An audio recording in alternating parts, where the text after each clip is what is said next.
It's good. Is this a video too? Yeah. Is this the one that Yeah, follows you. It's red, not me, so you can't see. I think they're in power. Because my halo. Council special meeting.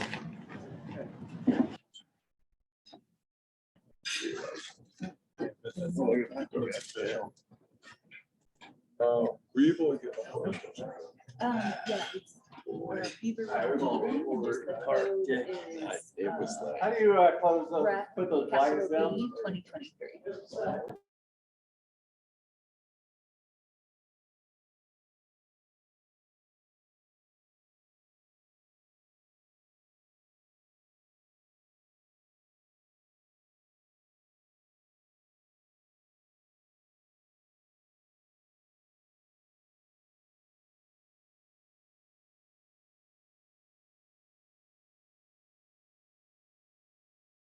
For taking an entire day to hang out with the council, and thanks to the council for making time. I thought it was important that we do some long range, maybe some longer range planning. As you know, we try to jam some of this stuff in the middle of council meetings, and we often finish with half-formed thoughts. So I thought if we had just a little extra time to talk about some important things like the Riverwalk path, just our whole recreation program in general, just for this last year of my mayorship, just to, sort of set some goals for the rest of this year going forward, and have some good discussion around this and see if we can just chart some paths to make it a little easier for staff to follow our disjointed and disconnected ramblings that happen at council sometimes, because we really do try to get a lot in on any council meeting. So with that, we'll just dive right into it, unless Rick and Shannon have anything to add. So today is a day to think about long-term goals and not get kind of bogged down in the details. And I have to give full credit to James on this. When we were chatting about what we were going to talk about today, and the Riverwalk pathway in particular, he mentioned that things like the Riverwalk path were visioned and imagined 30 or 40 years ago. And there are a fair number of things that are that old, right? And this is not only an opportunity for you all to think about new things that you might want for our community, amenities for our community, but also things that are a little bit old and a little bit tired and might need some refreshing or revisioning as well. Not big. Old and tired. I need a revision. Just ask Kathy. So I just wanted to take a minute to remind you, I know we are looking at doing a revision of your goals, but as they exist today, we're still looking at mobility, sustainability, the economy, and the character of our community. And the last time we had one of these discussions around goals, there were some things that you all mentioned that were important to you. Dumpster enclosures were one of those. The reimagined Riverwalk, and we'll have more conversation around that this afternoon when Shannon speaks to you. Equity goals, which we'll be adding, and I guess the piece about the equity goals that I'd just like to mention is we have this equity lens, and we'll be rolling it out to staff here, and at some point one of our work sessions will actually do a training with council on the equity lens. But I think that will be one of the most important tools that we can use as we're looking at any project, to make sure that we're thinking about all the ways that it could impact all the members of our community. You talked about environmental stewardship, mobility, which Matt will be here at 11 to talk to you more about parking and transportation, and then peak day management strategies. So just some things to keep in mind that you had mentioned previously. The plan for this morning, and hopefully you all got my email yesterday and you came prepared with your 2 or 3 ideas of things that are important to you. We're gonna go around and ask you each to present one of your ideas. And this is not a time to try to convince council that your idea is the best. But just a few minutes to talk about what your thought is and some details around it. And Scott has volunteered to scribe your ideas. If we have time, we'll maybe do a second idea. And then we have a few staff concepts that they came up with that we'll reveal to you after. And then you'll have a chance to go through and prioritize what you come up with. And then we'll have some discussion around those priorities. So that's how we've set the meeting up for this morning. Does anybody have any questions or thoughts, concerns? It's really going to be pretty casual. I don't want anybody to feel like, if anybody in staff wants to say something, just, throw a hand up or speak out. And if you have to go to the bathroom, just go. Don't, you don't have to wait for a break. Just, I want this to be a pretty casual, open conversation, and, don't be afraid about hurting Jeffrey's feelings because he's not here. So, with that, where do you want to start? Dick, do you want to start? Sure. All right. Mine is kind of broad, so I appreciate going first. I really gave this a lot of thought last night, and I've got, I've kind of organized between projects, non-rec projects, and workforce and rec things, and all the things that go under that. But it really hit me from a broad standpoint. What can we do or continue doing that differentiates us from other resort communities? And what's that mean?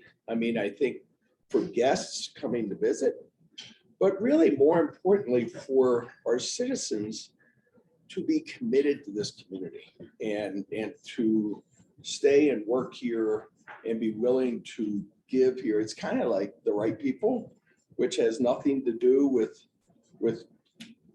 the DEI issues. When you say something like that, to me, the right people are people that are staying here for the right reasons, that are kind of aligned with our values that came out in the destination management plan, and that are really going to be motivated to commit to the community, to set down roots, to give back, and to work and thrive, to become leadership in the community, whatever that means to them. So it's kind of an all-encompassing, kind of a lens almost, and I think it's right there next to DEI, because we got to be careful when you say the right people, because it could be very contrary to DEI. But I want to recognize that pitfall, because I don't want to go there. I think, so it's really more of a lens, an overarching kind of thought. And what are some of the specifics you see in that? Well, I think our DEI efforts is one, is to go in the rec center. The last few days I've been in the rec center, it feels like the crowd's a lot more diverse, and I'm proud of that. That feels right to me. It's continuing our efforts around recreation, and we're all going to have different priorities with recreation, but I think we all can put our arms around open space and trails as being number one. I think that is the differentiator, number one. But how do we have it welcoming to all and appropriate for all? So I think our rec and amenity facilities are a big part of that. But I also think, the arts and finding our footing and what should, the arts and culture look like in this town that is going to be appropriate under the lens that I just described. And I think about our projects, our environmental projects. Are we proud of this community that we're environmentally responsible, and so do we have robust transit? We know we do, but how do we enhance it? And how do we have better utilization? So we can say that, you know, I remember when we hit 1 million, you know, rider days, and it was a huge celebration for the community.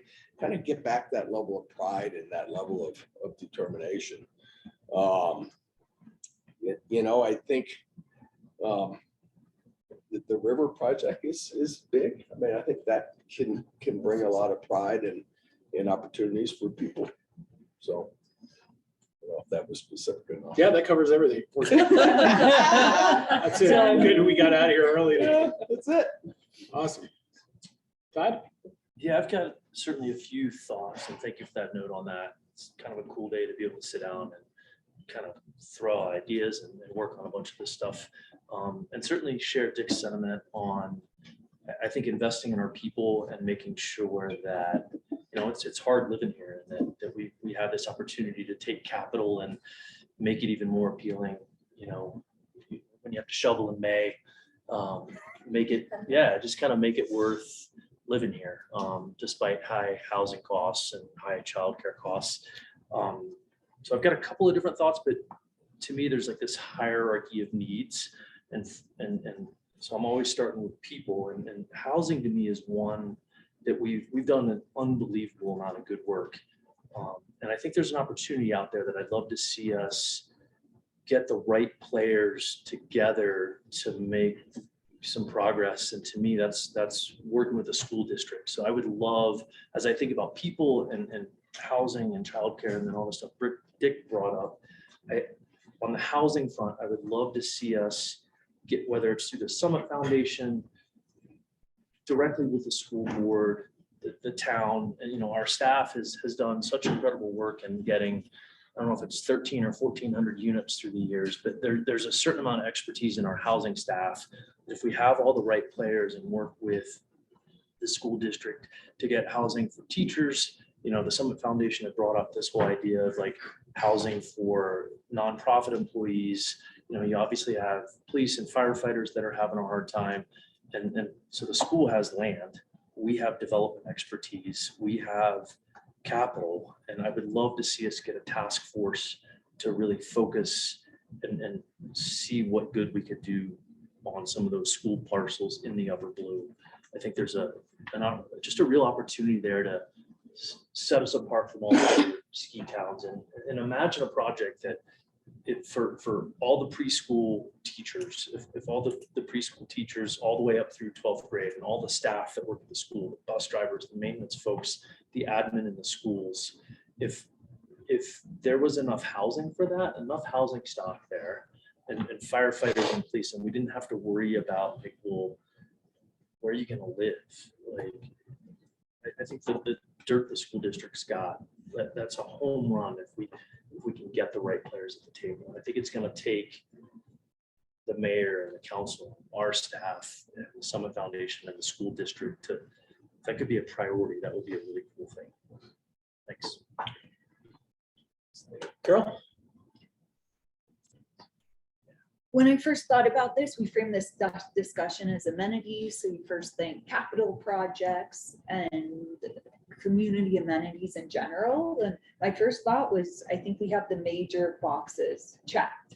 I think we do a really good job. Staff does an incredible job, rec programs, public works. And I think we need to refocus on just maintenance on a lot of our facilities, also our programs. I mean, I want to hear from staff. I think they do. I mean, rec's the easiest example. We see our rec programs, and those programs are incredibly popular. They serve a lot of community members and a variety of community members. So how do we maintain those programs or improve it in a way that has that overarching lens of equity and sustainability? So I think that applies to our programs, but also our facilities, the Riverwalk, our public works facilities, just improving and maintaining what we have. That applies to trails, that applies to like the little things, like the bike stations are all often broken down. I hear about that. So just this overarching lens of how do we do a better job of maintaining and I know it's not a shiny ribbon cutting, but it's as important. And I think that helps us well into the future to have this lens of maintenance. Excellent. Jay? Thank you. You know, when I got your email, I immediately went to like specifics. I'm like, it would be nice is to, have turf fields at the ballpark, or what would be nice is to, have a place that we can guide our guests that is kind of geared to more accessibility. And the more that I thought about it last night and this morning, I'm gonna put an umbrella of like community building, because right now we're in such a unique time of, era that where things are remote, people are on these devices, as Eric was so eloquently spoke about last meeting about how do we get people from, constantly swiping.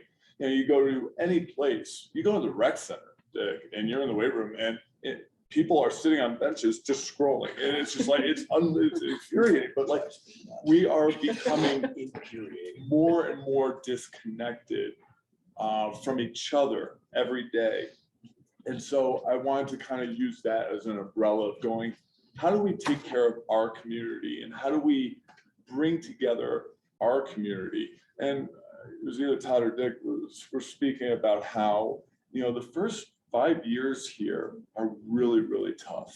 It's hard, you get some good friends and they leave, and then, there's just a lot of outside influences. And how do we really focus on community building where we're engaging our residents, the people that work and live here, on a social level? I'm not talking about events. I'm just saying more of like places where it is a more healthy, conducive environment for people to get together. Breaking down barriers to get housing, where we look at our programs that are so robust and so wonderful, but we also see them from our angle of being immersed in them 24/7, where someone that just moved to town, these applications, these hurdles can seem really daunting and overwhelming. And then this also, the community building of supporting our athletics and supporting our youth. And whether that means joining perhaps, and this is super far-fetched, but going back to a county-wide effort of how do we enclose a ball field or four, so that athletics could happen throughout our really, really long winter, and working with Dillon and Silverthorne and Frisco and the county to see if there is that appetite to put that in, to, like I said before, bringing turf to the Kingdom Park ball field so that we can increase our seasons for our kids a little bit longer. And then I guess lastly, and trying not to touch everything under this umbrella, because you can definitely fit a lot of stuff underneath it. But when we look at the Riverwalk, of looking at the actual river itself, and how do we, from a ecological method, beautify that river to have that same feeling it has at the Riverwalk, but all the way down that corridor there, so that it's a safe, attractive place for people to run and walk, and that it's this bustling little corridor where, it has that feeling of the steps, and that it's, it really beautifies the town. So I think that, trying not to try to stuff too much under this umbrella, but really, how do we take care of our community and the people that work and live here, and the families and the children and the and supporting the people that have just arrived and are trying to build a life here. I hope that makes some sense. That's great. Carol, you already went. Kelly. Absolutely everything's been said perfectly. So I really agree about the sort of maintenance and improvement. I think that there's either facilities that really look tired or on their way to looking tired. that we just want to elevate. You know, we will obviously talk in depth about the Riverwalk Center, but that one, it, you know, it has like sustainability issues and definitely is, I think, getting or on its way to being outcompeted by other facilities in the community. And so I do think we need to spend some time just thinking about if that's something that makes us unique, then we really do need to invest in that. The Riverwalk path, obviously, I think is just a really, it's existing, but it's very underutilized, untapped resource for us. And then the only other thing, I mean, housing was obviously very high on my list because it's high on everyone's list. And I think everything that we do, even though we have some different pots of money that are dedicated to housing, still it's hard for me to say, let's spend that money on an amenity rather than on housing. So I do think there's a lens there that we're always thinking about, you know, is this worth that kind of money when we could do an entire another housing development? But then the only other thing that I think we haven't completely hit on is sustainability. And I really think we need to look at how we can expand, or I would love to look at how we can expand the bus system to include really great access to our trailheads, because that's just something that we keep talking about, but we really haven't figured out how to get people to trailheads. So I think, you know, expanding our bus system in a way that's very user-friendly. I know that putting bikes on buses can be difficult, and just the number of times the bus comes to that trailhead can be difficult, but I think there are some ways that we can improve that. But sustainability really across the board. I think we need to, in every project that we're looking at, figure out just how to elevate it and how to be cutting edge and really hold ourselves to a very high standard and really, I mean, I think we can lean back on that climate action plan, which I think we're going to have a very hard time meeting those goals if we don't start making some pretty significant steps. And I think at this point, we've just been sort of eking along. And I think I would really like, we have the plan, you know, Jesse's put together the sustainability plan that will get us there. But I think we need to really look at those goals and sort of have a timeline of what we're doing in the near future, what we're doing at the 5-year and what we're doing at the 10-year to make sure that we've completed everything. And then we're not jamming things down, you know, because a lot of those sustainability goals are going to be with contractors or with builders or with other people in the community that we can't just do things overnight. And so I think maybe even having some working groups in some of the different areas that help it come from the community, a little more grassroots, you know, would help in just really putting a sustainability lens along with our equity lens on everything. No less than I thought you guys would bring to the table. I mean, that's pretty much encompasses everything we do right there. What the council has talked about. It's a lot of stuff. I have a couple things that I'd like to, maybe they're a little more specific. And the first one is justification for the things that we're doing. In particular, making sure our housing plan is right, our daycare plan is right. Because what I don't want to do is I don't want to squander a bunch of money and get to a point that we've overshot any goal that we've set. In particular, I worry about the childcare thing, that all of a sudden we affect some of the childcare centers because we've overbuilt. So I want to make sure that we're working in tandem with the rest of the county. You know, I thought maybe we were going to end up there with housing, but it turns out everybody wanted to live at the stables. So that's obviously not a problem, which means I think we have to maybe flex quicker to getting stuff done in the airport property as a for sale project. But I also want to make sure we have justification for that. So first thing for me is justification for those. And through needs assessments, right? Needs assessments, really. You know, I think it's important that, especially with the conversations we had at the state level, it's important that we have those needs assessment, that we can flash those things around when we have these discussions at a higher level at CAST and at CML. Number two, I really do want to work as a sort of very pointed through the code on giving people a real reason to not run gas to their homes.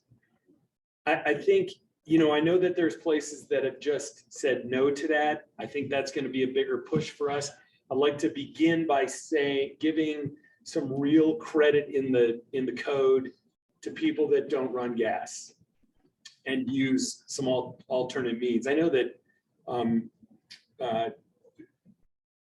you know, things like solar and stuff like that is pretty easy for people to do. So I want to somehow reward those people to do those kind of things. Number three, the Riverwalk thing's a big deal. You know, I think it's time, sort of getting to some of your points about refreshing stuff. I think it is time that we look at the Riverwalk Center, and I know we're already looking at the path, and I think that thing does need a bit of a makeover. I mean, it looks great. It's not really a makeover from that, but more from a utilization standpoint. You know, we have talked about enclosing bathrooms since the thing was built, when there was a tent. So that's a big one for me. And then, I mean, I have like 1,000 things, obviously, but a big one, the sort of the final thing I'll say right now is an east side bus loop. I think we need an east side bus loop that doesn't cross Main Street, that travels all the time. It is a east side. East side. I think an east side bus loop's important. It doesn't cross Main Street.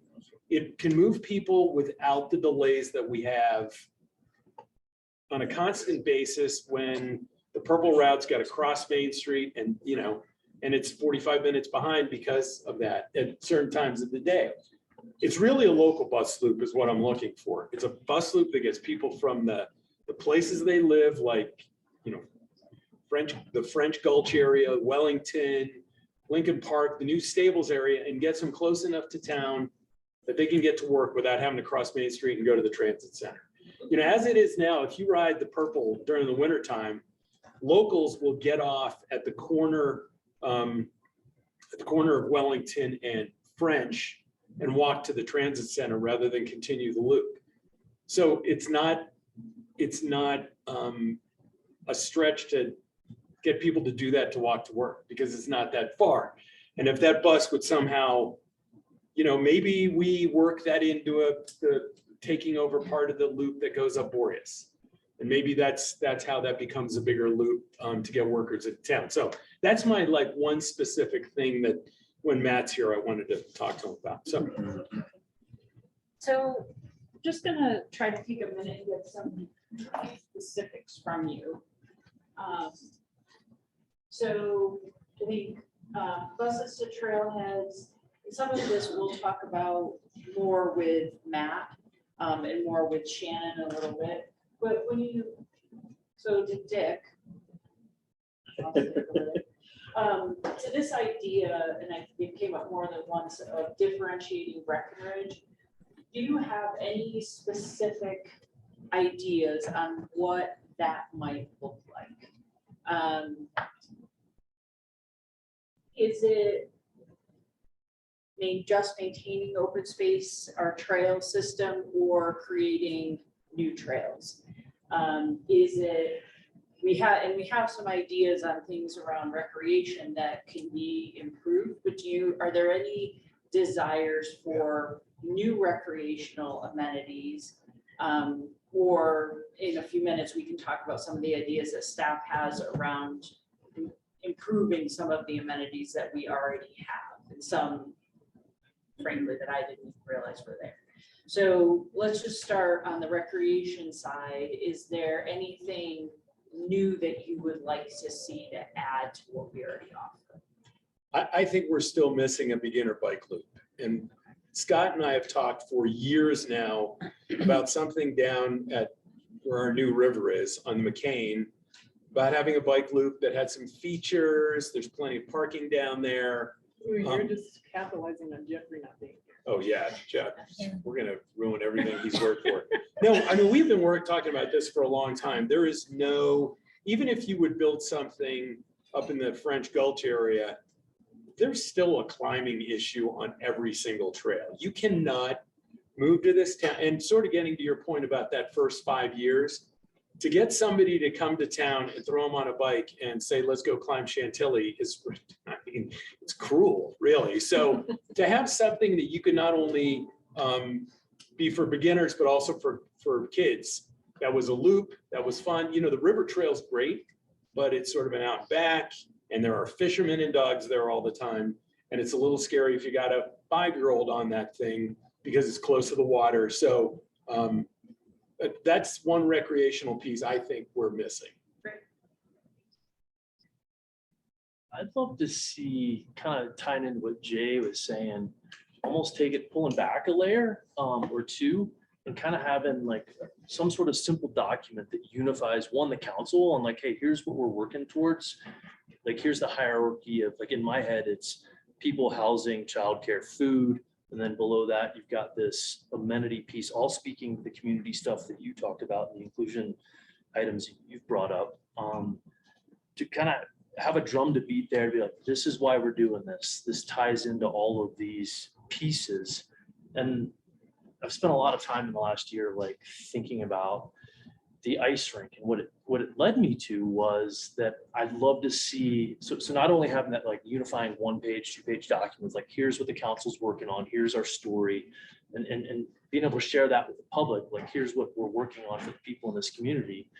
I'd also like to, like, underneath that, have like a kind of like a capital plan of like, all right, here's what we're looking at doing at the golf course, at the rec center, at the tennis facility, at the ice rink, and why, and how it's going to feed back into that kind of higher level vision. So just, I mean, we will, like, so what we're hoping for today is to get exactly that, some ideas on what you all would like to see that would go into that plan.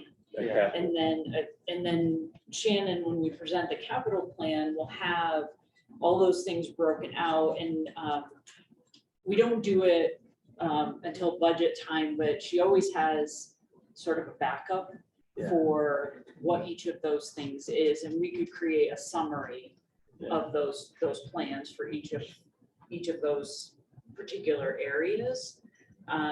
So it'd just be good to know now if you all have ideas on what some of those projects would be, to sort of fill in behind those. 100%. I've got some specifics on that as well. So I would certainly say turf and to me, there's like these incremental steps. So turf on the softball fields, that's easy. I would think about being bold here, and like, we're a world-class destination. And I think through the years we've been a world-class destination. I think we've got to reinvest in, we've got to think about doing a field house. Like, do we be that bold and go spend $30 million? And then how do you fund it? Because that takes care of the community piece there. Do you enclose the outdoor sheet at the ice rink? So turf, field house, enclosed second sheet at the rink. I think those would be a good place to start. I don't know which would go first, but You're not gonna throw the extra half sheet out? and we'll wait. Doesn't make the list. Yeah. And you could look at a third sheet down the road. I think there's ways to, and what this process has got me thinking about is, how do you thoughtfully invest that money? I think the ice rink could be better served by, from talking to Scott and Kevin here, like, enclose the outdoor sheet. That's a place to start. Maybe change how you program. There's, No, I mean, at some point today, we'd like to walk away with all of you being on that same page, so we can communicate that to the group. We don't need the group coming in and, with 100 kids trying to sell it to you. If we go to them and say, we want to work with you on some other plans first to try to change it. I think a third sheet would fit down the road, but I think you could expand the available ice thoughtfully, and that's the best use for I your think buck. you're right. I think there's some other things first. 100%. I don't know that anybody else is gonna put the the third sheet up, are they today? I think perhaps, again, a lot of this is going to be communication with our partners, right? Like, if we're looking at sustainability as one of our goals, maybe we need to work with our partners on the other side of the county about getting a sheet over there, so we're not having, people and figuring out a way to work with them with our resources of finding grants and, the amazing people that we have surrounding us to help them, diversify the county, just like with the childcare centers not all being in Breckenridge right now. Perhaps we need to spread out some of those amenities so that we don't have, all those people having to come from on the other side of the county every single day for those. And I know doesn't really fit in that thing, but I think there's a tricky layer in there of tied back in your community point, right? Of like, how much traffic is too much, if you have other facilities on the other side of the county, does that really serve them? I think it does in some cases, but I also think there's like this community feel that you get by having, the rec center is phenomenal. The ice arena is amazing. The golf course is great. And that creates kind of that community feel. And we got to be careful, I think, of, not just overloading the programming, but making sure we've got where folks are like, Brec's the spot to be. At least that's in my head. What I hope we are is like, this is the best community, best mountain town in Colorado, right? Because of these facilities and amenities. But I don't disagree with you, Jay. I think, when we built this ice rink, the first sheet, we went to the rest of the county and tried to get them involved, and nobody put a dime, they didn't put a dime in. They just would, maybe it's time to revisit that. I think if there was another sheet on the other side of the county, I don't think that's a bad thing. I think it's a great thing for kids. We create even some, maybe distinction between the programs too, that you have a Silverthorne team and a Breck team for kids. And then you do get some better utilization at different times during the day.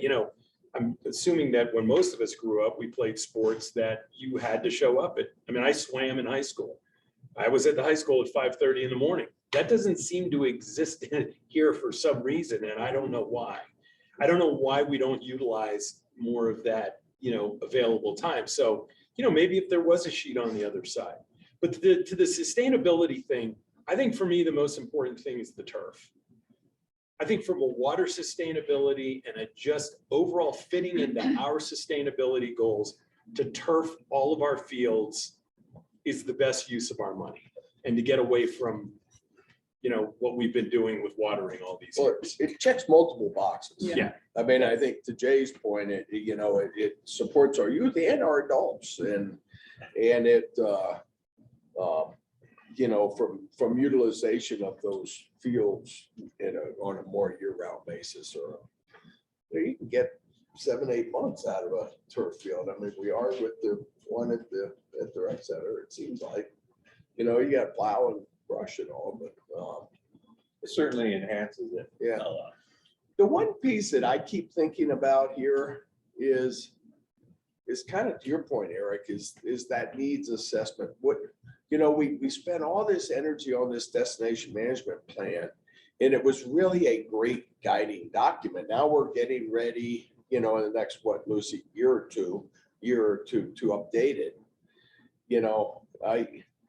I agree we need to do some work here and get a vision and get a direction, but I think we also need to be prepared, in whatever period of time when that document gets updated to revise some and put that layer over our plan and let that serve as a needs assessment of an overall piece. I also think, to Carol's comment around maintenance, to me, I would couch that a little differently and say, we have some great facilities, do we have opportunities to make them better with some investment, and I think turf fields are a perfect example. You'll But see that in staff stuff, you'll see. Good, because I think, like aquatics, we're doing that there, but, I think of pickleball, it's the hottest thing around. I'm not playing yet, but. Yeah, I can But, smell it coming. But pickleball is you know, I mean, and you read other cities, The baby boom. you know, that are really struggling with it because of the noise factor, you know, and proximity to housing and everything. And so I think that's something to kind of be aware of and have somewhere on the list to, you know, I think there's more and more demand. You look at our community, I mean, the pickleball courts during the summer are all packed. If you think about, I mean, to your point about reimagining some of this stuff, think about the home run we hit with the rec center. Yeah. I mean, that was, you know, I often forget that we did that. I mean, we did that not too long ago too. Yeah. Can you imagine if we didn't, what the rec center would be like today? If we were still in the confined spaces that we were? Oh, for sure. It would be the worst rec center in Well, and in Colorado, but instead it's the best. to think about that, I mean, I was really never that supportive of putting a bunch of money into their Riverwalk Center, but after seeing what Dylan's done and what a home run that's been for their community and for the whole county, really, it makes me think a little broader about that piece. And is that a facility that we don't need to copy Dylan, but, you know, is there a way to make that, you know, it'll take a lot of money, but a home run facility to bring more alternative entertainment. We don't need to try to duplicate and compete with Dylan. But I think there's a lot more entertainment out there that the right facility would attract. You asked about new amenity. You know, we all have our paradigm, right? Like we all see things through our eyes because that's our reality. And, you know, traveling around the state and around the country with my girls and family, one of the things that I've noticed and admired about other communities, whether it's Colorado Springs or Steamboat, is the accessible hike or the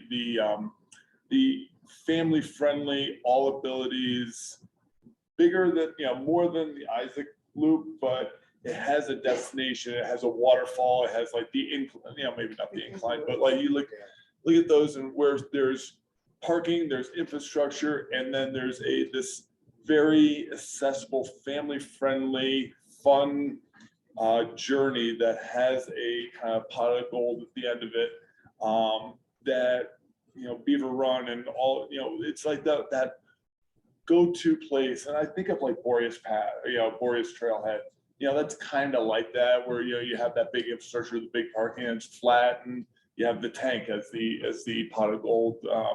And so we have some of those things, but I wonder if anyone else sees that as if we were looking at a new amenity and not just improving what's existing, which I'm a huge supporter of. And I think like turf, it checks that box, right? Of like improving what we have. But if we're looking at something new, do we want to look for a place that we can guide our guests where it's not extreme, right? It's not like hiking,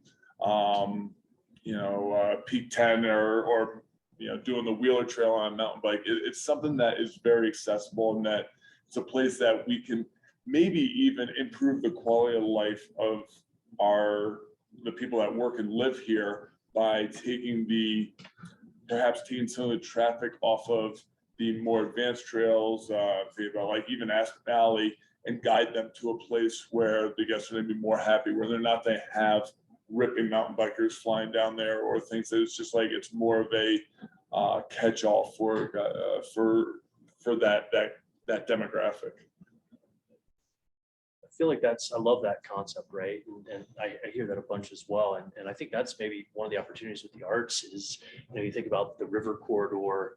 I know we had looked at doing the Ai Weiwei statue by the rec center, and, you know, imagine being at the visitor center downtown, and, you know, you could send folks out, hey, walk along the river path here and head out to the rec center. And that's, you know, it's a little bit longer than the troll, and an opportunity to layer in kind of the arts and open space there. I think there's a thoughtful way to do that that's not putting a troll out by the Great Flume or anything crazy like that. But yeah, kind of that close in front country. We could move some stuff. Haley, We could move Haley up there. we got something available right now. We'll move wherever you want to move it. I was talking to Peter Grosevich the other day, and he had worked on the original Riverwalk piece, and we were kind of talking about that, the troll zone from the troll to the train park there, and like how it's already getting used as like people are picnicking along the stream bank there. And I think that zone is an opportunity for, you know, dispersing the crowds, giving locals a place to kind of go hide. If you go from the troll west around the ice rink to the train park, there's some opportunities in there to, I think that's why that Sawmill Reservoir is so highly used lately, right? Yeah. Because it's family friendly, easy to, He loved it. you know, people to navigate. And there's not a lot of bikers and stuff, a lot of pedestrian usage up in that area. and the It's become overwhelming for BOEC.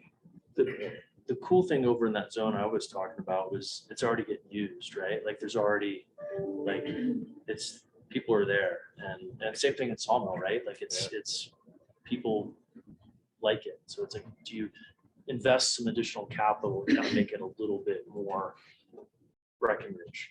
Well, the river improvements out there need to happen anyway, because it's just like getting, you know, the banks are so eroded. Yeah.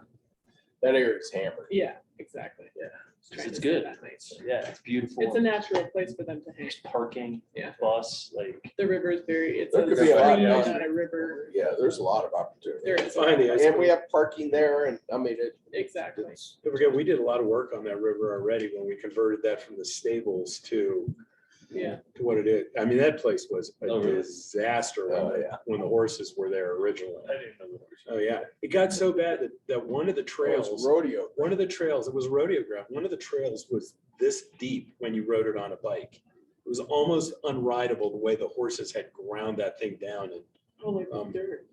the dirt was just, I mean, it was insane. And it was all in the wrong place because the way the water ran on it. And Scott was here at the time, and Virgil put that whole thing back together. And it's actually really nice, but it's probably time to do some work over there too.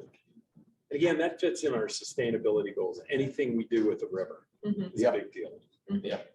Copper Canyon's another one that speaks to what Jay has brought up there, because it's like in that hydraulic mining zone, kind of right at the top of Illinois Gulch, when you turn on the Firecracker 50, you know, that's an opportunity, I think, to get non-network connected, pedestrian friendly, connect in. I mean, there's hundreds of locals housing units that would be, you know, quite frankly, I think it takes pressure off of French Gulch, because then folks aren't going to, I guess that'd be South Side Sally Barber to get over the Gulch. So additional trails in that Copper Canyon zone would be, So what I would recommend is like, if that becomes a priority where a lot of you really want to look for that, whether it's the more family friendly trail or the beginner loop type thing that Eric talked about, then when we see that, then, you know, then we'll, if that's a priority, then we'll come back and we'll really start to dissect and talk about what that could look like with the group later. And that gives staff something to address, and there's open space, something to look at, and then bring a plan back to you guys. Yeah. we And can Jay, have maybe more the conversation. bike loop and the beginner trail, you know, could have at least a beginning origination. Right. You know, because with the hike, you want to get them to someplace that's wow. Mhm. It's not even good. I was just gonna say, for kids, usually wow means water. Yeah. There's hardly ever a view or an interesting piece of infrastructure that kids ever care about. So, because I was thinking about, you know, we do have lots of beginner loops, like the Nordic Center in the, you know, what's the trailhead that's at the bottom of Tom's Baby? Peabody. Peabody. Yeah, there's some really good flat trails right out there that kids could do, but unless they can access the water, which right now we have, you know, where that old mining feature is, everything's like fenced off and you can't go close to anything, and which includes the water. There's like a little pond there, which is also fenced off, so, Poisonous and dangerous. but fun. But So, yeah, Yeah, goal Yeah, line, yeah. exactly, yeah. There's a lot of cool stuff out there. I think we just have to look for opportunities to like allow people. I just think this goes, we could probably look for any, you know, water area where we want to help facilitate use of that area, because that's, people love that. I mean, and we have it all over, and some is very welcoming and others are not. does Dead Pond make the list of, is there an opportunity there to? Maybe not, maybe. We like to play in it. Yeah, they do. Use the paddleboard out Which there. one? So But we one could other thing rent it from about the, them. can I just add to the list before I forget, because John told me that there's an opportunity to expand the climbing wall into the racquetball area. And that would only upset 10 people, John swears, who use the racquetball area. They're gonna But- be loud though. But I just, yeah, they're very loud. Is that But I the end think of that's such a racquetball then? cool, I think that's such a cool idea. And I talked to Jeffrey before he left, and one of his big priorities is just expanding our programming. He said it really well, if we look at for locals in our county, what really sets Breckenridge apart is that we have all kinds of children's programming. I mean, that became very clear when we had those That came discussions. out of Jeffrey? Yeah, isn't that, I He was likes like, to oh, keep 'em Jeffrey's contained, saying that's it, why. for sure. He wants them all Yeah, in one he wants area them that contained. he doesn't have to go near. That's true. But the climbing programs are really popular, and John said it really well. When people come in after work and they want to use the climbing wall and they see 40 screaming kids, they're like, forget it. And so I do think to help, that Blue 52 and sort of younger crowd, to have an area to do that would be awesome. And if it's already something that's, within reach, I feel like that's a really cool way to improve our rec center without much of a loss. Sorry, 10 racquetball. You take that one. Any other ideas? John, how about skate? Is the skate park where we want it, do you think? Is that heavily utilized or? Is that on your list, Scott? You'll see it on the staff list. Yeah, it is. I would say it's our number one utilized recreational. activity. Oh my gosh, it's so, Go out there, shut Turn. it's already, yes, there's people that I mean, are, I see a lot of kids out. I'm just, we didn't have many skaters in my family. So. it's all age. Huh? It's all, there's a very wide, But Dick, to that point, one of the problems with it is so utilized that when we have kids programs there, the older Shut kids don't like to go. Right. no, they have to shut it down. But they shut when it there's down, kids yeah. programs. So we take away from, especially in the summertime, there's that teenage population Right. that we would like them to have something to do. I know because my kid complains about that and then they end up driving over to Frisco or, to Silverthorne because they can't get on the, and that's sort of the meat of the day. So, That's Frisbee golf too. yeah. That's a simple one. So- Frisbee golf course. This is the list, some of the things that staff have come up with, so I think you've already mentioned the turfing the fields, pickleball courts, skate park expansion was, the idea from staff was to go towards the turf field into that area. A rubberized outdoor track, which has come up, Oh, yeah. Yeah. converting the racquetball courts on its space.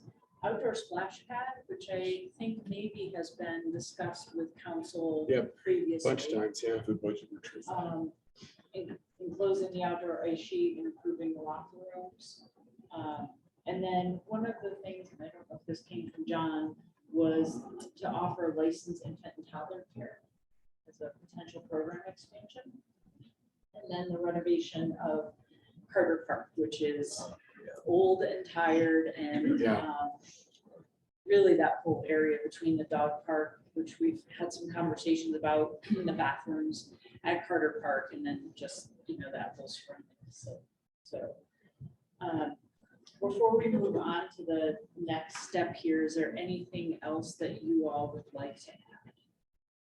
I think that's a lot of stuff. I mean, I'm glad to see that a good portion of staff's ideas line up with, what we've been thinking about too. So I think that's great.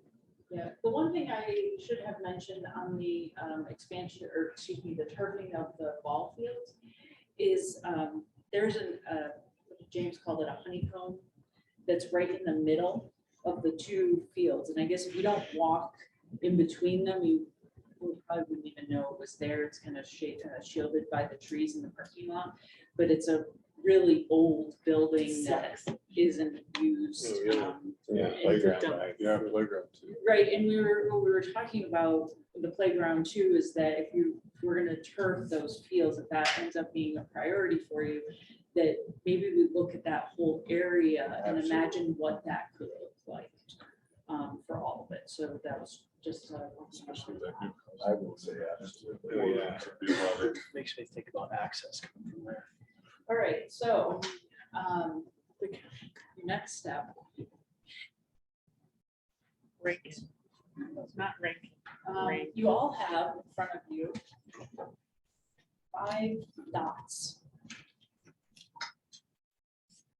Hopefully everyone has 5 dots. I need some Well, he's got- dots. he got his 10. Oh, So Put his what name we'd like you to do is pick the projects that you would put the highest priority. And if you want something really means a lot to you, and you want to put all 5 of your dots on one project, you can certainly do that. But run through them, prioritize them in your own way, and then we're gonna take a break about 10 minutes after you're done. When we come back, then we'll have some discussion around those projects that landed at the top of your priority list. Should we put our initials on these or does it not matter? It doesn't really matter, but you could if you wanted to. Kelly thinks her idea is way more, so that's why she's.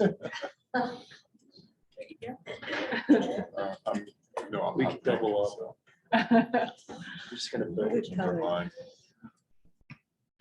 K, I'll put K But on these one. are really broad. Like Yeah, the some are bus so loop is in specific. here, but then.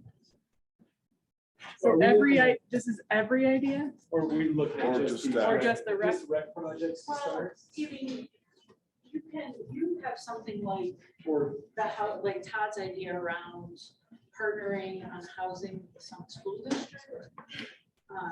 You maybe just put a star, grab a pen and put a star next to it, because that's something that staff should be working on, but it's a big project, yeah. right? So I would say. And we tried So to we're do this. focusing on. rec. Well, we've got to figure out how And to Riverwalk. speed that up a little bit. The Riverwalk Center is on there as a potential project as well, so I would use your dots or your projects, but if there's a concept that you want staff to work on, go ahead and just start by it. And the Riverwalk over there where it says Riverwalk refresh makeover restrooms, that's just the Riverwalk. That's the Riverwalk Center. Do we have a Riverwalk river? Yeah, I think you're. If you're doing that, Yeah. separate. You're doing that, yeah. Everybody's good.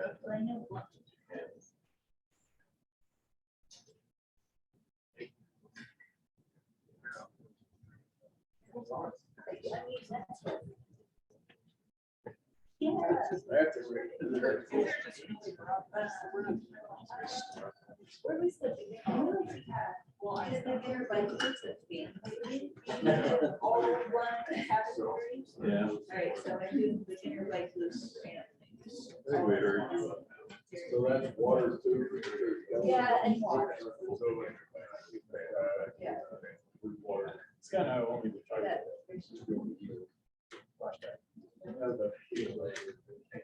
That's combined. Kelly, you didn't know? Yeah, the water.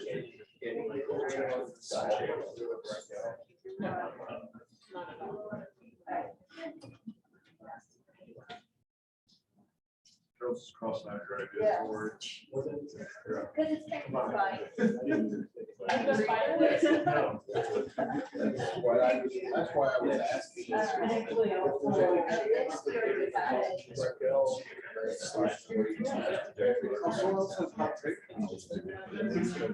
mean, I'd be fine with it. Yeah, if they just had, like, big groups of.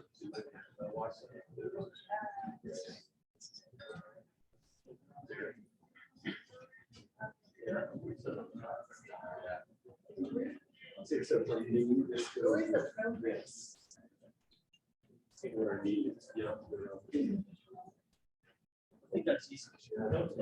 So are we just gonna start the housing plan and childcare plan? I mean, that's like something we're all. To me, that's.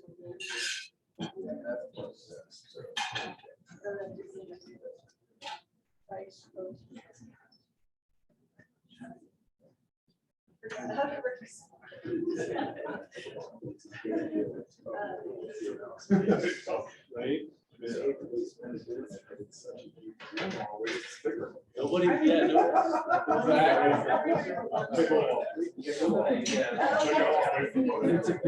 Anybody else wants field rocks?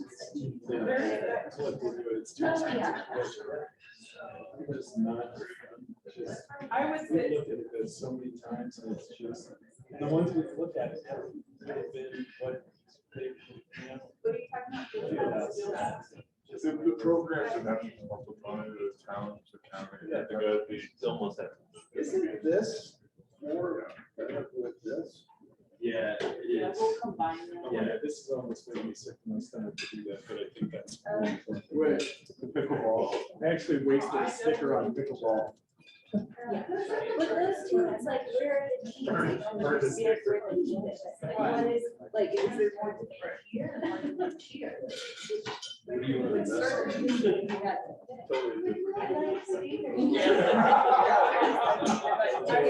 I hear about the skate park all the time. Yeah. I hear about skate park. Just gonna go over there. And it is that need. Couple million.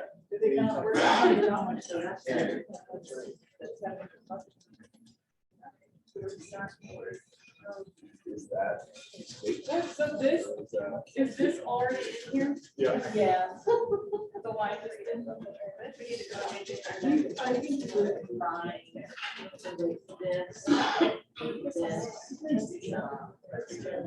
Well, you can vary to go to the east as well. There's a little bit more room there.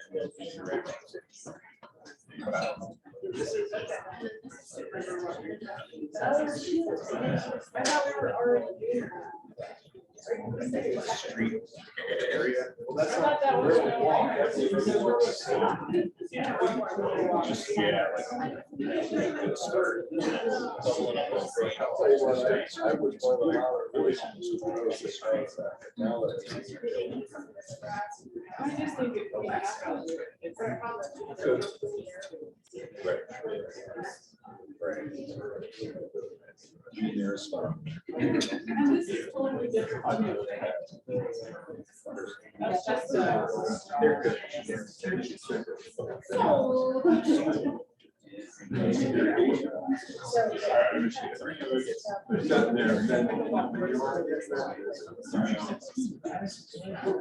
I mean, that's how they really.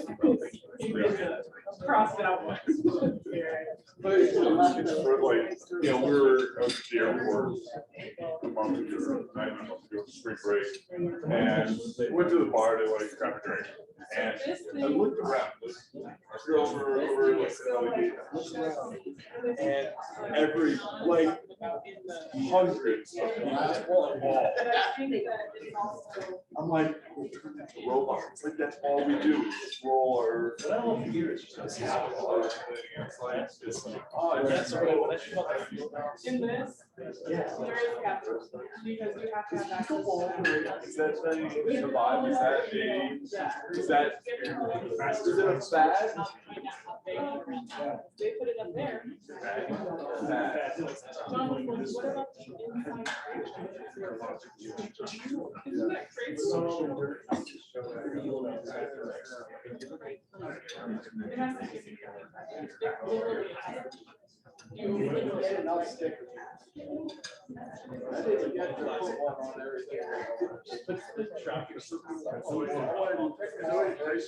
Dirt that. You can move this.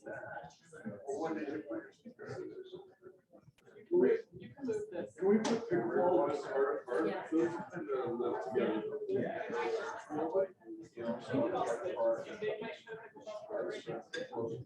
We're gonna go with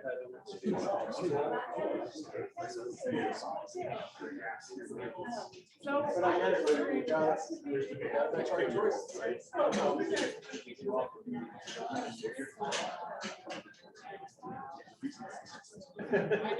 it.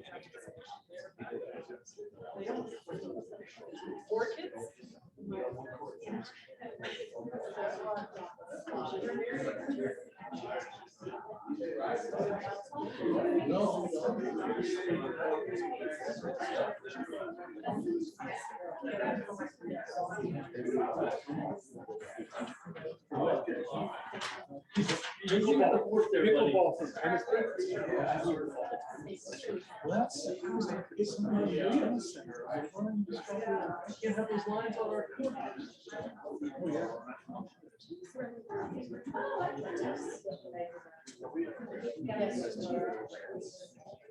You guys take a break.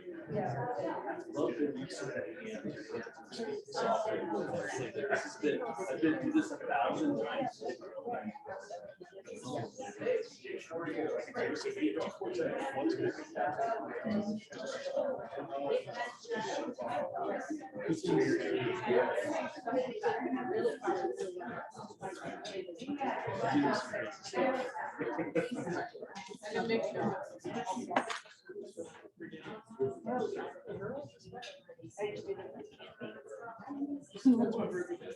I don't know about peppermint or.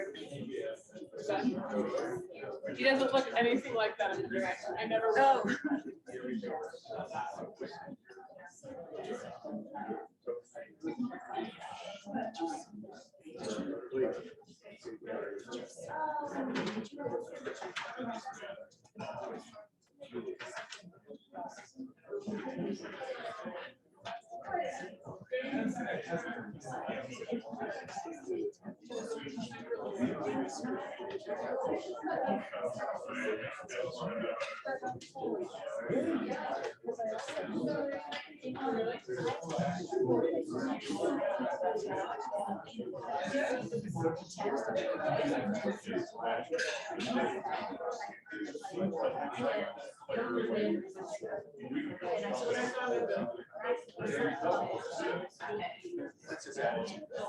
So he took those pictures with Sarah. And she said it was the last picture was very frustrating. He doesn't like having. No, who does? It's very awkward. Especially when you're a kid. That's what he looks like. I don't know. That's a really good signal. That's so Oh, I guess I can see Sarah. Yeah, that's true. Let me show you a funny back picture. I like the black and white.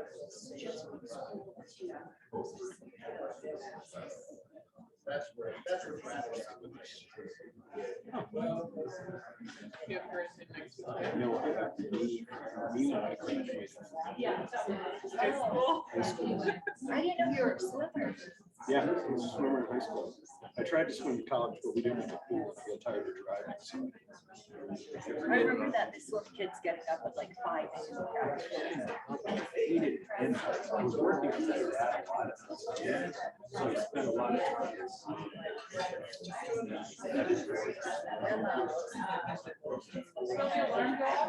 Swimming was like growing up, that was thing. And then even under 25 was the restroom. Did you really? I was the worst swimmer that ever used by a lot.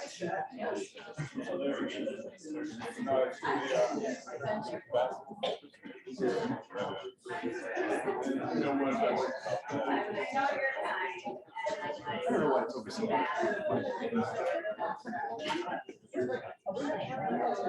That's when they want to find.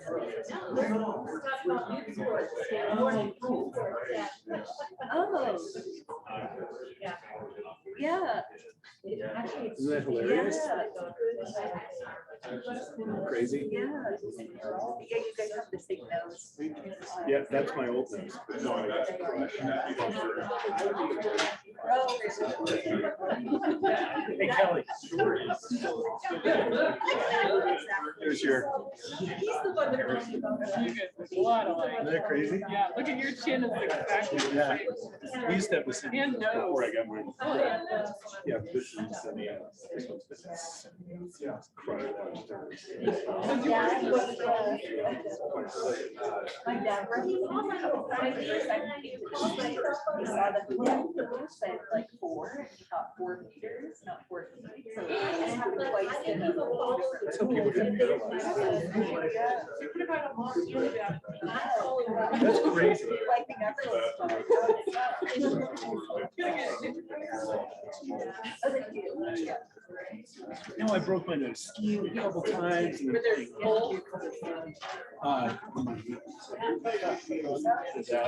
I'm definitely. Black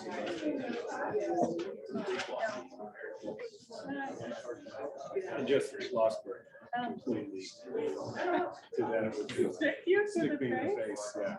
And then it got infected. And my septum started to die. So it felt like this. Oh, My septum, you could see. They have to cut it off. They had to go in and rebuild. that's what, so it disconnected? You know, there's skin on either side of it, Yeah. and that's where the only blood flow to your septum.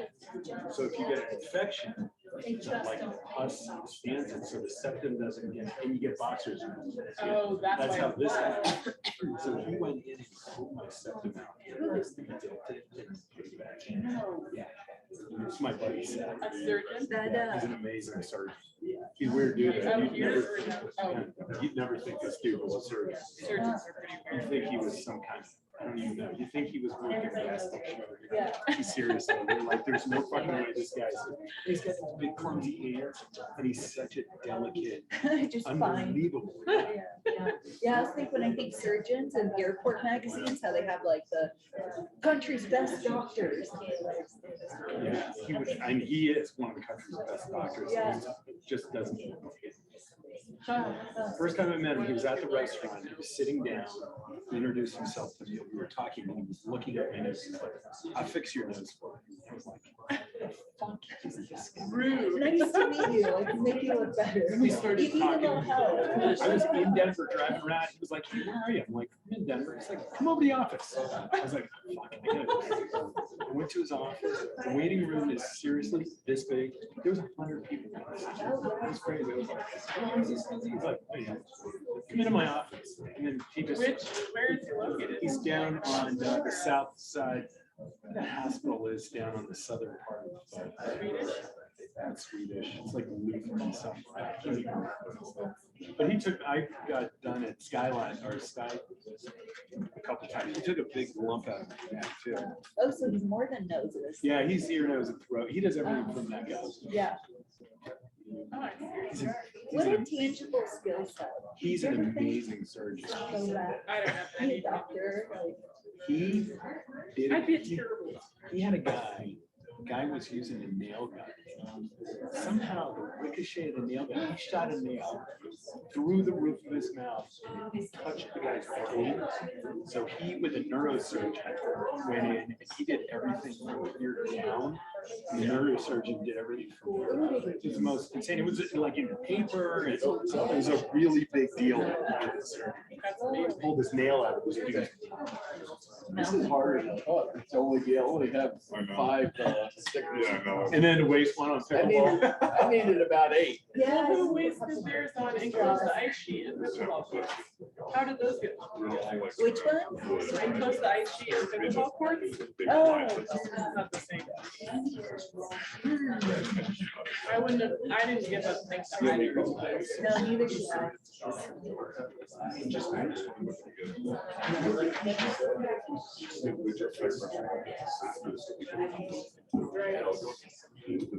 So I thought that was just pretty.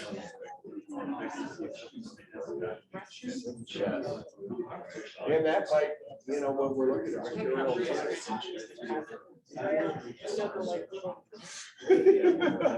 John was like, it does look like There's our solution. But when we look at material management. And especially with our refill, water refill stations, like that, those should be combined, and that's like. I meant to take a picture of one. They had the graduation, they had a water refill. How many was there? It was about 6 or 8. And they had, you know, the black banner, it said, you know, water refill and. See, I'm okay with that at events, but I don't want that to be part of the Like, But I think we should do some outdoor, like just put them on the wall. Well, if we built them into a rock Yeah, wall or something, Yeah. all that. Yeah, oh, yeah. and we could do that. Yeah.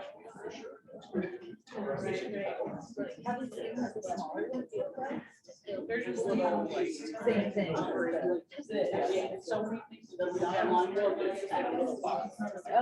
Yeah, nobody was using it when they was pouring rain. That's true.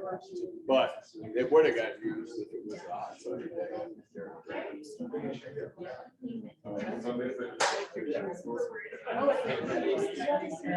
Yeah. The dogs chewed up the back of one of my vans, so I just went to the store. That's a bond. They always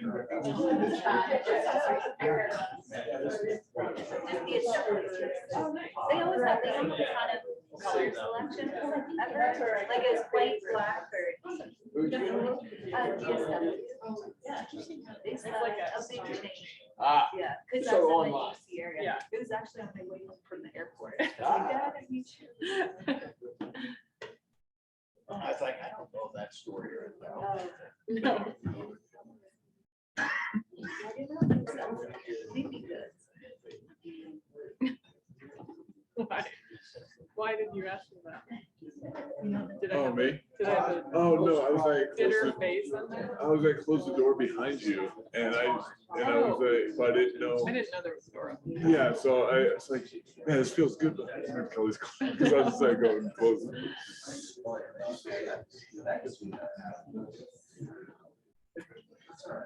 I think we all agree this is.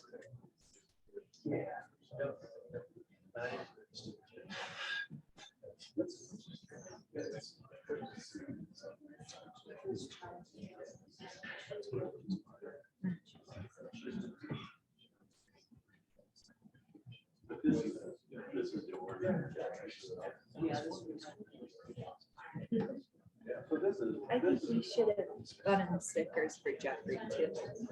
We should have. Yeah. I still don't understand how that includes the ice sheet and pickleball. Are they up here? How many? Stuff on number 1. I don't, Oh, there's 2. yeah. What, the right says prioritize project. Oh, well, it's not, I mean, Jig and Todd's shouldn't matter for an ice hockey project. It's fine, and you Single can take mine out of, interest. yeah, you can take mine out of childcare. I didn't put any on childcare, but still. Mine after, I couldn't leave an immigrant for this. but- You could have said. All right, let's another- grab a seat and get back to, That's like back to work. super utilized. Uh-huh. I love that. If Jeffrey was here, he'd talk shit about ranking me last, but You didn't just do that. oh, I wish Jeffrey was here. Me too. Oh, This is. This is snarkiness. It's underappreciated.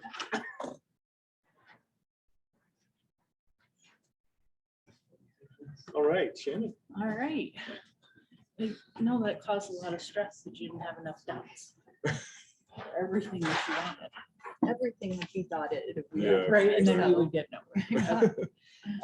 So what we have up on the easel now is the projects that had the most dots. So the ones on the right had at least 4 or 5. And then I did, just for the sake of keeping track of everything, put up those that had less 2 or 1 dots, and did not put up anything. If you guys didn't choose it, no one chose it, it's off the table.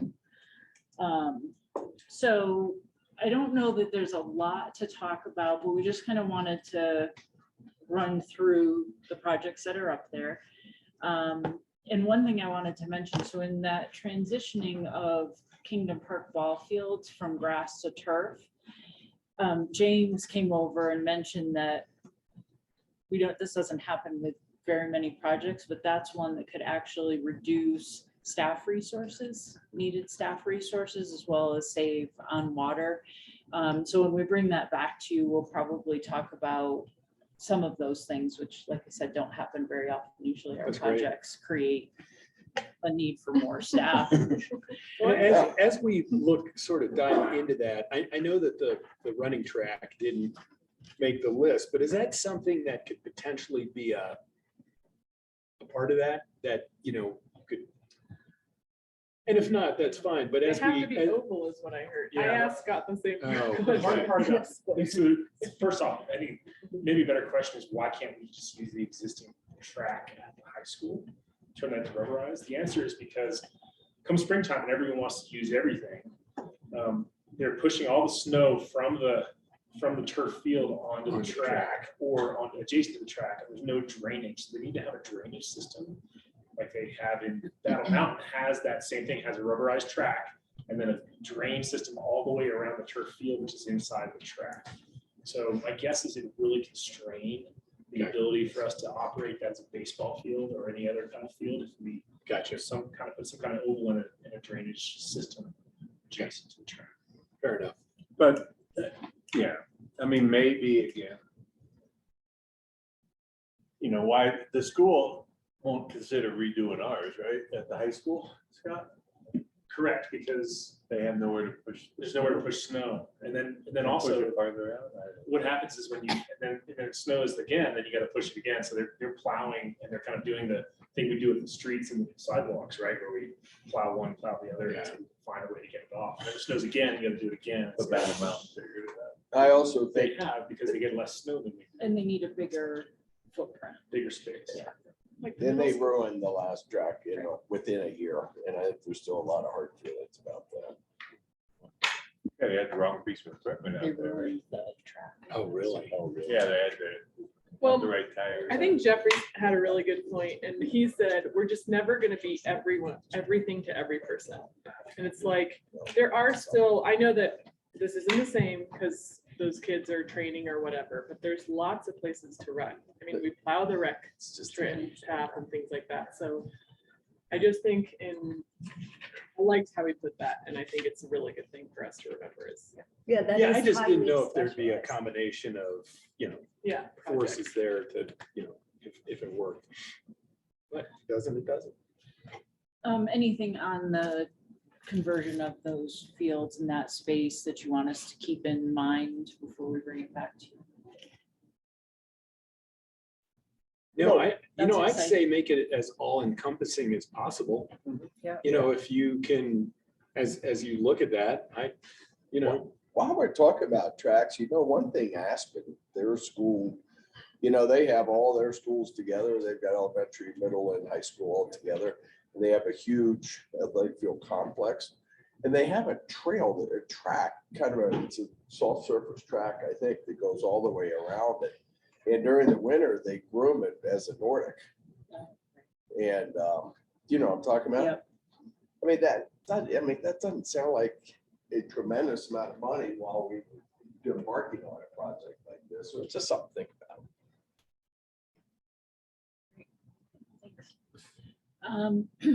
Skate park expansion, I think staff already has some ideas on how to do that. But if there's anything else you want us to think about.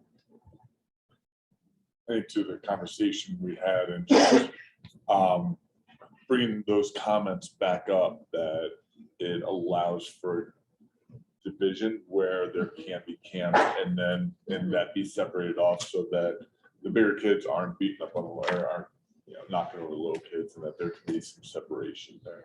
Not smoking and drinking in front of the little kids. I would bar on the other side. Well, that's I mean, yeah, staff hears that message, so when we're doing the design, et cetera. So.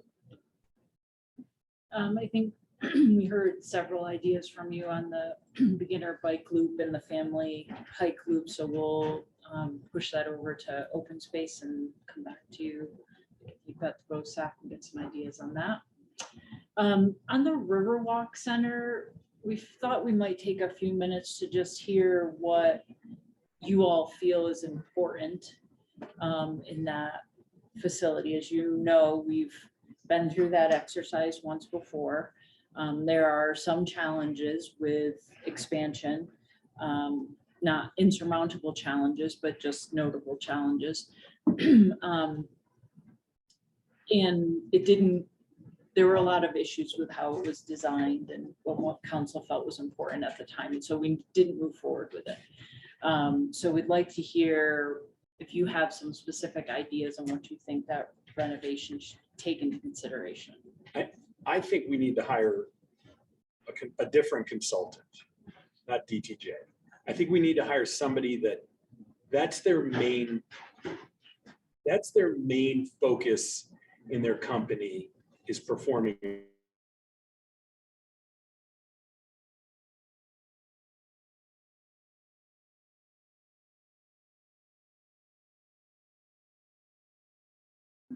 I think that's where we sort of missed the interior of the building. And then this is probably the part of it that is too far, but the layout on the inside of that thing is terrible. And I know we have those wider steps so we can put tables down, but it's pretty terrible when you're in there watching an event. Yeah.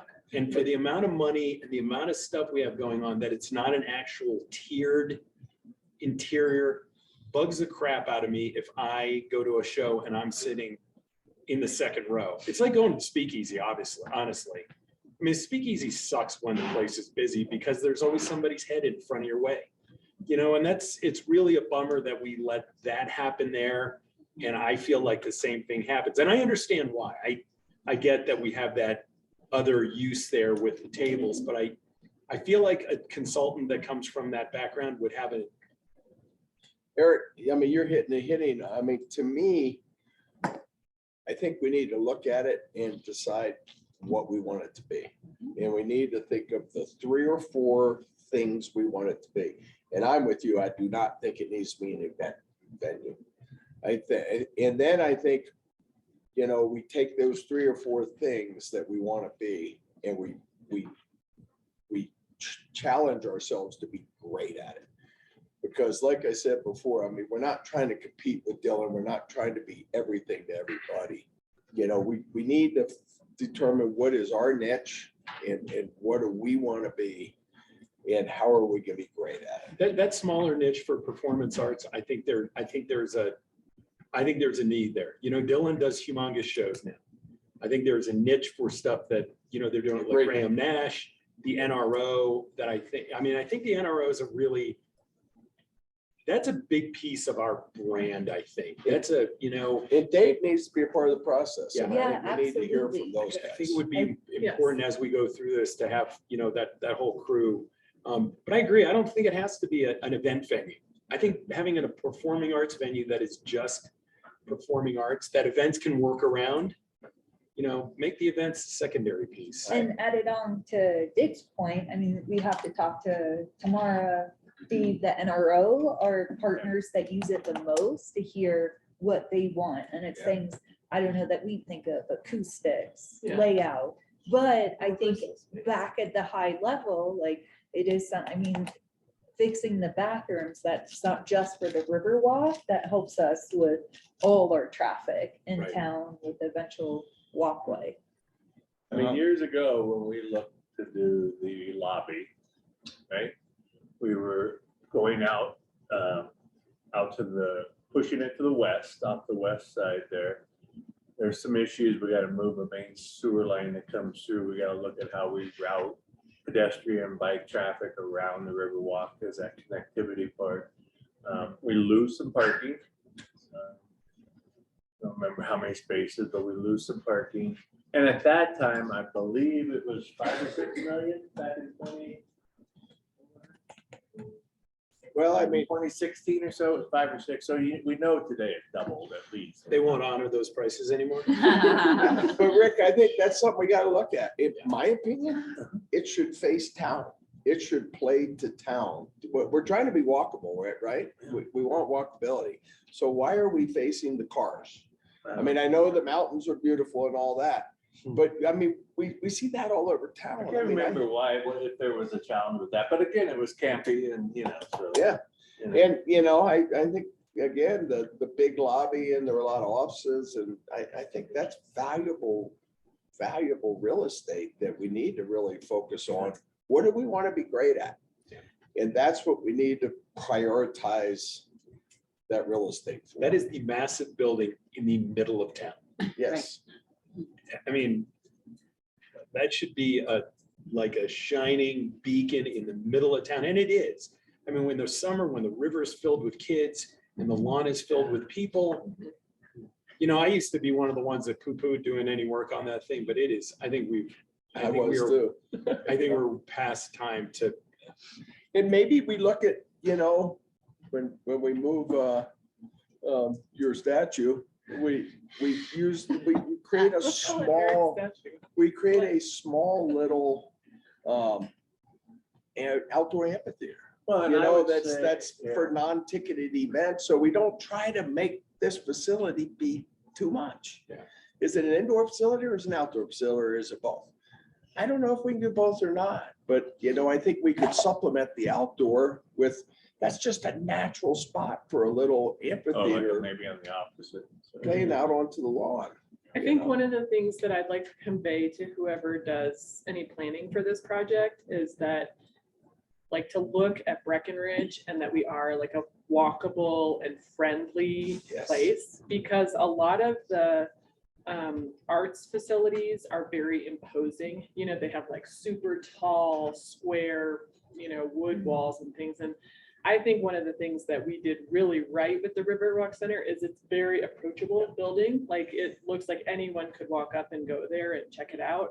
And I really hope that we can recreate that. I mean, probably the scale will change because we're talking about a different kind of a facility, but I just don't want it to be that ultra modern. And it's not just the look, but it's like, you want it to be pedestrian friendly, you know? And part of that is just, I think, making sure that the people who are designing this know that that's, and I mean, it's my priority. I don't know if everyone feels the same.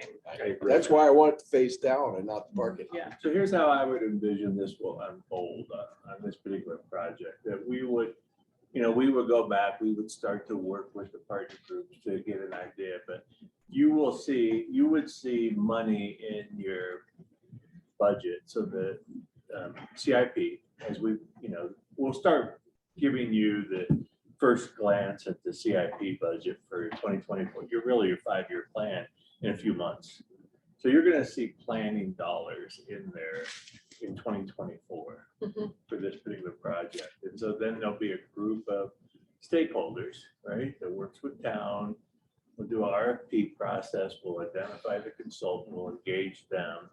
I mean, we also have to look at, depending on what the construction is, how do we continue to operate? How does NRO, how do other users, what do they do during those construction periods? When does this construction occur? So there's a lot of details to work through in that. So you'd have a good, you know, all of 24 is going to be spent planning and design. You might be in a position where in 25 you start, you know, might start doing some stuff depending on what we come up with. So, you know, that gives, I see that's how that would probably unfold on this particular project here. And checking in with the council at various steps so that there's no surprises and we know how frustrated we get with consultants sometimes, right? They start down a rabbit hole and then by the time you see it, we're like ready to throw the whole thing in the trash. Rick, I'd like to actually have a council person on that group. A council person that meets with, you know, I think that's a great way. And then they can sort of report back and say, this is the road we're going on. We can almost make it like a committee assignment. Yeah. And you know, and I just want to look back at what, you know, I think for Shannon and I, we took a lot away watching the open space plan and then watching the sustainability plan. And they were night and day different. Yeah. And how it was communicated in the interactions and the feedback with council and how that process worked. And so it's just critical that we have, there's key times where we just need to be checking in and updating council. So there's no surprises on this thing, you know? And the fact that the sustainability consultant came to talk to us first Mhm. and changed their outlook based on what we said was a big deal. Because they're stakeholders, but you guys are ultimately, and you're gonna, obviously, we care about what the stakeholders' needs are in that, but you're also the one writing the check.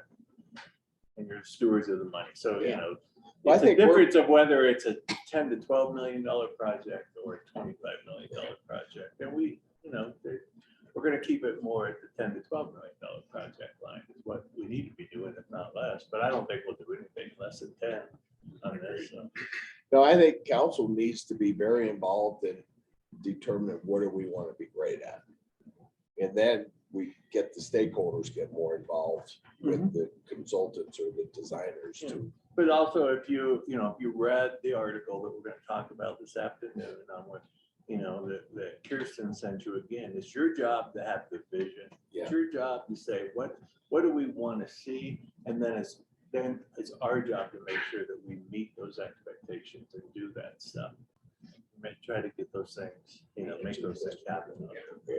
Does it make sense to, and this is probably too simplistic, but to think about who you'd like, you know, what you'd like to see performing in that center and figure out how many seats we need to Yeah, make it does that at some happen? point. Like, It does at some point, but not today, but yeah, it does. Of course it does. I mean, that's those early conversations where you're sitting down as a group and you're taking that feedback, and there may be another work session with the council to make sure, like Eric said, you're coming to us first to see what do we envision before you tell us necessarily what you want to see. I think that goes to Dick's point too about deciding what you want this to be, Right. right? Having a realistic vision for what should be in that facility, and that will help shape what changes are made. It's a really hard question. And that's, we'll certainly loop in Tamara to help. Help answer. And Dave. And not the Peters. Okay, great, we'll bring that back to you. On the renovations for Carter Park, you know, certainly dog park, bathrooms, but is there anything that you all were thinking? Are we talking about turf in that as well or not? No, Rick talked to James and it's really there's a sanitary issue that's hard to overcome with that. I think we should explore other surfaces that have been successful for dog parks other than, Yeah. you know, because you're right, James. I mean, turf will not be the right application, but I'm sure there are other applications that work better than grass and dirt and mud, so. What are the conditions of the fields opposite of to the west of the structure that's more by the school? Those belong to the school. I think it's worth at least a discussion with this district, Mhm. that if we put some capital dollars in that field, or even if we turf that field, would they let us use it during the summer months when school's out? That's a great idea. We do, You know? yeah. I mean, I know they've always said no in the past, but Tony might be a little different. Yeah. I mean, they've got to decide what they're doing with that school Right. for once and for all. They don't seem to be able to make that decision. They cannot make a decision. But that But- might be all the more reason not to put capital into that field. Right. Well, and I think that's the place you start is the school and say, hey, if you're not doing anything for 20 We should years. talk to them. Yeah, because the playground field, like if they're not doing anything for 20 years, Well, then We have maybe, to do something. maybe we say we'll put capital dollars in if you give us first right of refusal on that piece of land. Yes. Oh my God, we've Do asked it. that so many times. Do it. I think the other thing, I can't stand the inside of that building. I think it is just unwelcoming and it's almost, it seems unfinished. Mhm. And I don't know if that just means some kind of banners to bring that ceiling down or just to make it a more inviting space. Because it always seems like when we have a function over there and you're outside and the weather changes and you go inside, it's like, hey, just step into the garage and, you know, It is You know, cold. it's It just feels cold. The cold. kitchen probably needs a bit of refresher. I The just, bathroom. is that place booked like crazy? it is. Yeah. Just that year. I mean, is Yeah, it that is. as we think about doing better there, like, is there an expansion? Like, do you, how do you Yeah, make that possibly, place? yeah. Because if it's booked out from May 1st to Think about how October many 1st. local weddings are there, like, Oh, yeah, yeah. receptions. And local It's parties every and- weekend. Parties, memorial, celebration of Memorials, life. you know. Yeah, it'd be nice to 78. have a more presentable area. that Yeah, maybe it's hosts time to make it Pickleball better. courts. Yeah, so, Pave it over with pickleball. I mean, the level of planning on that one will certainly be a lot less than the river one, but we'll involve some planning and some different ideas. Again, this is where we would, do we let us put together some stuff, get some ideas, come back to you, toss them around, and you see, you'll see something in CIP for all of this? Question on that one, Rick, into the group, and I mean, for me, I already know the answer, but I think it's something that we should think about is, do we like the model? Where it's rented, no staff is included, you've got responsibilities, it's just a shell that you come in and do your own event in. I personally like that model, but it'll determine the design. So is everybody I agree guess I'd with like to that? know what how staff feels about it. Yeah, I'd What be the, curious that too. what the, It's a really affordable entity. Yeah, is it's great. like the only So place many of these. like. So keeping that blank canvas so that you can dress up part of our, however you see fit, minimizes our cost from a staff standpoint, cleaning standpoint, but it could be nicer. It's kind of Kevin had different thoughts on that. Yeah, I agree. The restrooms, the eyesore to me for sure. The interior space, I was there last night for an event. And it's recently painted, it's been cleaned regularly, and it looks good. It does look okay. But I would love to hear the vision for what else that would be, because you're right, it's a personal space. There's an indoor space, there's a covered outdoor space, and they're actually, it's a mirror image, so the indoor space is the same size as the Right. outdoor covered space. And is that what we like?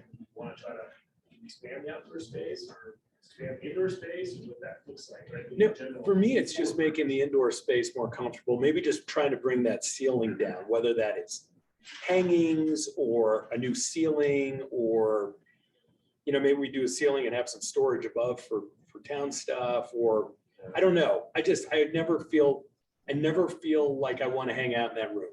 Because it's bomb proof, that's why. Yeah. I mean, we want to make sure anyone can come there, have a 4-year-old birthday party and a wedding. and Right. it's the same space. Which I get, but I think we can get to both of those answers, more comfortable yet still bomb-proof. And it is very echoey, Yeah, right? So even maybe some acoustic panels or something. or something. John, I'm sure somebody smart can figure something. And I From wonder a if capacity standpoint, does it fit the needs of the requests we Yeah. get? Like, does it fit the box or is it too small for the number of requests we get and the volume? So for larger scale events, it is too small. But it's a question of what we want to use it for. Definitely, you can have a wedding with 100 people.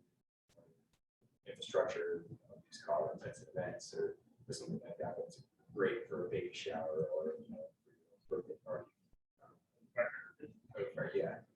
But if you book more as a winter, year round, a bigger space would be nice. I think summer, people want to be outside, people spread out in the field.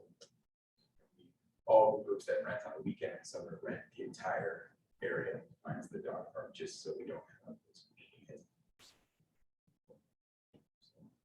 Can you remind us with the bathrooms, do we unlock it during certain hours during the summer? What do we do right now with the bathrooms there? They're unlocked in the morning, locked in the evening. Okay. Folks have the auto lock. Okay. If they don't, they're getting this. I wonder if we look at the size of it in conjunction with the Riverwalk, if you're gonna take the event piece out of the Riverwalk, if that's where the direction goes, like, does it make sense to maybe upsize Carter Park a little bit to get? I don't think there's parking is the problem. That's a Oh, good there's point. totally not parking. I mean, to make that any bigger, parking is just such a disaster already. I think That's a very good point. it would be great, but I don't know where the heck to park. At the school. And you definitely realize the ice. Even rink that's. for events, it's not right there, that isn't busy. Yeah, it's very Saturday in close. February when the it's like it's Packed. packed. Yeah. with apple parking lot. I do think it fills a niche with the size that it is now. You don't need everything to be huge. No. I No, think we it's a don't want it great size. huge. You know, I mean, I think this is 50 one, people we haven't gotten a lot of pushback. I think this is one just where there's an opportunity to refresh. Yeah. Yeah. This and go in there and And I this don't is- think we need to make this huge right now. Cool. It's just, let's get some ideas, let's refresh it. Let's focus on the dog park, let's pretty the area up a little bit. Mhm. I think, we put some money into those, the courts, right? We just redid the upper courts. Yeah. There, and so, Pickleball. they do, they have pickleball. We right? had 6 pickleball. Well, thank you. And then the last thing we sort of combined, we did combine youth programming, because that had a few dots, and the childcare had a few dots. We put them together. And I think this is, unless you have any specific thoughts and ideas, we would have staff bring back. Just let John do his thing. Do your Let thing, John man. do And his thing. don't, come up with some crazy ideas too. I think this is a time to really think, think outside the box a little bit. And if we don't do it, we don't do it. But if you got something that's tickling your brain that you want to bring to council, this is the time to do it. Yeah, these programs are so successful. They're bursting at capacity. So I Yeah. agree with that. The one thing, maybe try and consult with some of the equity commissioners to see what perspective they're bringing that we're missing, where we can do better from that lens. Yeah, that's a great point. Thanks, Carol. We have a couple, we probably are gonna finish this part a little early, but we're getting Matt to come over so we can start jumping into trans a little earlier. I'd like to talk for a minute about housing. Because it did come up here and I think it will always be a top priority. And nobody could do more than what this council and previous councils have done for housing here. I think there's two things that we need to do in my mind is, I'm getting ready to start walking away from this and, I've been so proud of what we've done in the housing market, but I think of when we start looking at Block 11, it's important. And as Shannon and I stood side by side at that open house and looked at these people and you just saw this. At one part it was exciting, and then on the other hand, it was somewhat sad because the odds are slim, right? That people are going to get this. It'd be hard for anybody to be excited, yet they want to be excited about an opportunity. And certainly some of the feedback was, "Wow, these are expensive," but they don't understand the area. Although the triplexes are in the 300, so that's good. But again, there's not that many of them. And it just really hit home, though, I think, what that desire and that need is. And if we start planning Block 11 tomorrow, we're still 2 to 3 years before we start going vertical. So at some point, I feel like, there's been a lot of little things going on as we've looked at development. Are we shifting parking? Are we doing, where are we doing stuff? But at some point, I think we've got to pull the trigger and say, let's start planning Block 11, let's shape it around those 500 spaces that we're required to provide. And then let's fill in that area out there with the housing. And so at some point, I think when we were doing housing updates, every meeting, we have to spend a little time, and we can bring that to you if you want, but we got to start figuring that out. The other thing is the school district. And I think we need a strategy. It's like city market, right? We just get frustrated. Nothing ever changes with that. And they are focused 99.9% of the time on, school safety or, negotiating teacher salaries and trying to have teachers and do the stuff that they do to teach our kids. And housing is something that they have, they're thrust into. And I think that, you know, they have a housing committee, but we have to figure out how to get to the table with them in a timely manner. Because it's the same thing. We're still they've got these positions they want to fill. Somebody at the MMC says, yeah, but do you have housing for these people you want to bring in? And of course, the answer is no, they don't. So we have to look at a way to speed that up. And I don't know if that's Eric and I and Shannon need to sit down with Tony and say, Yeah. Or is it? I think we need to make them an offer. I think we need to go to them and say, look, we know you have all these other things to do.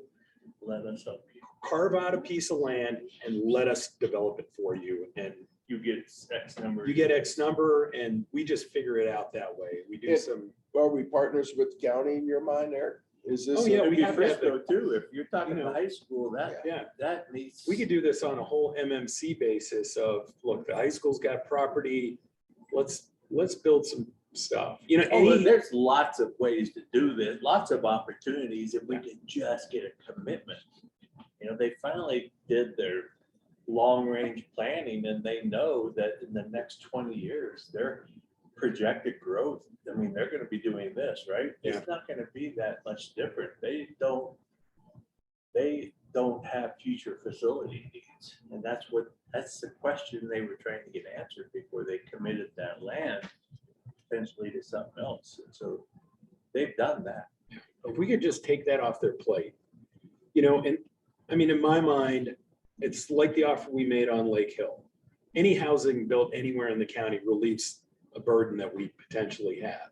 Because when you think about it, we build more housing than anybody. We're really the housing provider for a lot of the county with the volume that we build. So anything we build, even if it's down at Farmer's Corner for the school district, just takes another piece out of our bag. So if we can get everybody, you know, on board, and I'm sure the other times would agree, you know?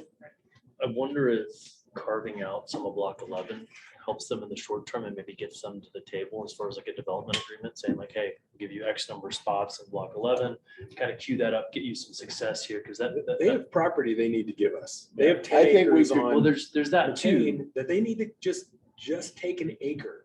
Just take 2 acres and let us build this. It should be happening caught at the same time as block 11. Yeah. 100%. So we shouldn't, I don't. Agree. Yeah.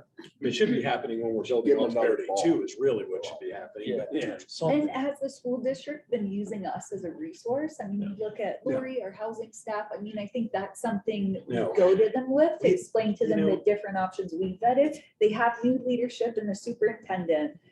Come November, they're gonna have 2 new board members. I think this is the time, not just to, like, I mean, I hope they work with us, we can work together, but we as a town have the expertise that we can work together with them. I think we just need to get, I think the first step is gonna be. But I do think a Again. proposal for them, like, when Dick and I have talked to some of the members, and it seems like they're very overwhelmed with this whole Mhm. process.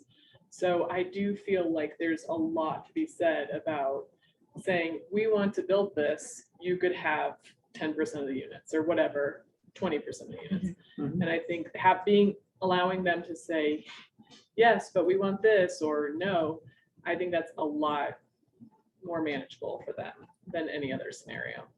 Yeah, you're probably right, because everybody else is, including us, has been waiting for them. Yeah. To reach out and say, we're ready, Not, and then sit down and go, all right, what's the deal? What do we want to work through? right, If we went, I'm not sure what that parcel is, but we just pick, say, you know, let's find 5 acres or whatever that number is, and we'll deliver X and you get X. Mhm. Start The love housing that. community, it's just, it's a volunteer group of people who are That they interested put together. and want to help. And I mean, they just don't even know, it'll take a decade if we keep waiting. It's already taken more than that. Well, it'll take another decade. I mean, we know, on those things like 20 UPA, so if you're doing single family, what are you getting on an acre, 20? single family, it's like 10 UPA, right? Well, the Mark, Lincoln Park was 10 UPA. Well, we can figure that out, but I think that's, yeah. But also, for the affordability piece, I think we really need to continue forward with putting apartments above the garage, because although it increases the cost a little bit, that can be counted towards paying their mortgage, and it cuts people's mortgage in half. So even though it's slightly more expensive, the payback is enormous. So I think I would really like that to be a priority, and as we're moving forward with single family homes especially. As long as we're 1,000. providing parking. 1,000%. And I don't think we should shy away from some tiny homes also on the airport property. Block 11. I mean, there's a lot of places that do it, and The only thing about that though is like Block 11's our last big development, and I feel like maybe, I totally agree with the tiny home concept and looking for a place, but we do have still some smaller infill. So I wonder if like concurrently we can look at Block 11 as the neighborhood with the bigger single family, maybe some duplexes, and then look, Lori's got a list that I've seen.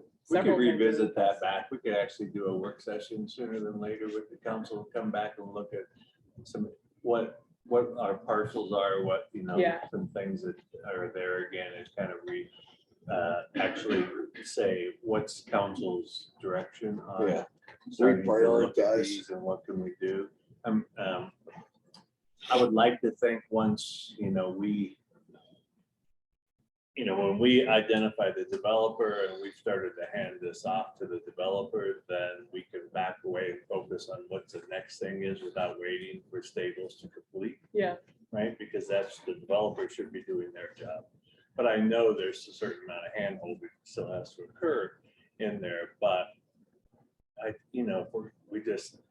don't think this is an area, where we're gonna be guilty of overbuilding yet. Because before we go too far, we're gonna have that new housing needs assessment in the next couple months anyway. Yeah. So you'll see that before you pull the trigger on anything with that. But let us get something scheduled and we can revisit. This, the whole school thing's come up recently a few times. I mean, I've got texts from Carol, and obviously Todd brings it up in time. It's important. And I think it's time that we have to move this thing a little quicker, at least make a strong effort.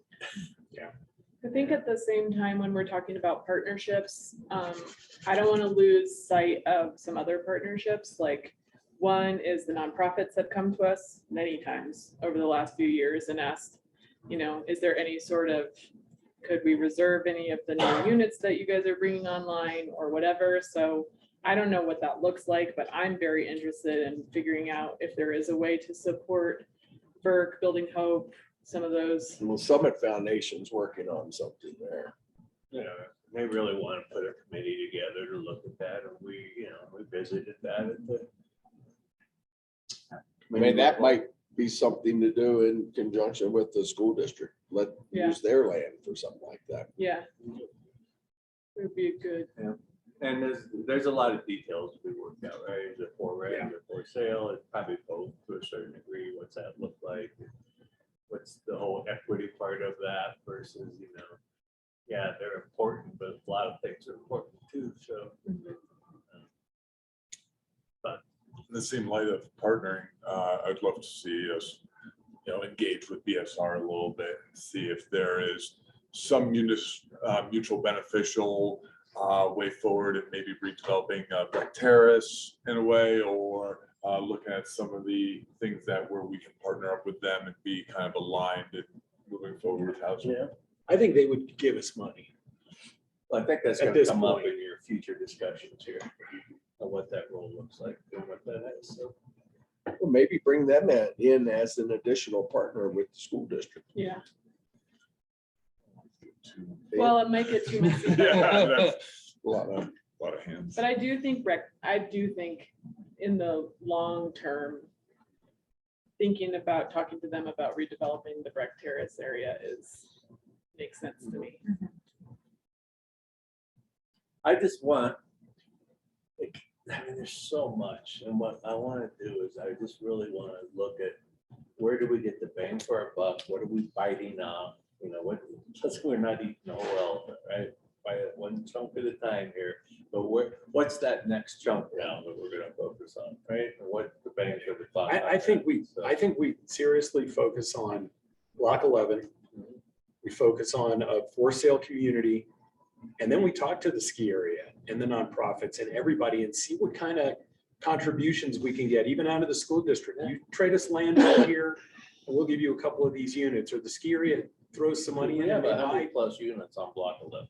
What was that? I think it's 100, Yeah. 100+, right? Oh, yeah. I mean, if we could get the ski area to buy Single family? 15 single Yeah. families, they have more than, they have more need than just. Yeah. So, There's a big development there ready. that we can do.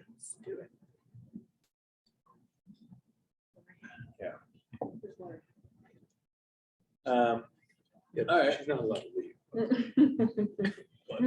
Lori. Right. You guys ready to move on from this? Yeah. All right.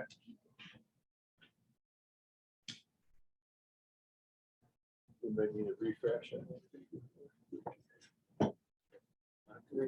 Will we talk about east side bus route?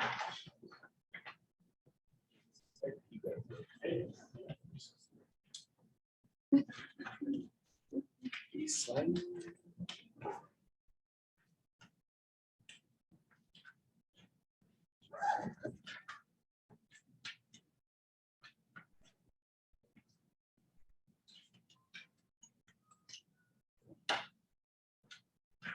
Right. Yeah, you should sit. I You always. guys can perfectly see that, right? Uh-huh, Oh, yeah, perfect. Totally. The good news is I'm not going to read it all, so that's even better, but I'll point out some of it. So, good morning, Mayor and Council. Thanks for having me. We are going to be discussing 4 topics, more or less. The first one's going to be transit. Second one's going to be parking. Third one's going to be transit and parking together. Yeah, interesting. And then the fourth one's kind of topics from staff, things we're focused on, and just kind of getting your feedback on the conversation. So kind of getting some direction on that. So that said, this that you cannot read up here is kind of your council goals that were set a few years ago. Really, I'll point out the ones that I think are most important for the conversation. It's really around mobility as a whole. So I guess if we want to pull it up, we want to pull it up here. It's okay. But I don't want to just have it blocking. If you need to. you can- Okay, so really, that being said, the things that I think are most important there in our mobility goals would be increasing public transportation and the use of buses, reducing visitor and resident car traffic by 10%. This was done, this is kind of a recommendation of the Nelson Nygaard study. I don't know, has everybody read that? It's 106 pages of total bliss for me, but probably not for most of you. It was done in 2016, and it's really a transportation, parking, and urban design study. So it has really guiding, documents for us as in our roles. And then the other important topic here was the develop and implement a balanced parking and multimodal transportation plan that preserves the character of our community. That's a big one for me. And then kind of the last bullet point was augment transit services, both public and private, increase messaging regarding not using cars in town, reconsider parking fee structure for peak season. This was a goal you guys set, not me. I did listen in briefly this morning, kind of heard a little bit of the overarching goals that you guys set for yourself and kind of the topics. One of them, kind of dabbling in it, would be, Kelly mentioned putting a sustainability lens on top of everything. I think that's huge for us in both transit and sustainability. We have that kind of strong goal to be 100% electric transit by 2030. We're well on our way to that. So we should be proud of that, but we obviously have many other aspects we can focus on. There was another topic I thought was interesting. Kelly mentioned expanding bus system to be user-friendly, hit trailheads. Loading bikes on buses is not super easy. I think a few months ago, I brought up that quote that we can get those new bike racks that will allow larger bikes and heavier bikes to be loaded on our buses. We can also change the rules of how buses or bikes are allowed to be loaded into buses if we really feel that's necessary for, sustainability goals. And then I, heard Eric mentioned the East Side bus loop. So we have thought about that, and we absolutely are open to the idea. We've kind of played with some modeling of it. So I think one other topic, I think I heard you guys, I think you mentioned people are getting off at specific stops on the purple A and B. You're exactly right. They are getting off right where you're saying. I'll just put it in quick perspective. Purple B, your biggest ridership getting on the buses is at Ridge and Adams, Ridge and Washington, and Town Hall, as well as Huron Landing. People are getting off at French Creek, Union Mill, and Huron Landing. And then there was one other topic there that I thought was interesting. On the Purple A, your biggest onboard is 7100 at French Creek, Kennington Place, and Union Mill. And then those people are getting off at Wellington, French and Lincoln, and Ridge and Adams. So you're exactly right on that. So there's potential in looking at what we could do there. So that all said, that's kind of what I've heard this morning so far. I'm really going to turn it over to you guys. I'll try to facilitate it. I've recruited some really good people to take notes for me because I don't take notes very well while I talk. Kind of my first thing, what are your specific goals as they relate to mobility? And let's start with transit specific. I'm just going to open it up there. I have some probing questions if I need to use them, but I think you guys have a lot of thoughts. I just want to add one thing, and Matt touched on it, and we just feel that it's so important for whenever you think of mobility, you're thinking of parking, and that those two, as when we go back to Nelson Nygaard and our first real in-depth look at, and they were a very reputable company to come in, and we learned a lot from them. They have to go hand in hand. One helps manage the other vice versa. Parking for us became a way to help manage usage and also behaviors of people. And that's critical. And I think we've grown so much from that. And so I just think we have to have an awareness where on one hand, we're talking about how do we incentivize people to ride the bus, right? Drive less. And then at the same time, if we're discussing whether we should allow free parking somewhere in there. And I get it because you see this facility is underutilized and should we be using it more? But there's trade-offs on those things. And, and I'm not saying it's wrong to look at if you're looking for creative ways to better utilize the facility, but we just need to, sometimes there's other consequences that will happen if we do that. So as long as we're always thinking, and our job will be, and I'll guarantee you, Shannon, we'll keep reminding you, don't, because I bring it up a lot myself too.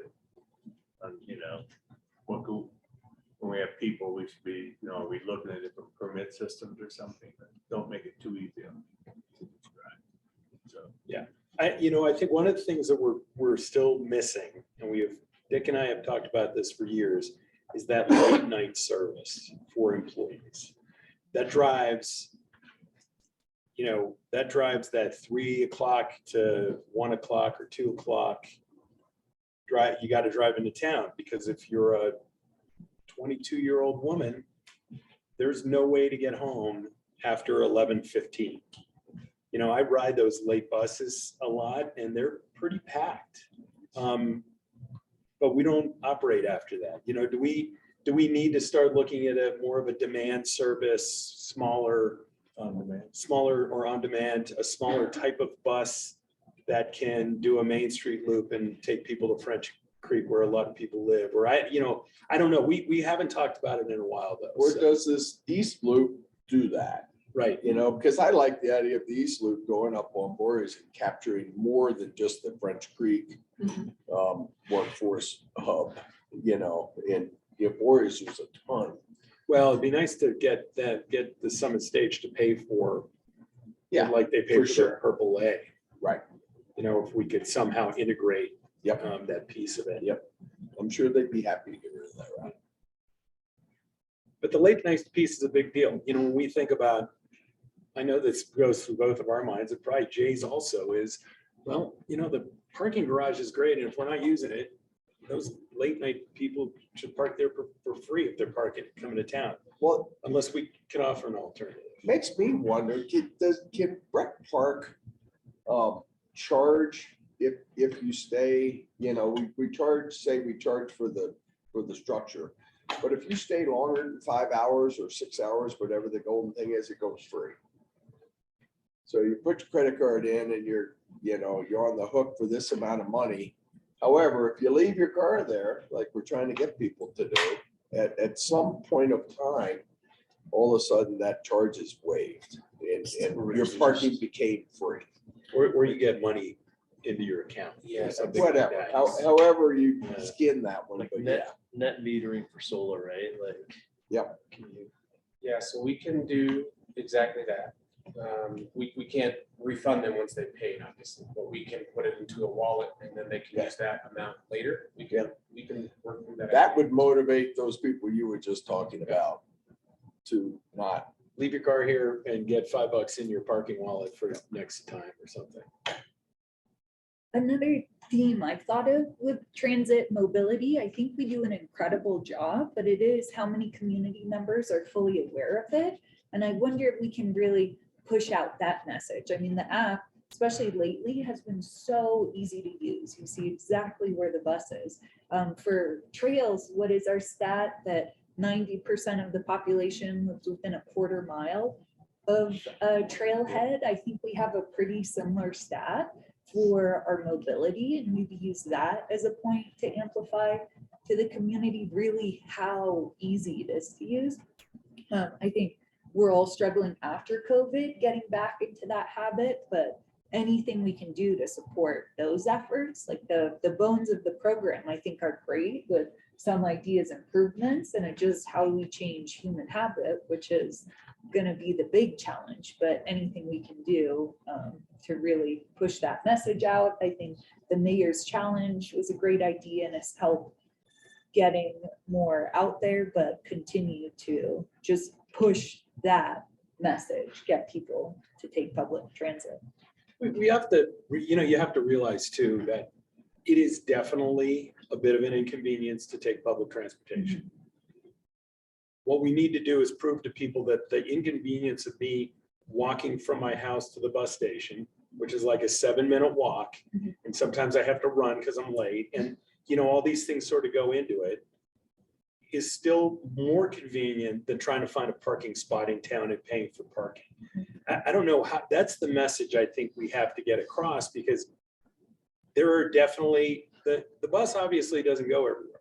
If you live at Dick's house, that's sort of a bitch of a walk up that hill to get to the bus stop. If you're a guest, it's those houses.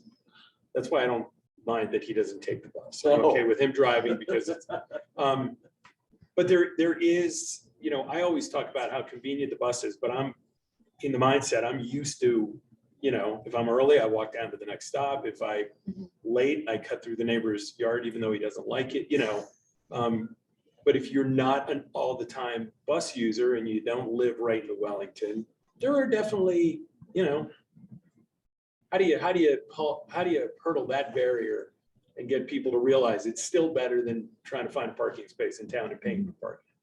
It gets to Rick's point that we should never have free parking. Unfortunately. Matt, is there a bus that goes into like Highlands Green and the new, Highlands Green has their private bus. Yeah, Shuttle. we are not going to the Lowe's, right? We really want to, but we can't yet. We have a plan. Yeah. okay, We need some work on the road out there to be able to turn around near the Lowe's. Yeah. We love to also get to the golf course, but it's just a timing piece. We would need to make it a second bus. So Yeah. we'd have to have 2 green buses doing that, which is a pretty big cost. the only reason, I mean, for one thing, I think that's kind of a area that doesn't have good transportation. But in addition, it doesn't have a sidewalk, and people walk up and down that Tiger Road all the time. And it's like, right now it's decent because there's a little bit of a dirt patch in between. But in the winter, it's very scary. Yeah. And there's, I mean, almost every time I drive that road, there's somebody on it. So it's really well. So I do think we should continue to look at options to get farther up that road. Do you feel there's ridership up there? Well, only on that one side. I mean, like Highlands Green, and then there's a bunch of condos. Dick's Landing and the Loge are there. And I wonder if there's an easy way to partner with Highland Greens to like reduce their costs, but then they have the bus run and they've got the driver, like figure out a partnership there. Since they've got a private shuttle. So that maybe, Matt, this might be a good time to just talk about that concept that we've discussed around the shuttles. So So one of the things that we've chatted about is we've talked about this concept with the shuttle operators in the past, and there wasn't a lot of buy-in to try to encourage them to pick up passengers other than their own. But we do think it's worth another discussion with them to see if there is a way to consolidate shuttle operations and have the ability maybe to be more efficient, more convenient for folks, and potentially expand the footprint of what the shuttles do. So I'm glad you all, brought up that idea, because that's something that we've been talking about. And it also is sort of side by side with the concept of microtransit, micromobility. And the Summit Stage is in the process of doing a feasibility study that we're going to piggyback on. We're hoping it's a decent study to see how that might work in the county. And then for us specifically, how could that potentially integrate with our system? We have a great resource in Tom Fisher over at Frisco, because they ran, was it VIA? The VIA ran their system in Summit County, Utah, including their buses. So they ran both the buses and the micromobility. So he has a really great background in how that can work. And I'll get with you guys later in the summer, because he's talked about doing a field trip up there to see how that operation works. So I think it's important to hear exactly what you all are looking for out of our transit system to help us propose changes. But I also wanted you to know that I think we need, to Eric's point earlier about childcare and program, like we need to think outside the box of what this could potentially look like going forward.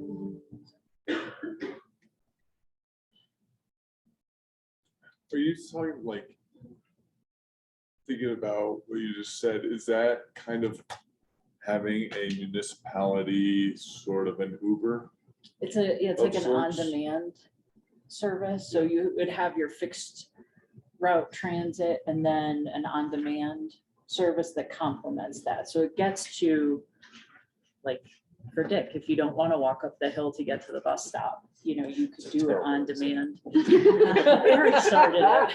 It can get to those areas where we really will never be able to run a bus, right? Because we just can't hit every street, but it gets to that demand piece. And it intentionally is made to feed into the transit. So we wouldn't necessarily take you from Dick's house to Patty's. Right. It would take you from Dick's house to the closest bus stop. Yeah. Where you get on there.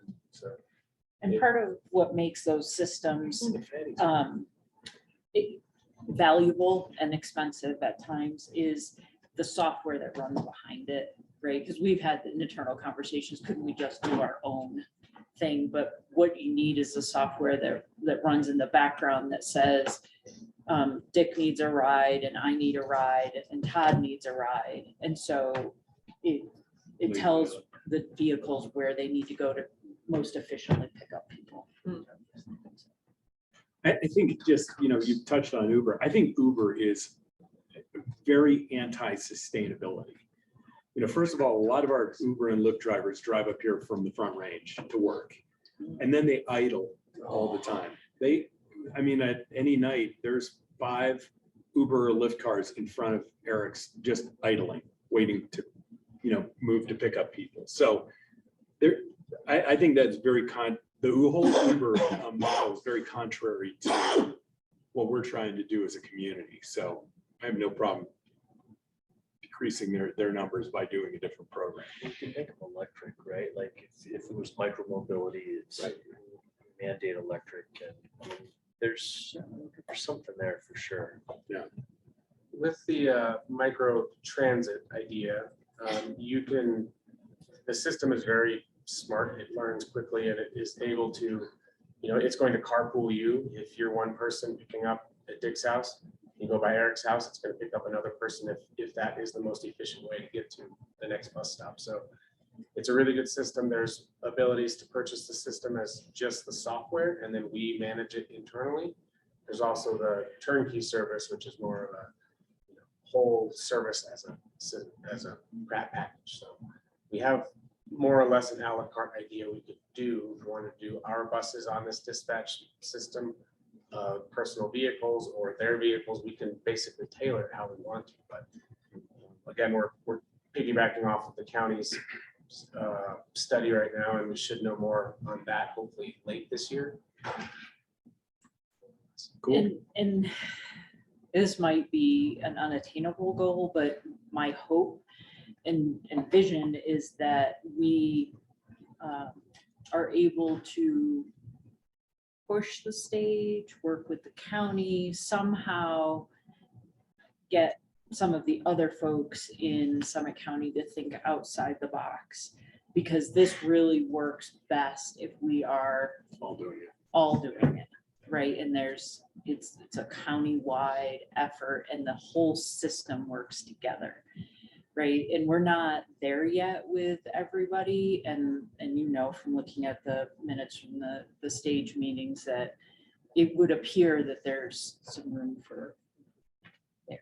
So just like, I don't necessarily want to recommend that we go down this path on our own. I'd really love to see it done in conjunction with the rest of the county. So, sorry, I hijacked you. Maybe if we had even started with Frisco, since Tom's a proponent. I mean, this just gets back to one of those things that still 30 years later bugs the crap out of me, and that's the fact that Summit Stage is not the point to point that it's supposed to be. That was the original intent, and Summit Stage has become the bus for Frisco, and so are Thornton and Dillon. I mean, that's what they have instead of how we do it, and that was the original intent of that tax dollar. It'd be nice if we could all get back to that and then maybe use this other service. Great. That kind of brings me into really the next question is, are there areas of town you feel transit is not currently available or where we can improve it? I mean, I think every now and again we hear about the Highlands, but operationally, I don't know what the usage will be. So that's the one I hear about. But I think improving a route on Tiger Road would be a good catchment area for the Highlands if people were going to take it. But then it would also, I know that it's in the county, but if we're going to consider running something up to Hightor or the Loge or whatever that place is, then there's a We call bunch of it Elizabeth's place. Elizabeth's place is, there's a bunch of locals who, work in Breckenridge, who live up on Braddock and Upland and Swan Drive in Delaware. And that whole neighborhood is all local Breck people. And I know they're not technically in the town, but they're all out there waiting for a ride. That Moonstone Boreas Zone, obviously you're working on hitting that a little more. To me, it's more about density of the buses, right? So like, if you get to 15 minutes on the purple, does that then, it's convenient enough where it's like, hey, I'm just gonna take it because I'm not stressed about, like, I can't wait another half hour or hour to catch it. So I think that's one of the challenges is, when you look at like French Gulch, Huron Heights, Wellington, just to point that whole zone, there's enough density of locals that the frequency of the buses is, I think, a really valuable thing. And going from, you just getting to a half hour everywhere is super cool. If you could do more, then I think probably see your ridership go up, especially if there's micro to get Dick to the bus stop. Just put a T-bar in it. Any other thoughts on that? No, I think, I really do think that a big part of it is a messaging piece about the benefit. The benefit messaging piece is a big deal because I mean, I think we have a really good, other than a couple of missing places potentially, it is a good service. But, you know, if you live, I mean, I guess there's, you just think about, just think about the purple for a moment and where it goes, and then how far it is to, some of the homes, like where Todd lives, up on Pine Street. I mean, the analysis you do in your head is, am I gonna walk down there and catch a bus, or am I just gonna jump in my car because it's easier? And that's the uphill battle we fight with getting more people on transit. Is that piece, and how we message that, I think, is really important. If you can just, like you said, if, like the Nelson Nygaard study said, if we can just get 10% of the people out of their car, it'll make a huge difference on what we do. So how do we do that? It's easy when you're right next to the stop. The people that are in all those short-term rentals on Wellington, that's pretty easy. Those people get on and off. That's slam dunk. But if you're just even a couple houses down, I bet they don't. Yeah, it kind of jumps me forward to kind of my thoughts from mobility staff was really the idea of, we're very proud of how efficient the free ride is. I think we're to the point that we're too efficient, and I think we're losing riders because of it. So like you said, we have 30-minute service in a lot of places. If we get to 20 or 15, we can pick up riders just because it's easier, right? Yeah. So I think there's potential in that idea. I think we can explore that more. Obviously, it's more money to do more service, but we get kudos everywhere we go in a transit world of how efficient our service is at, $6.81 a head. That's pretty cheap compared to $10. So that's good feedback. Any other final thoughts on that one for now? Something I think about on and off is we really have no park and ride option other than the airport. I don't know, at some point, if we talk about doing a park and ride somewhere. I know it's just more parking, but if it keeps parking out of the core, I know you can't do it in this place, but this is one of those things like Little Red. Little Red's an example that if those parking spaces weren't used for anything else, you could park 5 cars there. You could park there and jump on the bus. That kind of thing. And I don't even know where we put that kind of thing, but I'd like to maybe. The one examine area, that. Eric, sorry to interrupt. Yeah. That we tried to say would be great for that was at the north end there, as we started to build out Alta Verde. We really want to make sure we have, we've started that route system, and we said, is there any opportunity, to look at that and say where people could stop coming into town there, knowing that they can then get on, a good bus route to get them into the center of town. Yeah. And capture people coming in from that. We know that's still where 80%, 70 to 80% of all of our traffic there is from the north. And so if we're going to grab them, and we have a lot of land there, right? But how we use that, what we do, and that, to me, that's one of the ideal places if you're going to experiment.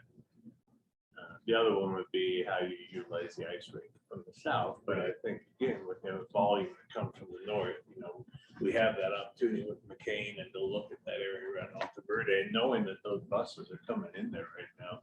Yeah, the ice rink also captures the east, which is a lot more. So it's not just south. So On the flip side of that, I'm glad you brought up the park and ride. I've thought of this, and it would be smaller, but I've often wondered. So I drive to town every day, right? I'm guilty, right? So, and Well, I I need see my, you. I need my car because I'm driving to Silverthorne, I'm driving to Keystone, or I'm driving to Blue River, right? But if I could park a car, say underneath the exchange lot, I'd commit to walking to town 100 days a year, that kind of thing. Where if there was a vehicle in town and I'd probably have some of my staff, like, hey, if you live in Blue 52 or Locals Lane or the Wellington, like, here's a vehicle you can use and ride the bus, like come into town, but not your car. So we'll have two, right? Yep, EV car share. Coming to town here, June 8th, I believe is their rollout date. Yeah. But they'll be beginning, they're parked at the parking structure and they're 2 EVs. They're gonna be exactly what you mentioned. People can subscribe to that, and use the car. It has to be parked back in the same spot that it was taken from. But it's going to be a great service just like that. Yeah, maybe that. We had Zipcar here for a while. And it just. Man, it was expensive. It was so expensive. I used it one time and I was like, I'm not doing that again. I'll just ride the bus. Yeah, okay, yeah. that's And certainly we a can thought. look at doing the same thing for, lower exchange if we needed to add one in there at some point. If this is successful, we can look at doing that particular thing. That particular lot is already full with permits as it sits, and that Yeah. permit is incredibly expensive. Yep. And it still feels like it. Yeah. So Can you park there overnight? In the exchange lot, you can't underneath. I don't think there's a specific permit that allows you to park there. If they're parked there, they're just taking advantage of it. Because that's where I was going, is like, I'd leave Maybe my we car can work on overnight. We did like 5 businesses that, like, because I Try it out. need it for work, but I don't have to get to work. Yeah, we don't have to plow it, so it's not, Just a thought. just something to think about, yeah. Any other thoughts on transit before we shift hard gears over to parking? I would, maybe this is an appropriate time to bring up one of the things that I would love to see for our guest experience is working with some of the current ski area routes. I think they have 3 now, and seeing what that looks like to, as our guests don't see a difference between town transportation and ski resort transportation, if we were able to harmonize that in a little bit so that it is easier to use. It has the ability, obviously our transportation is a heck of a lot better than the ski resorts. And seeing what that looks like if they're willing to subsidize some routes and if the department has that bandwidth to look at that. I feel like Blue's the only one that they really would talk to us about. I talked to Jody a little bit about it yesterday. I don't know what your interaction's been, but they still have this need that when the gondola goes down, they need to be able to rally buses. So they would never trust us with the whole system. But I think Even they if would, we just started with the blue. I think the to see Blue how- would be a good start though for us. Yeah, we've been discussing it obviously for years really, but also, more in depth recently. And I think there's potential to take over both the blue and the gold. Obviously our gold runs on, we do this right now. So they're running their shuttles up Ski Hill because the gondola was closed for the summer or spring. We run our gold, we're running that gold route on our timed loop and we just stay on time. They pass us in their buses running up and down the hill. So it's not really a big concern. Obviously, it's an added cost to our system and it's not cheap by any means. If there were low hanging fruit and I had to make a recommendation right now, it's that blue route and how we find a way to maybe absorb it into one of our routes or run it. I don't think that for us, it wouldn't be economical to run it where it goes currently all the way to Beaver Run, but we do, transfer over at the ice rink with the gray route or the brown route. So we have potential to do that. Again, it's not free.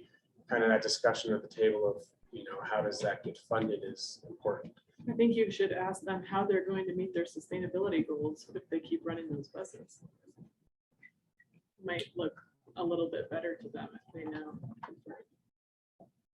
Yeah, their buses are about $200,000. Our bus, 3 buses that we just bought, each one was about $800,000.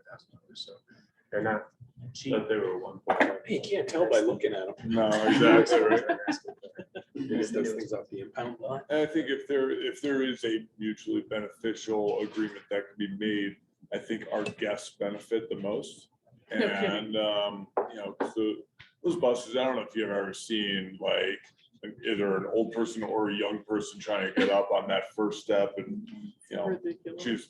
they don't not only do they not kneel, they're like elevated, lifted, and each step is like, and so I just, especially at this time of year when the gondola's not running, and I think that there is an advantage. And at the end of the day, yes, our focus should be on the people that work and live here, but it is the people that visit that afford us the ability to. Well, there, a lot of locals ride their buses too, so.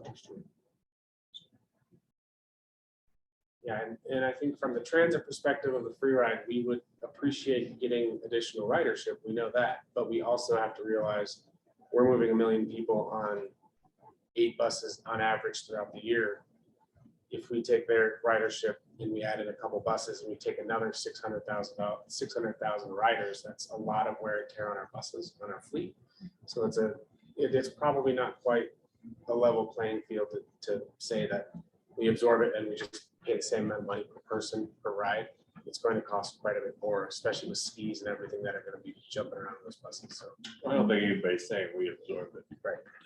I'm not saying that either. And because we have a formula, right, where we can see what a route costs to run on, manpower, on staff, on the wear and tear and all that. And I think plugging that in there and then seeing if there is some sort of parity there that works. Is there, I think we messaged back and forth a little bit, but is there a benefit to the town of having increased ridership from a grants perspective? Initially, no, but yes, in the midterm to long term. We don't really, there's not really a good equation for how ridership goes into, it does improve your grant writing. You look better for those types of things, but we get some, just natural grants from CDOT and from the FTA, but they are an equation that's not really based strongly on ridership or miles or our service. It's however much money is available, they divvy it up, and whoever they want to give it to, they give it to. So, this year we got $350,000 for our operating expenses. That's about 5 to 10%. It's about 5% of our actual budget for the full year. So it's not a huge amount. It would help us to get ridership, but again, on the other end of the spectrum, like I said a minute ago, that added ridership is going to have quite a bit of an additional cost. I think one of the things that we've seen in a lot of grants lately is how what you're asking for will help benefit marginalized communities. So more than maybe our ridership numbers, if we expanded our service, we're doing something with our service that helps those members of our community, that is, I think, more of a flag for them. Would that count in sort of that affordability, running buses out to Alta Verde? Yeah. Is that? Yeah, I think Alta Verde, we've used that a couple of times as a highlight of Yeah, and applications. for that one specifically, we knew with that being a new development, there wasn't going to be high ridership initially. So as we're building ridership, I think we made a smart decision to run that bus back up Airport Road. So we captured a lot of the overloaded ridership from the gray route on the green route, that now they have a seat on a bus, which I think helps us show that that route is super effective and needed. That answer or give you enough clarity for now? Okay. So now shifting over to the parking idea. So really, what are your goals around parking? This is, as we heard it last week, everybody has a different idea, and I don't think any of them are wrong. So kind of understanding what your thoughts are, I want to try to take those and try to unwind it. So what are really your goals, just overarching? Just one thing I'll add before you offer your goals. I have talked a couple of times to Chris Cares at RRC about doing another parking survey. We did that in 2013, 2014, before we did Nelson Nygaard. So we came to that process with information on how our parking users were behaving. Right, what lots were they staying in longer, which lots were they leaving, that kind of information. And so to help inform any decisions we make about parking, I would offer that it's probably time to do another survey.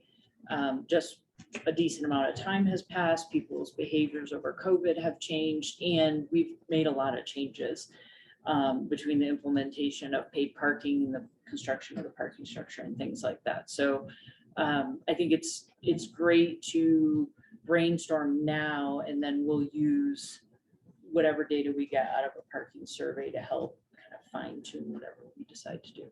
If we do a parking survey, can we see the questions before they go Yep. out? Because I was just reminiscing about our survey struggles when I read the Frisco, they tried to figure out if they should be shutting down Main Street or not. And there was this whole conversation about how to interpret from the question. Yep. And Absolutely. we always run into that same. Yeah, and I think we have to think about parking in a couple different buckets. Locals going to work, locals going to shop. Guests that come here often, guests that are new. And how, each one of those is a different, they have different needs. And I think an overarching need for us as a community is to stop the circling. Stop the movement of cars, and that affects all four of those sort of user groups, right? How do we get somebody that's never been to town to park at the right place? You know how difficult it is when you go on vacation, you drive into a new town, you're overwhelmed with signage, you're overwhelmed with traffic. How do you get them to where we want them to park? The people that come here all the time are a little bit easier. They sort of have it wired. Those, every Friday, Denver people, they sort of know where we're going. How do we influence them to park where we want them to park? Now that we have a structure that, is a little different. And then, for the locals, we just need to, I think we need to prioritize some different types of service to get some of the workers out of their car. Part of it's information, part of it is providing some later night service. And then locals who are shopping, I don't think you can ever change how they park. They know what they're doing. They know where they're going. They all take the chance of not getting caught a lot of times, So as it relates to parking, how do we, are there things that we want to incentivize? Be it carpooling or not driving a car and riding a bus? I mean, Yeah, we do. I think both of those, and we also want to incentivize park once. How do we incentivize people to park once and leave their car? That's still bit of my frustration with the parking structure. When I talk to people, oh, I had trouble parking. Well, where did you park? Well, we were in the structure during the day, but then we wanted to be downtown. It's like a 2-minute walk. So that there's still that missing piece there somehow that, I love that, like the net metering on the parking deck to be like, all right, if you can reduce, 200 cars that come out of that thing at 4 o'clock, they come out between, say, 7 and 9, and they're walking down Main Street, grabbing dinner, spending money. That to me is like spending some energy and brain power there would be huge. Yeah, maybe that's what it is. Instead of having you park at 6 hours and then getting $5 in the wallet, maybe it's like if you checked in by 2 or something before, and then you leave your car until 7, then at 7 o'clock you might get. some Yeah, check that out. makes sense. I don't know, something to just deter people from getting back in their cars at 4 o'clock when they're done with skiing. Yep. And that's the busiest time, so that would also manage congestion. That nut alone will crack that. That's good stuff. It would help. Messing with some of that, just experimenting and see what works would be huge. on the other end of the spectrum, are there things we want to deter or disincentivize with parking? Well, I think it's the opposite of what Eric said, the moving the car. So, I mean, there's no way to say if that license plate was used here, it's gonna cost you double if you try to move on to Main Street, because then they're not going back. But I think that's the challenge with this. there is still a shocking amount of employees that don't buy the pass. What? employees that don't buy a parking pass. I And then they go argue, move every. 2 Yeah, hours? they're No, they figuring just out pay. little things. I have wait staff that parks in our parking lot. They drive me insane. I mean, we have this discussion all the time. It's cheaper for you to go buy a pass. Yeah, I know, I'll get to it. It's not that hard, but how do we overcome that hurdle? You know, how do we incentivize that? Tonopah is our largest offender of that, if you want to call it that. The employees are parking there, but that lot is 90% full all of the time. Yeah, Which one is Tonopah? by the School, elementary school. And part of it's, I don't even know if it's a money thing. It's more of a, I don't know if maybe part of it is dropping $100 at once or $200, whatever it is. Maybe, I don't know. I don't know the way out of this, and it drives me mental when I talk to the staff. I think it goes back to maybe what Rick was looking at of like, I've done this before. I pay for parking and then like I go run an errand, like trying to come back into that same zone. I think it says, hey, you've already parked here recently. Right, You can't don't allow park. reparking. So I wonder if there's a way in the software to incentivize or disincentivize the reparking, like prohibit it basically, or if you Should park. challenge you with our guests, even, we've been reluctant to do a lot of parking, right? Yeah, Because we know people, while we don't want them driving, we know that they're on vacation, they may come in, they go to cleanse in the morning, and then they back to shop, and then they come back. When we talked about it originally, it was all about the realtors. It was about a realtor parking in front of the store and then moving up 2 spaces, and so they could keep their car on Main Street all day long. Yeah. That's where the whole reparking thing started. So Which is they the used to do. Black Placer, employee lot, Permit here. it is. Certain times of the year, it goes to 1 or 2 hours, and then it's permits. The other time, I think we allow 1 hour in the winter. parents pick up and they use that lot, so there's like a. Yeah. I just was curious because Tonopah is like really far from Sawmill, which makes sense why employees don't park all the way there. But Black Placer is a lot closer. But they'd have to. And Tiger cut- Tiger Dredge, Dredge was the one that I was thinking of. their major was worse, Tiger Dredge. I liked your idea of paying folks for, you live in Blue 52, you're taking the bus, you can show that, or you're walking or e-bike or whatever, like paying them per mile, like that. I'm fine with the carrot like that.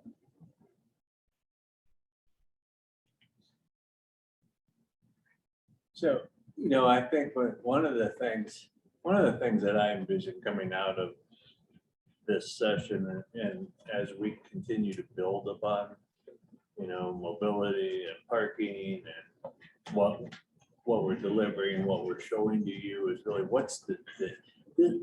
I think it's interesting because there's so much data we have to access, and data can really tell a story, right? And so, if we understand what you're looking for, and I think that we're all fairly aligned in looking at how do we incentivize this, because we're trying to change behaviors. Again, it's about changing behaviors, trying to set goals, whether it's, percentages of increase in ridership each year gives us stuff to work for. Where do we look at creativity to try to enhance and to drive those numbers up? And then where do we look to add different programs that would incentivize or disincentivize other behavior? And what's the data that we're tracking and that we're sharing with you? I mean, we've talked recently about, our typical ridership numbers that we see aren't always apples to apples when we look at number of riders from one year to the next on the route, because the service hours were different. Right. So we need to be tracking service hours too on that, because if we only were running less routes on that particular, year, then even though it may be shows less total ridership, the amount of riders per service hour have actually increased, which is good. And so we just need to really make sure that our data is telling the right story. We need to make sure that we're looking at those areas of town where we're seeing longer stays. And is that indicative of employees? Because it's still too cheap. And, we know that, going to $10 a day on in the structure for the summer there are at least, what, a handful of other areas that it's cheaper to park all day than the structure. It was $8. $8.50, I think is the lowest. And that was, I was surprised to find out that was North Main Street. We're allowing, That Parking wasn't lot. all day, it was like, I 5 to mean, 5 hours. essentially, it 5 was hours. 5 hours Yeah. because a full day was like 15 or a little bit more. But I think to your point, the data that you all want to see is important, and Matt will be coming back with the annual parking report in a couple of few weeks. And as you know, we always, like, we look at the data that we have and where people are parking and how they're parking, and we'll make recommendations likely for increases in some of those areas where it appears that people are abusing the system. but I want to be able to walk away from here, just like we walked away, with 5 things that we're going to be working on. I mean, I've got a couple now, but if we're going to walk away with some things that, and in our success, I hope over the next year is measured by our ability to accomplish a few. Like, we need to go figure out how we're going to create an incentive of putting dollars in a wallet, right? To disincentivize that moving truck. Then that's a goal we need to set so that we can do so, make some of these things happen, and then see if we're changing behaviors and doing that kind of stuff. So. I don't know if at some point we need to change the hours of our parking and get away from the 10 o'clock thing.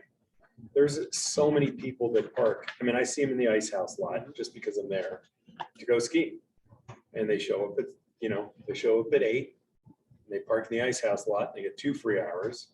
And then at 10 o'clock, they start paying from the app, from the lift. Ski all morning for Ski all morning for $1.50. And it's not really accomplishing. It's not what that's meant. No, it's not meant for that. Now, is that parking lot that full that early? Maybe it doesn't really matter, but I think we need to look at that.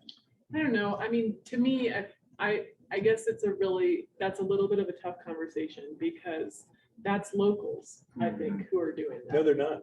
I mean, I see them. I see the people that are doing it. They're not They're locals. carrying their skis like luggage. They're carrying like this. They're even less than the Texas suitcase people. Okay. Do the full. If that's Yeah. if On that's our the group side. we're gonna charge. then And that's North okay. Main's got. a North ton of Main that. is, I feel like that is like who Kelly's talking about. It's the local coming in, Yeah. shooting off, getting, dozen runs in and then going to work or whatever it is. Yeah, we see that a lot. I don't know. I'm with Kelly. I think that before 10 is important for, locals and. I mean, locals already don't want to come to town, like for 3/4 of the year. That's why they should catch the bus, because the But- bus is easy. Yes, I mean- but it adds a lot of time. So if you're gonna ride the bus in, ski for 2 hours and then go to work, you're not gonna be at work until 1 o'clock, which works for the restaurant industry, but for lots of people, it doesn't. No, I have to be at work at 8, so that does not work for me. For your workers. I mean, I kind of feel like it goes to my original comment, we're ski town. This allows people to go ski a few runs in the morning. I'm okay with it. Me too. And I guess if you go back to our original goal with paid parking was to make sure that we always had a space or 2 available on every block. And we tried not to necessarily control which users were there as long as we had spots open. Now we have adjusted the cost a little bit to try to avoid like having all the spots on North Main taken, because it's cheaper to park there and ski than it is to park in the parking lot. So we've made those adjustments, but if you are still good with the goal of those 1 or 2 spots per block, regardless of the user, then I think we're probably still on the right path. It just depends on, if we want to really impact the ability for folks to get, 4 hours of skiing and for $1.50, right, then we would need to make some changes. That's not my goal. I think the 2 spots per street is a much more reasonable goal. I don't know why we're managing people out of skiing and ski town. Yeah, we've Locals got have to it. embrace the lifestyle in this town. I totally agree, but you're having people that are driving a mile or 2 miles, But I think we're that, we're not incentivizing them to ride the bus. no, but I just think that we can't manage every single scenario. And this is not a scenario that is so prevalent and such a problem that I think it's worth managing for. I think our time and energy is better spent. You hate Mother Earth. I do, You're a hater of the earth. I do. But everything's gonna be electric soon, so it won't be as big of a earth sucker. I don't know if, I'd be interested if it is like something that you're gonna move forward with, looking at it. I don't know if adding credits back to a wallet is the correct incentive for, like, I agree with the goal of trying to get people to park once. And then, like we talked about the last council meeting, do their business, go skiing, go to the brewery, go daylight, whatever. I just don't know if I'm 100% on board with the carrot being you get money into a wallet that you get to use the next time you want to park. I would love to explore other, I don't have a better Jay, I idea. think it's more for the guest than for the local. The local that's doing a bunch of stops like you're talking Right. about, this is really more for the dude that drives up from Denver. Uh-huh. Is what I'm thinking with that wallet incentivizing. Because we don't want them driving, parking, and then driving and parking to eat at your place. 100%. They're the ones that I really want to incentivize, just park and stay in the And structure. I think to incentivize local and guests to park once is the correct way. I just don't know if putting more money in their virtual wallet. I would love to hear if staff had any other ideas of other ways to incentivize that behavior other than just saying you can now park free the next, if you stay all day 3 times and you can park free on your 4th day. I don't know if that is. Yeah, we have to That's- see what's doable. Yeah, what's more attractive. I I'd just don't be know. curious. Do Like we I know said, yet? I don't have a better idea. I think it's a good Through my question. messages, but we can discuss it. We need to explore what's doable. Yeah, we're a little limited by the technology and parking, but we have a lot of options out there. We're using 3 platforms, so we can probably find one that works for everybody's needs. I think the idea of, park 2 times, 5 hours plus, you get a free parking day, I think that works. I think what Jay is saying though, is it's like incentivizing driving. The more Right, you drive, the more you get free parking. Which is why I Which- think the guy that comes from Denver, Right. he's driving anyway, so it doesn't. So I think going it's to kind of like, Maybe, the question is there anything better? Are there any Yeah. better options? but maybe we start with the gondola lot, and just get some data and see if it helps, and we can try this, or if Matt's got other ideas, I mean, that would be a great place to collect some data and see what's working. The one thing that stands out to me, and you'll see in the parking report, is we have our highest stay lot is F lot at 5+ hours. That's what the general, I think it's 70-some% of that lot is 5+ hours. Every other lot in town is 2 to 3 hours maximum. Most of them are 1 hour. So just an interesting thing. You'll see it in the report, but there might be something to solve for there. That's Well, fair. that's skiers, right? Makes sense. Yeah. They're walking to the thing. Yeah, Do you have data on South it Gondola? takes an hour to cross. I do. That's 2 hours. First Avenue, so It's 2 to it's 3 an hour over the state right there. Can you stay 5 hours, give them $5 there. There's a huge opportunity in North Gondola or South Gondola if they're averaging 2 And- hours there. It's funny that we've talked about that so many times, the idea of having like an incentive coupon or getting restaurants or, Yeah. whatever to, I hate to say bars, because I don't really want people drinking and then getting in my car and driving to Denver. It just hasn't been Yeah. successful. Yeah. So there's gotta be other, and that maybe is part of that surveying questions to ask the people who are leaving, like what, What if would make you anything, would stay? get you to stay? Free childcare. Right, yeah, we'll take your kid, you will have dinner.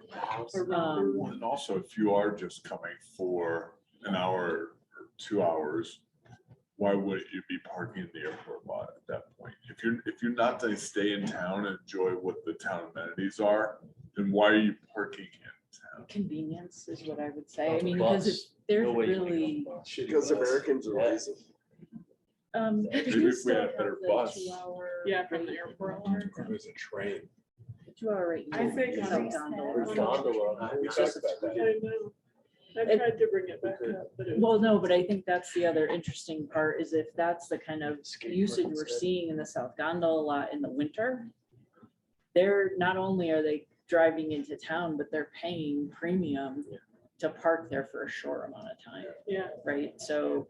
Who it's- are those people? Same people that are driving in the express lane, when traffic's not backed up because they can and they don't. And they have They the don't money have to to pay pay for it. So nobody's in front of them. Yeah. I always wonder why traffic's moving and somebody's in the express lane. Anyway, I think we have a lot of They're escalating. data to unpack. when it comes to that. I'll switch us to our third kind of topic that I mentioned earlier. So now it's transit and parking together. How do we get residents to leave their car at home and use transit?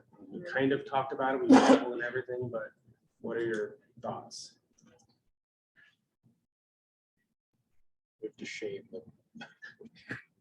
I don't know, it's a hard one. I think there's a big messaging component. You know, I really. You know, it's one of the things I think about a lot. You know, and I see the people that do ride and, you know, who they are and the people that ride all the time have figured out that it's, that the net is a win for them. Plus they have, like I do, they have some, you know, they can make it happen, you know, but not everybody can. I Which is think that always the problem. the people who, a lot of people who can't, it's the on-demand service because, you know, most of the year you're carrying skis to go places. So we're just talking about those people who are just a little bit too far from the transit stop. And if we have 800 licenses in the neighborhoods, that's a lot of space. 800 short-term rental licenses, that's a lot of people who don't really have access to close transit that all have to drive here because they have to drive once they're here.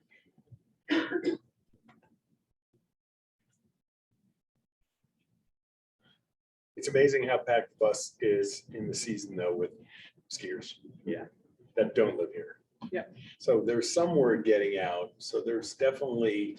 Well, I think you, like you said, if you're along a If you're on the transit corridor, lane, you jump on it. Well, I think the short-term rental people really advertise that you're on a bus you're driver. on a bus Yeah. route.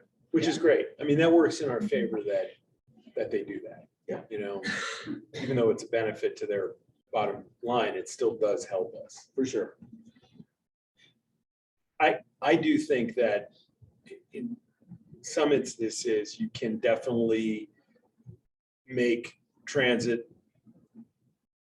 more, more acceptable to people on the east side if you had an east side loop. I think that's a big deal. I mean, there are plenty of days when that thing just gets so bogged down between, you know, I always talk about Purple because that's the one I ride, of course, but you know, everything on the west side goes so slow. And then the minute you cross Main Street, it's not a problem. That's where they try to catch up. So for the Warriors Mark shuttle, how does that work? Does it go up and down all the roads or do they just do a? It's a simple loop, pretty much through the very bottom, what is it, Village Road? I forget the name of it now, it's not Village Road, but it does the very bottom down there by the Marriott, kind of starts there, works its way up, and does kind of a figure eight through the whole upper Warriors Mark and then comes back down. So it's pretty straight. Goes up White Cloud. You used to go. Do they have across a the park street and ride? to the ice rink. They have pretty good ridership. They do. I think it's, I don't know, that most of those roads are too far to walk. Like I What- think yeah. they, people I think Yeah. walk. And then they get To off get at the to the Marriott and walk through to get to the Yeah. big nine. And I think there's a fair amount to get it, we'll get on or off at the ice rink. We don't go ice rink. Where do they stop? They transfer over to gray or brown at that stop right in front of wherever the stop sign. Or they walk across the bridge. They go off in this-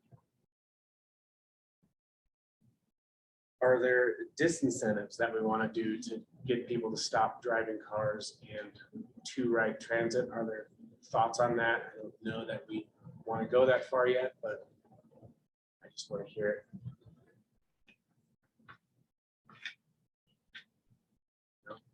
I mean, I think the biggest disincentive that we can provide is not building any more parking in the core of town. Because if you don't make it easy for people, then they won't. And some of your potential projects may take away parking. Yeah. So Maybe not a bad thing. So are we talking about getting away from requiring the reservoir parking at the base of the gondola? Or having it replaced in a intercept lot? Are you talking about the agreement with Bill that The we have? 1,500 spots. you mean? Yeah, the gondola, the 1,500 or No, I think whatever we that keep, number I is. think we keep that. I mean, I I think don't we think keep that's a that ma- 'cause I that's don't think it's a manageable. massive number. It's 1560 for those. So we're gonna have to build a structure if they start developing on Gold Rush. I think I think we talk about building a structure out at the airport. So we are talking about moving it. I mean, I think at some point, I mean, that would be that's just my opinion. I is agree The next with structure that. has to go out of town. the other thing you can consider in that is whether or not the additional spaces that were added on the south lot could count towards that. Mhm. Yeah, I'd say no to that. Just depends on, Yeah. you know, if you want to reduce the number of cars. I think we have a manageable, I think that's a manageable number. We managed it the whole time. That 1560, that's a number. I mean, I would be okay not increasing that and starting to move. But there will be a lot of nervousness that occurs when it goes to 500 spaces on block 11, Yeah, sooner than later. yeah. Because that will not handle what What we happens. have. out Well, I there, think the right? problem too with going down to 500 out there is that on the busiest days, when they're parking 1,000 out there, we are forcing all of those people to come into town and drive around until they can leave. find a spot. Unless we build a structure out there. Yeah. But I mean, I'm just saying, if we only maintain 500 out of town, then all Right. those people are forced into town You will- on the busiest days. You have to know what the consequences are, but, you know, again, that's where whose responsibility, who's doing what, because that will become a reality sooner than later. That shrinking to 500 is a big deal. It's a huge deal. Like, I think of all the stuff we're talking about, that's That's probably, 1,000 cars on peak days. It's also 20 to 30 times Yeah, a year. I think 20 days last year, we went over that.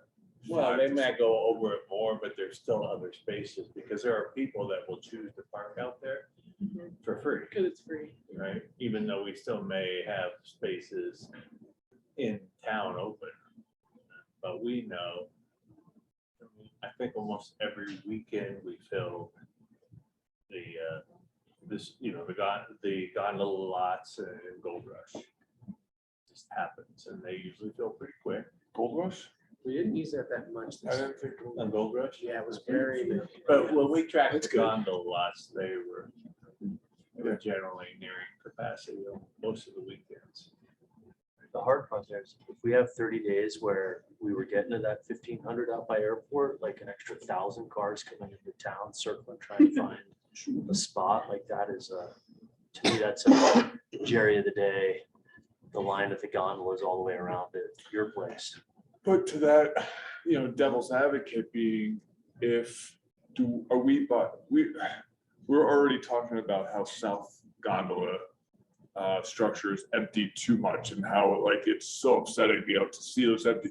Can you imagine a structure on Airport Road It's for empty. 345 days a year being empty like that? I think that would give me more heartburn than just trying to figure out how to deal with 20 days a year. I'm glad we didn't build a 50-year capital project that's full immediately, Yeah. Right. right? That's like building a new building and then realizing you still need more storage space. You want to grow into something. Yeah, but do we think parking's gonna grow or shrink?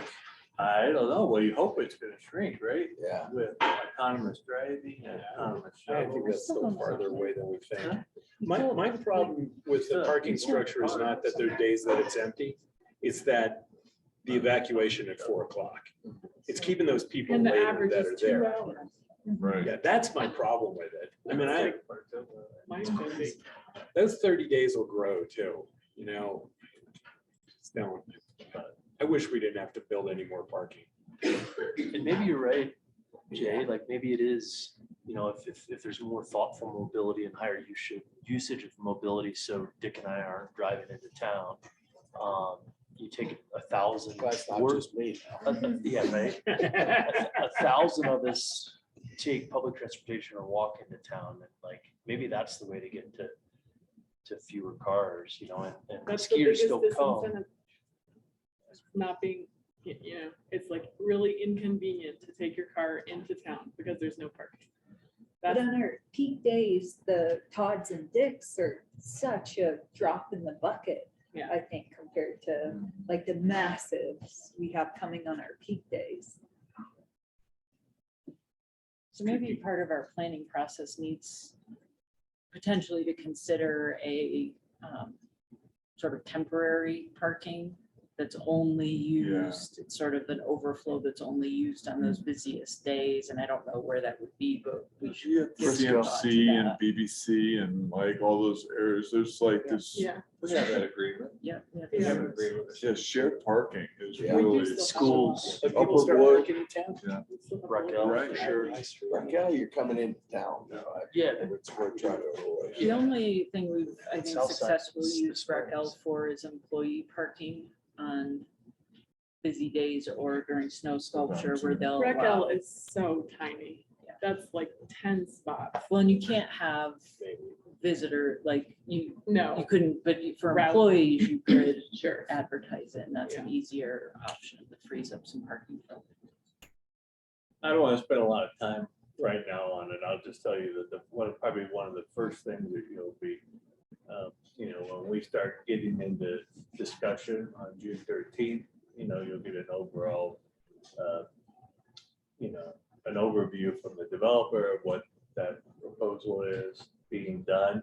And then we're breaking that up into 6 sections with, you know, North Donla being one section, and then both North and South Gold Rush each being a section on there, and they'll be tackled and kind of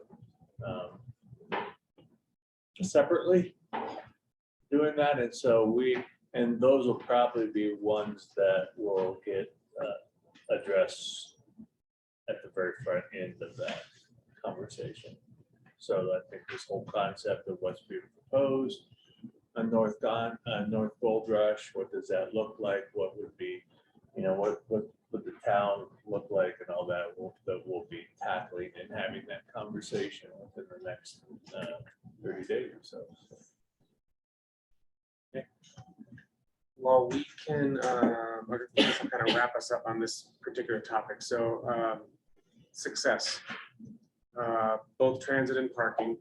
How do we measure it? And what does it look like to you if you had to just give me your basic ideas? Obviously, we know we can create our own, you know, KPIs, but I'm curious if you guys have something that would tell you what success is in transit and parking. Growing the average amount of time people stay in the parking lots is one measure. That's a great metric. And then growing the number of people that are riding the bus. 100%. Yes. Well, and even if we don't grow the number of people immediately, but for me to shrink the time between buses, like to 20 minutes, that we would have 20-minute service across town. I think over time, people will use it.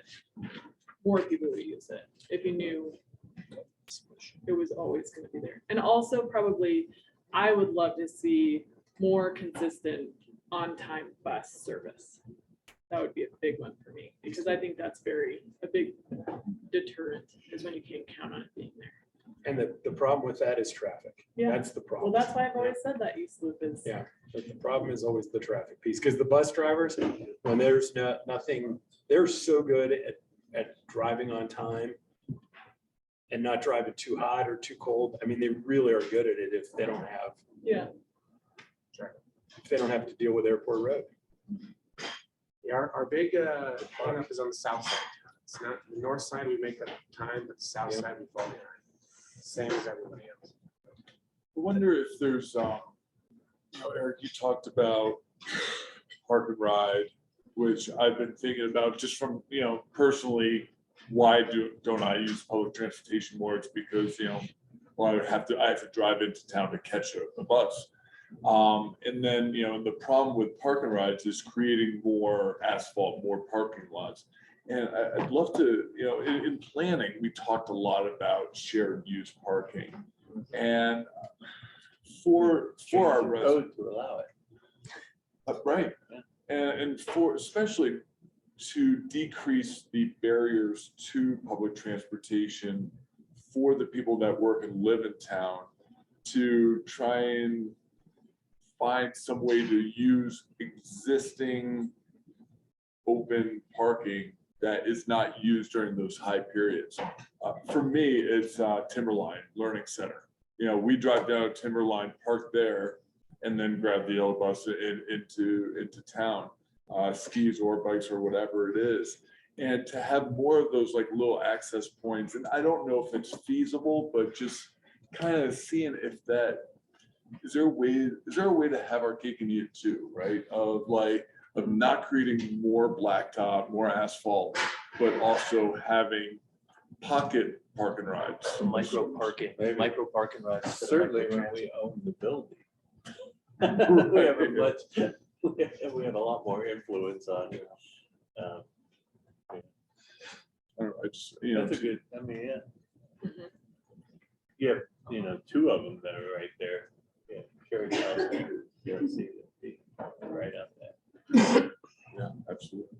One of the measures, I love your data metric there. I think service hours, of the bus, definitely, I know it's been super challenging with bus riders, but then I think you could see the lack of ability to get staff and drivers for those routes, like that has a huge impact on the number of riders. Love that the riders per hour are up, but like that hours of service, I think is a huge metric.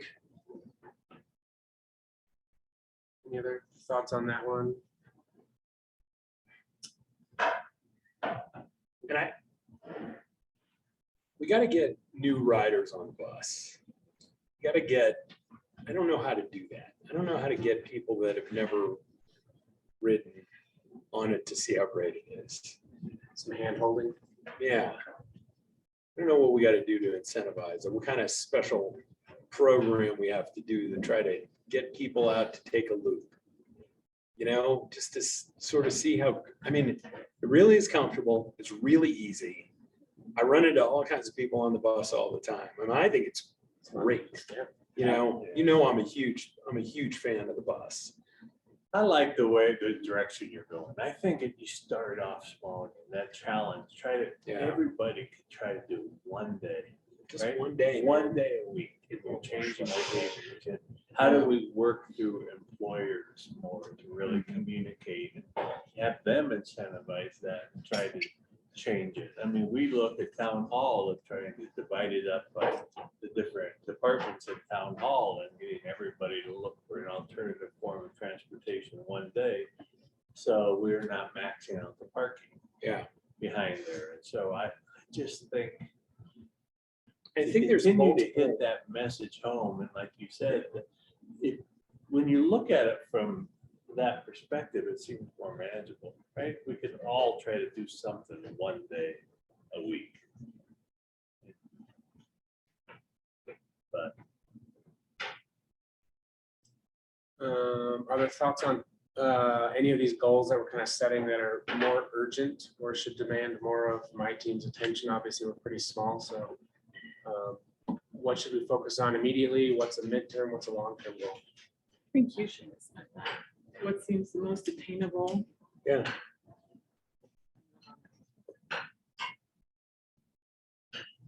We can talk internally.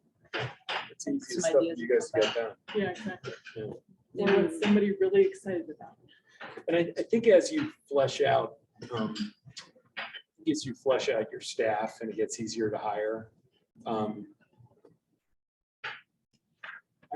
There are some drivers that I think are outstanding ambassadors for the community.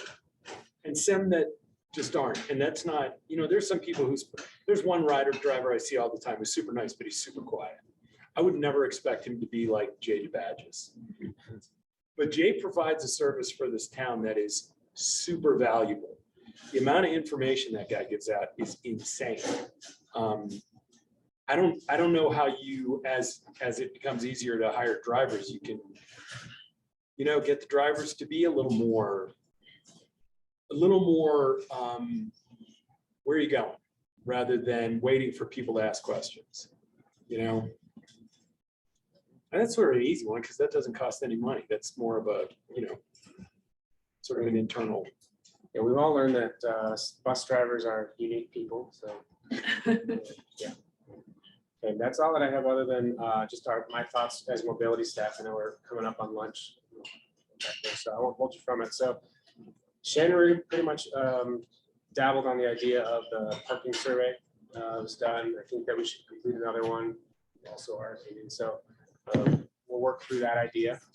Come back to you with the questions that we're going to propose. And different surveys, I think. Yeah. We can do multiple surveys and, maybe Lucy can help with sort of identifying different groups of people that should, And we just finished up the purple route survey, which we got over 200 responses on that, which is a pretty good number. So I think we have the ability to get some good feedback. People want to give it to us. Let's work on that.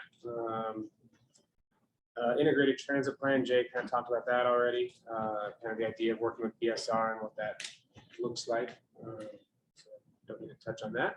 And Rick touched on the free ride, the availability of data that we have available to us. It's endless, almost to the point of being too much.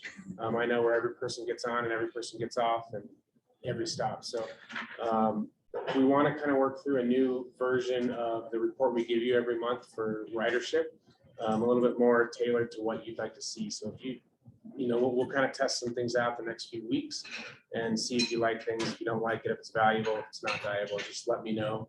We're just going to test things to see how they come out to you. So, how many of the surveys were Spanish speakers? I don't actually know that. He sent it to me while we were here and I haven't seen it, but I do have that number. I'd love to know. I'll let these guys know. Yeah, the last thing I kind of had was, the free ride is incredibly efficient. We're very proud of that, but is that really what we want to be known for, is an overly efficient transit service? We know that we're missing riders because we're too efficient. So efficient, but not overly efficient. If you can increase ridership by giving up some efficiency, I think we would all agree with it. It's worth that. Awesome. More service, more riders. Invest a little more money, but yeah. We'll invest more money, right? And I think that kind of the final thought would be, as compared to our highest ridership year, 2019, we are putting the same amount of people through our buses as we were per hour as we are now. So basically at our peak in 2019, we're seeing the same amount of riders per hour for the service we're offering. So we're basically seeing those riders around the bus. It's 23 riders per hour on our buses, which is way above the national average. I don't think I have that handy, but we are still, again, overly efficient and performing pretty highly, just so you know. So awesome. That's everything I have. Well done. Yeah, we're ready to break for lunch. Nice job, man. Enjoy your lunch. Thanks very Great. much. Great Yeah, morning, thanks, everyone. Matt. Thank you. It was good discussion. A lot of stuff. All right.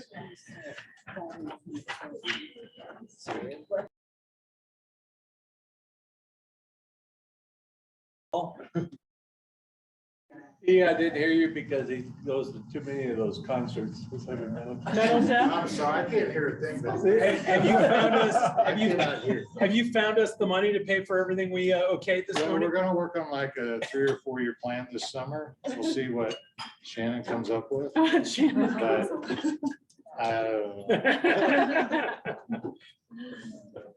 Oh, Stretch. So you're saying there's a chance. So you're saying there's a That's exactly what we told him to tell you. All right, Okay, Riverwalk Vision. right, highlight of the day today. Yeah. So I'm hoping this is gonna be more of an open discussion. I don't have any kind of big presentation for you.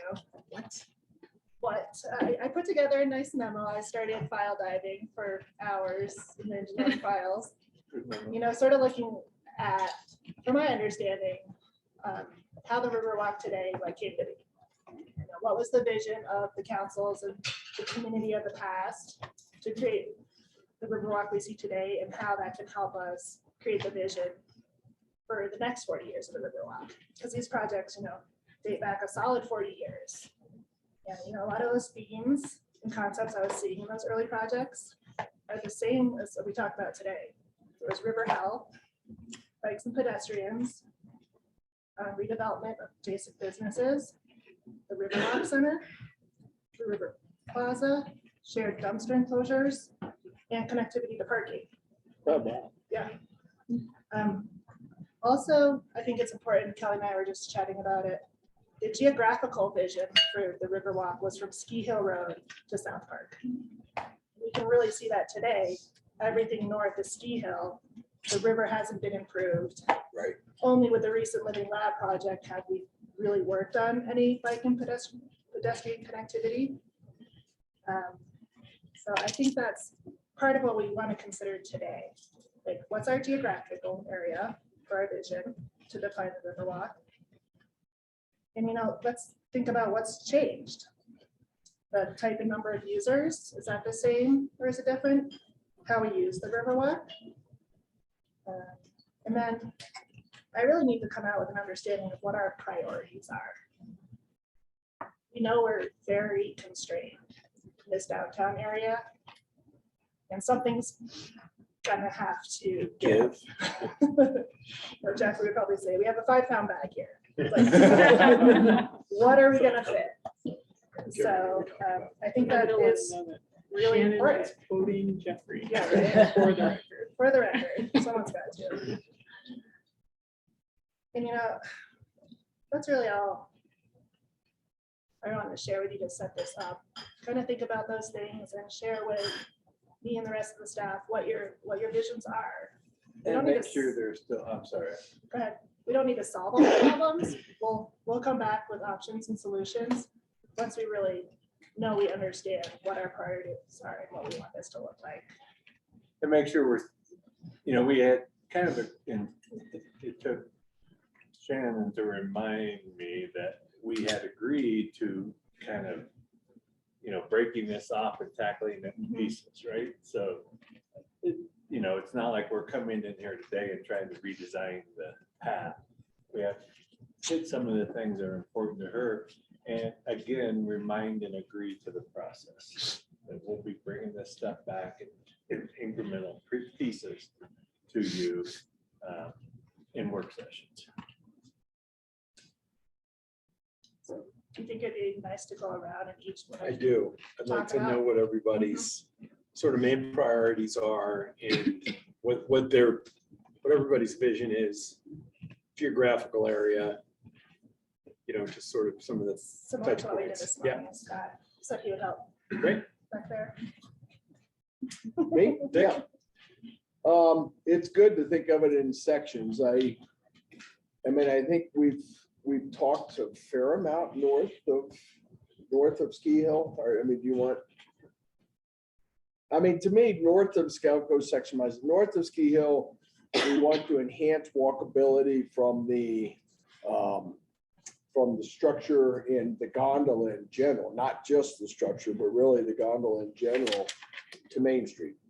And to me, it's to get the American public to walk, it needs to be the most direct, the most obvious path.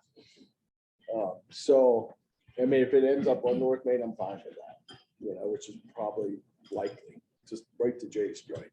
It's like, So east-west connections. from- east-west connections from that.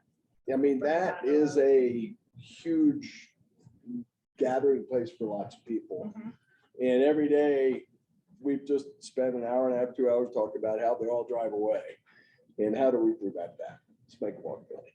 I think we need to also, for the whole section, is do our best to find a path for bikes to get through town with minimal conflict with pedestrians. I don't know that we're gonna eliminate that, but minimal.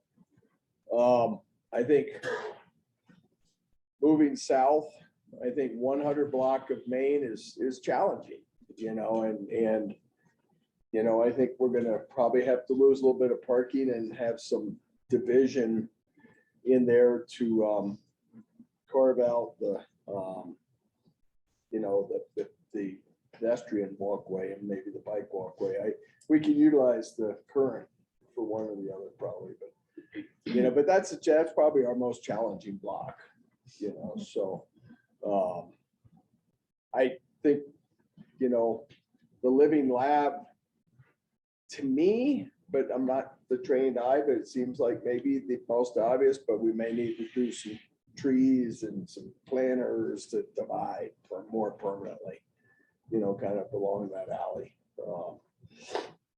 I think the next couple of blocks as we go south, I really want it to play more to the river like it does around, around the center of town, right at the Riverwalk Center, where we really can enjoy the river and it really plays to the river. More like formalized touch points. Yeah. Like that, like the plaza Yeah, has. probably in and out and formalizes. I think our biggest challenge is to better manage our material, or material management collection spots, the dumpster enclosures, because they need to be expanded in my mind. And we were reminded that we need more public bathrooms. So if we're rebuilding some of those, we might think about some public bathrooms in some of those facilities. Where do they go and how are they accessed? That's going to take some creative thinking. It's hard. No, we don't need to solve that. Yeah. So, but I mean, that's one of our priorities for me, because right now it's just a trash truck alley and delivery alley. I think we can, with some tough training, we can get the vendors to push to an earlier morning delivery and get stricter about old trucks are off there by 10 or 11 in the morning. But that'll be painful, but I think it can be done.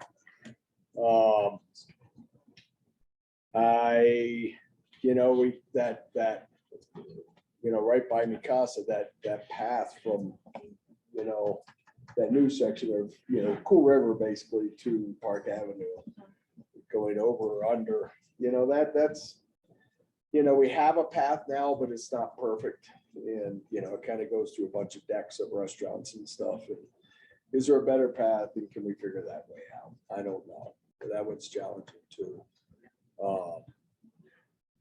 So I also would like to see us incentivize just, back in the early 90s, I did the addition to Mikasa in 93. I had no density whatsoever.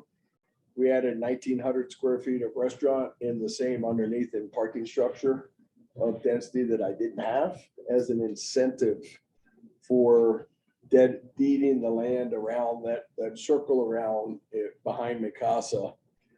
Came out of that project, we built it and all that, but we deeded it to town. But that connection didn't exist prior to that deal. Around the pond there.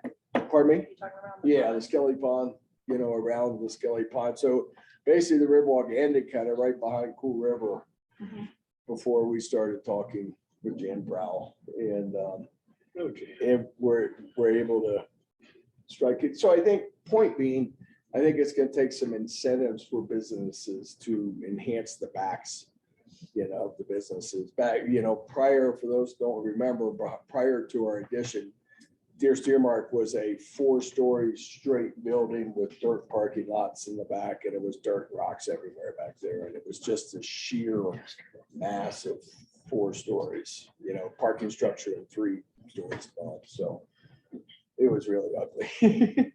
So, I mean, it was a win-win in my opinion. I think we're going to have to look for more of those type incentive partnerships to get the businesses to give up parking and partner, to enhance. So, is that what you're looking for? Definitely. If you were to tell me your priorities for users. Walking, a alternative to Main Street. You know, certainly finding a route to get bicycles through town is probably right behind it as an also important priority. But second to really having it be, you know, a really enjoyable interaction with the river and alternative when our sidewalks are so busy on the fronts, you know, on Main Street that you can't get down there. And that people view it as an equal or better alternative to the sidewalks on Main Street. That answers your question. All right.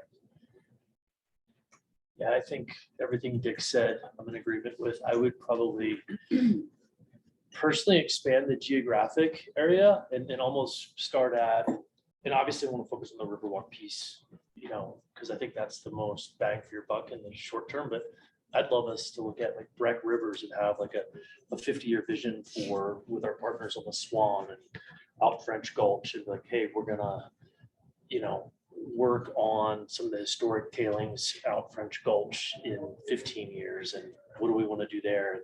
Do we want to continue to restore the Swan? So I would look at it as Breck Rivers for this specific task. I think to me, at least park to park. So Park Avenue, Mikasa, past the, I guess, the grocery store, although maybe you'd want to leave that chunk alone in case they redevelop down the road. So what does that get you to? Does that get you to French? So yeah, maybe park to French in the short term. Really value the idea of investing in that east-west connectivity to the garage. Like that's the hub, that zone is kind of the core of town. Love this concept in my mind of the walkability. That to me is the priority user. I like thinking about getting bikes across town, but maybe it's not along the river. Maybe it's Park or Main Street, you know. I also like this east-west concept. Remember one of the original like parking consultant discussions around FLOT and kind of like, all right, how do you get folks from like Village Road just down here, you know, really kind of redoing that. So I think freshening up the materials is really valuable. I walked it yesterday and like, yeah, the grease stains in the oil and the heaving concrete, the cracked concrete. Yeah, it's been loved for 40 years. And to me, it's about getting it away from an alley to like a showpiece for the town. That to me would be kind of the vision there. Yeah, how do you turn it into the showpiece of the town? Because it is spectacular, and I like having little pocket parks that, yeah, you get down to the river, like they've done right there at the main Riverwalk piece. Lots more of those throughout, and especially where it's, you know, there's freshening up and maintaining the stuff we've got, like Carol talked about, in the zones that have been done, but you know, on the backside of Daylight, that whole zone is like just ripe for a reinterpretation, right? Like we got the paths there, but you can make some really neat spots to have a sandwich and kind of face west, or, you know, just go walk it and hang out. So pedestrian focused, east-west corridors. I'd like it to be part of a broader rivers discussion, because I think there's just been some incredible work throughout the years, and I'd like us to have that longer lens of like the Swan's important, right? French Gulch is important, and Illinois Gulch is important. But yeah, we're due for a big capital spend, I think, in that French to Park zone. Just making it relaxing with places to hide, recharge. Thanks. Carol? First, thanks for sharing the history. I think that was really helpful to see, because I think where we are today aligns with a lot of that. For me, the impotence of the Riverwalk, or what I felt spurred it on, was us not doing walkable Main, and how do we expand those both walkable areas for connectivity to ease some pressure off Main Street, but also a pleasant experience to walk. Celebrating the river is huge. That was in the initial vision. And as has been mentioned, those little community building areas. In summer, Blue River Plaza, kids are playing there, kids are hanging out, but we also have those little sections that I think behind that ice house lot, that little picnic area, just those random mini community building spots, I think add a lot of life to that. I mean, with this whole project, I mean, first it's logistically, we want another connection. I think, how do we get the private businesses to buy in? Is it a carrot or is it a stick to get them to kind of make that back end more vibrant, like what Fort Collins did with their alleys? At the end of the day, it is still an alley. That's how they get deliveries. That's where they take their trash out. So make sure all of that works out.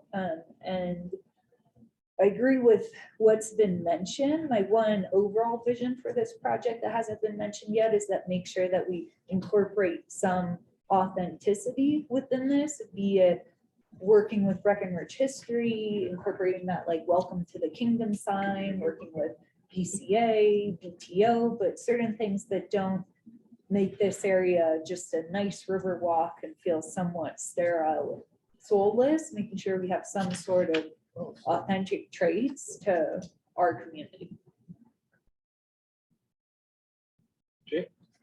I think we were talking earlier, I think it was Kelly, that basically said that, you know, water is such an important part of any experience, especially in the mountains, whether it's kids or adults. I think this is such a great opportunity to really put this water, you know, this natural resources water on a pedestal, and to, as Carol said, celebrate it. And, you know, I think more than anything, I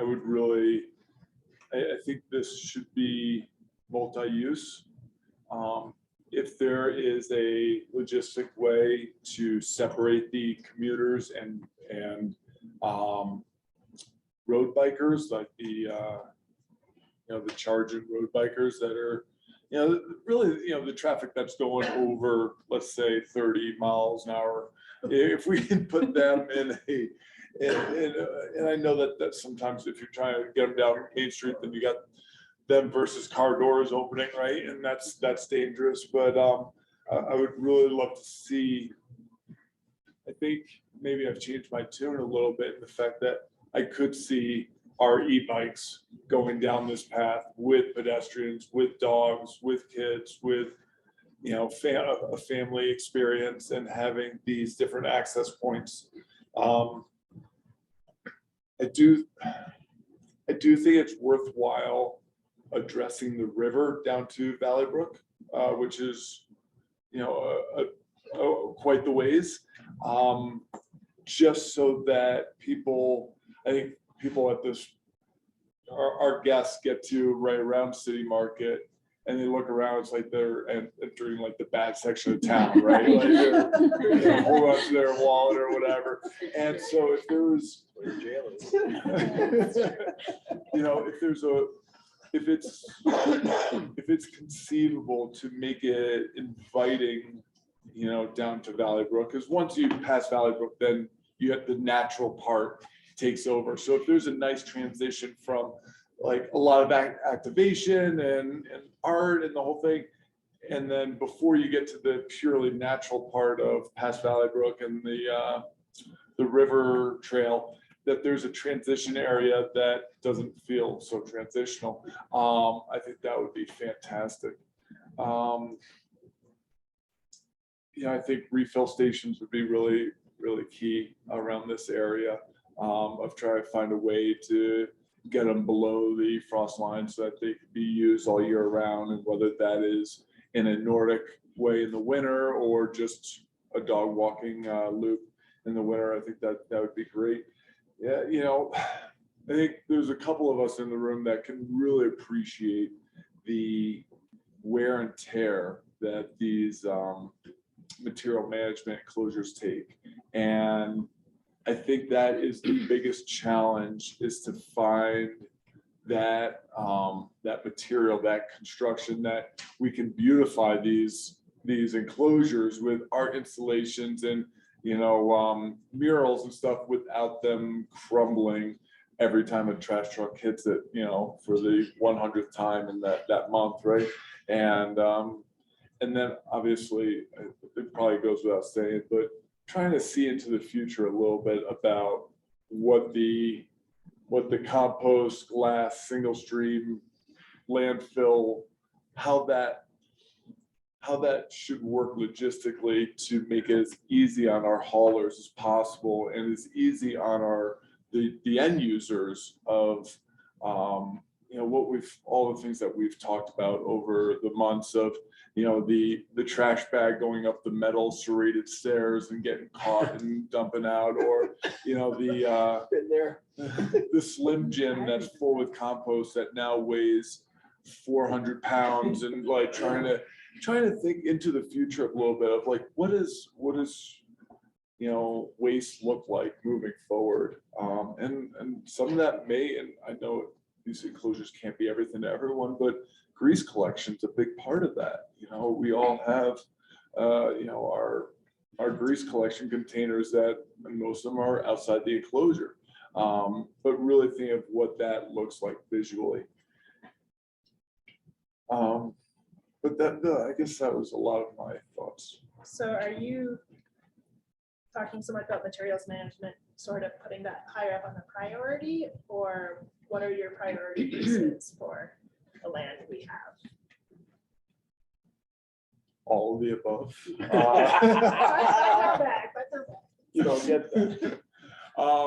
You know, I think if I had to rank it, you know, it's really showcasing the river first and having there be extra, you know, additional entry places and taking that part, you know, behind, you know, Ice House and where the deli is, of, you know, memorializing that area where you don't feel like your guests don't feel like they're trespassing by setting up, you know, shop there, and try and make it more welcoming.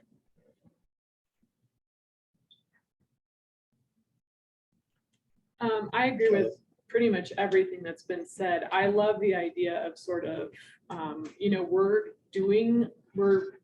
moving towards a lot of water messaging. I mean, just with getting rid of plastics and moving, you know, with the BTO towards this, we have the Breck, you know, Alpine water is the best and Breck has the best water. And then just, I feel like there are some connections to be drawn to like, and we're elevating our river access and the water is going to be the center of town. I just think maybe we can start crafting a little bit more of a grand messaging scheme and sustainability. Water for the win. Black water for the win. Gray That's water why for we the need the win. water logo. Of an orc. Of a cart. Yeah. Of an orchard. So I am really excited about that. And then also for the formalized water access, I think it's just, especially probably down by the gondola. I think that's a really, I know that it's steep there, but I also know you're amazing and I'm sure you can find something. But just, you know, that's a natural gathering place. There's already a lawn there. I don't know how much of that, you know, maybe the bike path needs to be widened down there, so we might take up some of that lawn, but there just seems like a lot of potential on that corner where so many people are coming and going. Sorry? Yes, at Watson and the bike path. That it just seems like there's a lot of potential there. So I am looking for those formalized access points. I think that's really nice it kind of provides that hike, also that family hike, because if you can tell your kids, oh, let's just go to that next art structure. Oh, let's just go down to the gondola and we can sit and have a picnic, you know, those like little spots all along the way to draw people out. I think that would be a really high priority for me. And then the second priority for me, I think, is a pretty easy one. I would love to see a couple of green bike accesses from the north end of town to the south end of town, because I think that what the Living Lab really worked. I was amazed at how many people used those different routes, blue or green, to get through town. Now, I think we have a bit of a stumbling block because you can use the green to get to the Riverwalk and then you have no place to go. So yesterday I was trying it on my e-bike. I think part of the problem too is being on an e-bike. You wouldn't know this, No, I don't but it's even know what very those are. heavy. And so, you know, getting off and walking through and you have two kids on the back of your e-bike, it's just not happening. And so I think there is that other bridge that's sort of right next to the material management behind you guys, but it's at the wrong angle. But I'm just trying to piece it together without going through the back of Castaways, which we heard they want to have that bike free for their tables. So, Yeah, and I don't think we have a formal access agreement across their It's just their property. part. well, no, but yeah, so I'm saying you wouldn't have to. So you would be on, you know, behind the Bly building for that first section, then you go across the that bridge and then keep going to the Riverwalk Center. I'm just trying to think, like, when you are a visitor to town, like, we can do it, we can all do it, but when you're a visitor to town, you get to Riverwalk and they just dump you out, you have to get off your bike and there's never a green line again. And so it's really complicated to know where you should be. You know where you shouldn't be, but that doesn't really help. And I forgot to add it on the things I'm working on right now. We got grant money from CDOT MMOF money to do underpass and bridge study for the rec path. So we're gonna look at the underpass at Watson, see if we could ever do one at Ski Hill. And then where do we need these new pedestrian and bike bridges at the right locations to keep that flow going? Okay, And right where you're talking about that weird covered bridge behind Clint's yeah. is. If it was one of at the those right ones. angle, Mhm. it's too bad that it's cocked that other direction. If it was at the right angle, it would be perfect. If you're on a regular bike, it'd be off fine. With two kids on the back row? Yeah, that's fine. So that's Legs would be exactly, like, bigger. I hear you. That's exactly where we need to keep that connection going. Yeah, And then it also gets awkward as you go by the Paley and by the Riverwalk Center of who has priority, is there Exactly. enough space? it's very narrow. Safe for everybody. Yeah, So I think as we revision the Riverwalk Center, you know, in the Tiger Ridge parking lot, we have to lay all of these uses out and Right. see how we want to shape that. and that's getting further away from Main Street. So I almost think at that location, we need to have it work and maybe like we have a green lane on Main Street and we have a green lane back on the Riverwalk where we're talking about. But I think we should, as soon as possible, identify where bikes are, you know, meant to be and green stripe that. And the green stripe is a pretty low, I mean, if it doesn't work, we just don't do it there again in the future. So you're interested in green wayfinding for bikes in other locations other than just the river rec path? That's what I'm hearing from you, or? Well, and to continue the river rec path because it just stops, right? Mhm. Oh, Yeah, yeah, for sure. so really going all the way through to Main Street Station to help people know where they should be. I think that would really help people get around because it did work in that the 2-block section that we did last year. So even expanding it maybe this summer to a 4-block section, just to give them that much more, or at least get them through the Riverwalk. Like maybe that can be our goal. Just get them through the Riverwalk. Don't just dump them out and leave them. That's what I'd love to see. And would you like to see that prior to us doing a new bridge? Do you want us to try to wayfind something Yeah, in the interim? I would Even love if that. it is taking a Yes. full right-hand Yeah. corners. Yeah, because it's not impossible to do. It's not like we're doing something Is there dangerous. stairs? I think there's stairs on that. Nope. covered bridge, no? I Okay. just did it. No, the one that has stairs is at Town Hall. And then I really liked what Carol was saying, you know, the impetus to us discussing why we were gonna work and focus on the Riverwalk rec path was because people were interested in seeing us close Main Street again. And I was trying to think of like, well, I didn't love the Main Street closure, but I did love the community gathering areas that it brought. And so I think that was a really good point, is like, we should be looking for opportunities to make some of those community gathering, and whether that's incentivizing, you know, restaurants to do that out back, or creating little seating areas or something from the town. I don't know, but I would like to see that gathering space sort of elevated. along the entire stretch, or are there certain areas where you think they're more effective? Well, I mean, I would think right now, the only areas that are really ready for it is from the river walk, maybe south. There's a couple of natural ones. The garden. Yeah. Yep.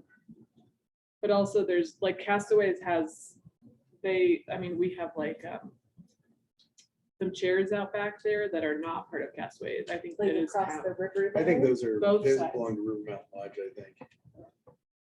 Well, that section I think is kind of okay. But then maybe even on the section between the parking garage and town hall, because that area is all set up for it. We just need to put something out there to allow for the gathering or sitting or whatever. So we can maybe look at, you know, making sure our picnic tables are visible and accessible in the short term, and then as we work on this, formalizing the landscaping, cleaning up the landscaping that we have in the southern sections to let people know that these spots exist, because I think Yeah. there are a lot of those spots. Yeah. They're secret, and I like that they're secret. but Yeah, it's true. There are some nice secret ones that are great. But maybe just a little bit more. We want to share them. Some, we don't have to share them all, but some.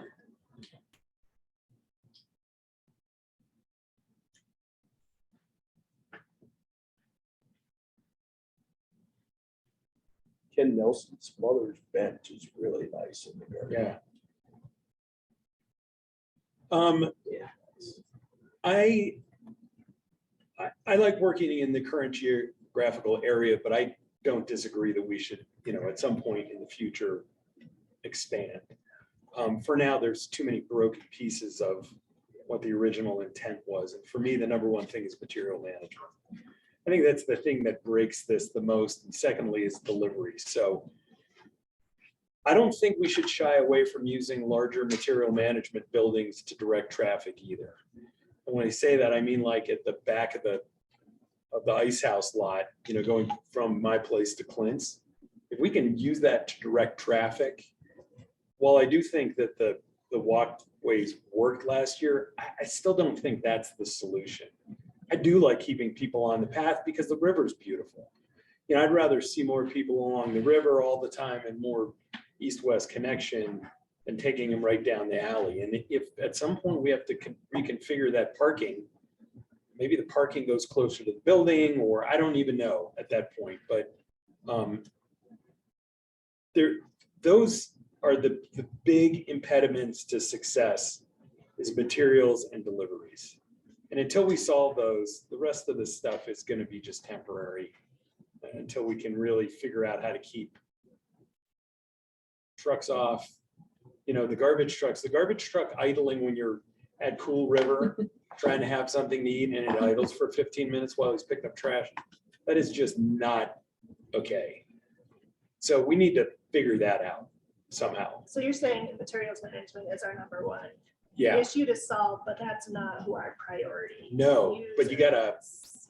fix that before you can do the other, We got which is that. why I think all the material management pieces should be on a street so that a garbage truck doesn't have to drive down the Riverwalk. So they should all be located on street access. I know that's difficult, but I think if we think in that, you know, I mean, the one, for instance, the one that's behind Kenosha, you know, if we could trade with the Rockneys for that parking and pull that thing closer so the garbage truck doesn't have to drive on, you know, I just think there's a lot of things that maybe we could do some trades with some property owners in order to get some better access to those things. So, you know, there will probably be at least one that'll have to stay on the Riverwalk, but the more that we can get the garbage trucks from driving on that at all, the better this will be for everybody. That's a great. I think giving density to anybody who wants to fix up the back of their place is a big deal. We need to, I mean, that needs to be done. If Laura wants to do tables out back of Clint's, I think there should be nothing that we do that prevents her from doing that because it looks great. The problem is the way that some of this stuff is is in particular with retail, because retail doesn't like having two accesses. So we need to figure out, that's more staff for them to watch people stealing shit, right? And that really messes up that first part of the Riverwalk after you come off of the parking area behind the 100 block. All the backs of those stores don't look great. I mean, it's not a wonderful experience.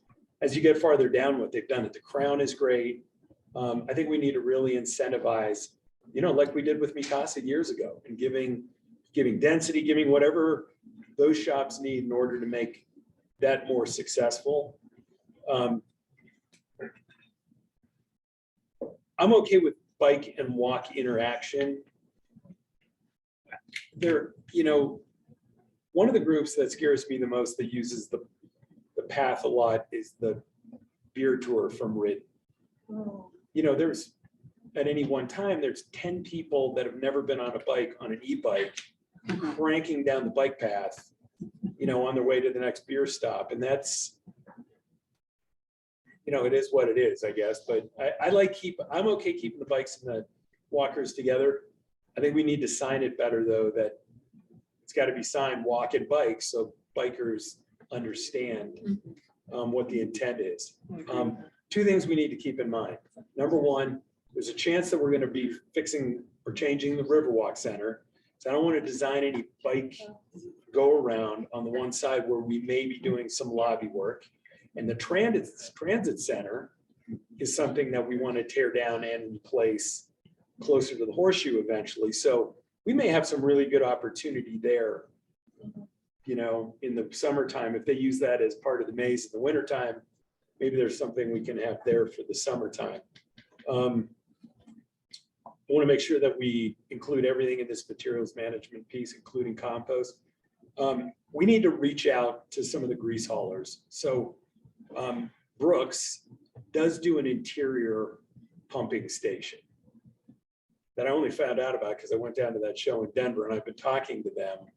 They'll pay for everything. They'll put a container inside your business. If you have room, you pump it straight to the container. You don't carry grease anymore, and then they will pump out of that. So we can potentially, if we can get them to come up and do a bunch of places at once, we can get some of the ugly grease containers out. If we can sort of get a bunch of, maybe Hayden can start working on part of that too. I know that's not really in his material management thing, but maybe, as part of his job, that's probably a pretty easy one to get him to contact them and say, look, we got, 10 restaurants that want to do this. Can you come up and have a look?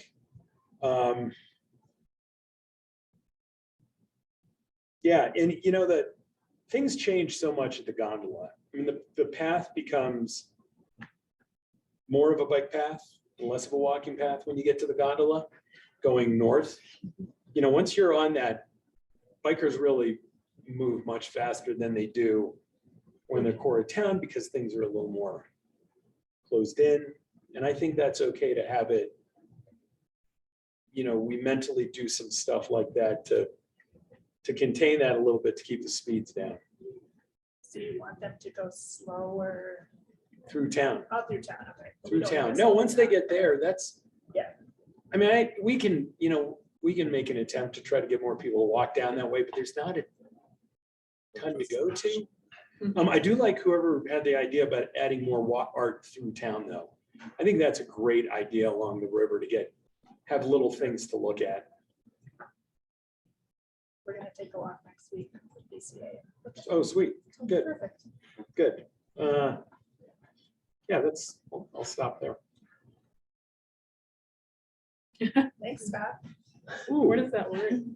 Dalliance is very nice. Scott likes his big words. He hasn't been using it much lately. I think you all have a pretty united vision. I'm hearing walkability, number one, followed closely by bikes, trying to make safe separations when we can. More river touch points, more picnicking, more community gathering, formalizing those, cleaning up the landscaping, trying to figure out what we can do with the river through the bad section of town, as we head north. That's gonna be a challenge, I'm not gonna lie, because as I was saying, it's a very deep V ditch channel. We don't own a lot of land, so we're just gonna have to clean up what we can without any major changes. When we change the banks, we're impacting floodplains, right? Which is fine, we can change floodplain, but we don't own enough land to really Feather back. feather back much. Yeah, I don't know that we have to have, the whole river doesn't have to be accessible. I mean, I think at places like that, a couple of benches to view the river that you can't go into, I don't think there's anything wrong with that. Or even like climbing rocks or whatever. But I mean, even some vegetation management, like trimming and stuff would go a long way. And Even around Castaway. I feel like some of the time, if you cross, you feel like maybe you can't get back over and that you're gonna be stranded over there. So like maybe if Well, it's but that's possible better to be aware of different, of maybe additional cross paths, bridges. More bridges. Yeah. Yeah, there's always been one. More cross paths. More, yeah, those two. I mean, it keeps coming up on the master plans, one from the gondola over to behind. We're gonna need that. Yeah, I think, To where the, was it the cabin there? yeah, where it was the BH or, yeah. Because we own that land, so that's always been on the master plan, but we've always waited for redevelopment to happen. For a bridge.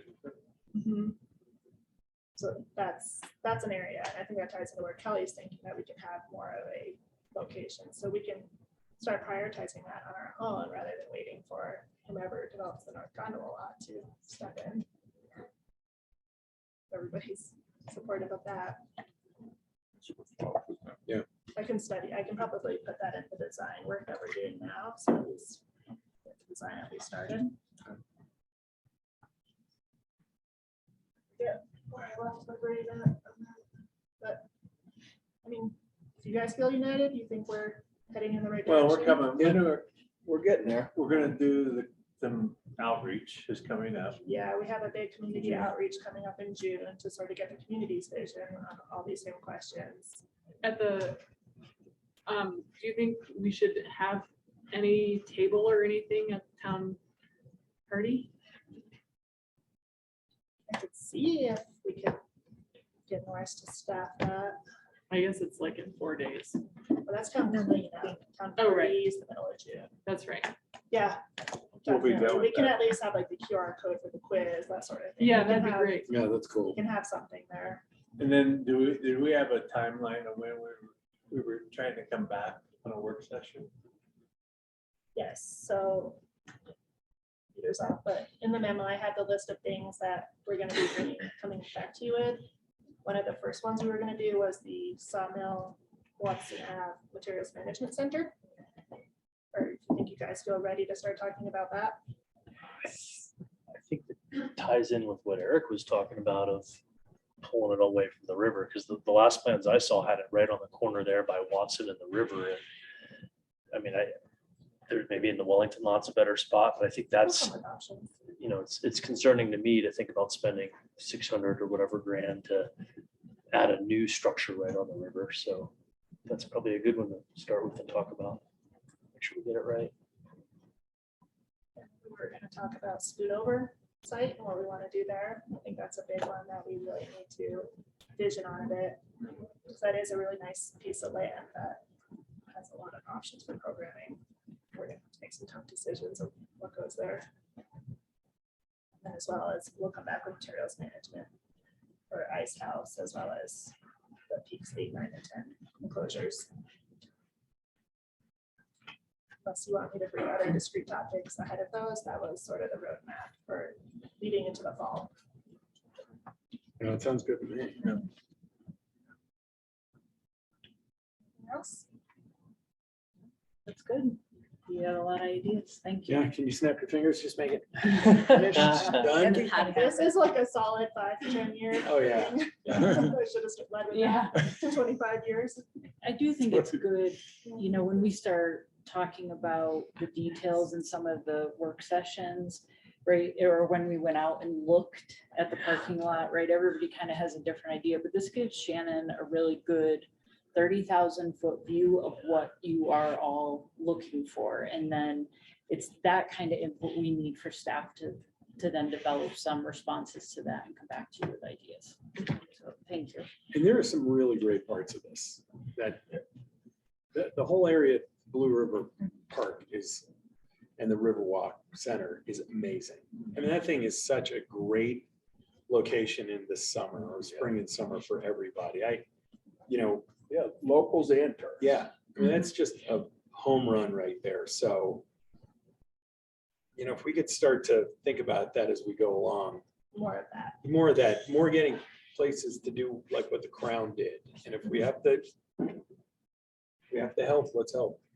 And Shannon, just to add, I think we need to also create some of those spaces like Eric's talking to the south. I think we're getting really concentrated with all the amenities and everything around, Ski Hill and Maine and north, and which is great, that we're investing a lot. So, but I don't think we can forget about south. So I think we need to do some nice amenities up to the south where, to draw people to the south, because we have a lot, big bed base in the south and a big business base in the south as well. I can see a lot of opportunities around the Skelly Pond. Exactly. Quick question. I'm sure this will be answered. You guys all have the answers to this, but with all the, with the funding for underpass, are we not considering using some of that funding to lead underpass under park and, to Main Street Station? It's just, that can't be done. This is just, the funding, first of all, is just to design and kind of research model design, right? It's not to build. Right. So, just so you know. We're not going to that crossing yet. There are some pretty large challenges with that one. Perfect. Thank you. Same with Ski Hill and Ski Hill's tough, but that's a big one that we're really gonna wanna consider doing something. We're either gonna need to cantilever out over the river to get enough width there behind the Y building. If we can't, go under Ski Hill. But if you look at that culvert, if you stand upstream, look down, there's like, room. Yeah. So we'd have to lower the river grade. We'd have to start lowering it upstream quite a bit ugh, to get enough fall to get that clearance to put the underpass. Sounds good. So you're saying maybe a bridge? Hmm? You're saying a bridge then? I'm thinking at grade crossing and then cantilever the path over, just so there's more width, because it narrows up to like 8-9 Yeah. feet behind the Y building, which Yeah. is not wide enough for any of the uses, never mind combining. Yeah. Like end pads back there. But we'll study and see what's Shannon, feasible. something else to look at from a feasibility standpoint while we're spending money. I think it's been established that the underlayment under Skelly Pond and that part of the river there has been compromised. And, that stretch of river just north of Skelly Pond just dries up many parts of the year. And Jackson, from Mountain Anglers, always grabs me and takes me out and shows me dead fish out there. And it's just, Like between the Maggie and the Skelly dries up. not between the Maggie and Skelly, north of Skelly. That section really kind of north of Skelly down to Adams. Oh, yeah. What I've Towards always the been river told is maybe when they built the dredge or something, they punctured some of the lining under Skelly and it's been compromised, but I'm not certain if that's the case or not. But I know that section of the river dries up from an environmental standpoint. According to Jackson, it's terrible for the fish environment, so. Jackson's, seems to know. We blame Carol for that. I think it was pretty dishonest. And I don't know if it happened or when it happened, but that's what I've always heard happened. But I know that section of river dries up often. Thank you. You're welcome. The fun part. You need to go home. Hey, Ravine. So I don't have have a lot of material prepared and just 3 topics kind of to cover. I'm gonna take what I hear is controversial and that you may not like, we're gonna take it head on right away, which is your email.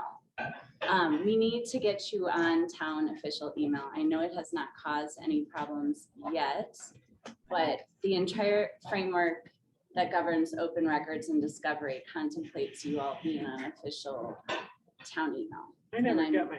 Told that that's been a topic that is controversial to you all.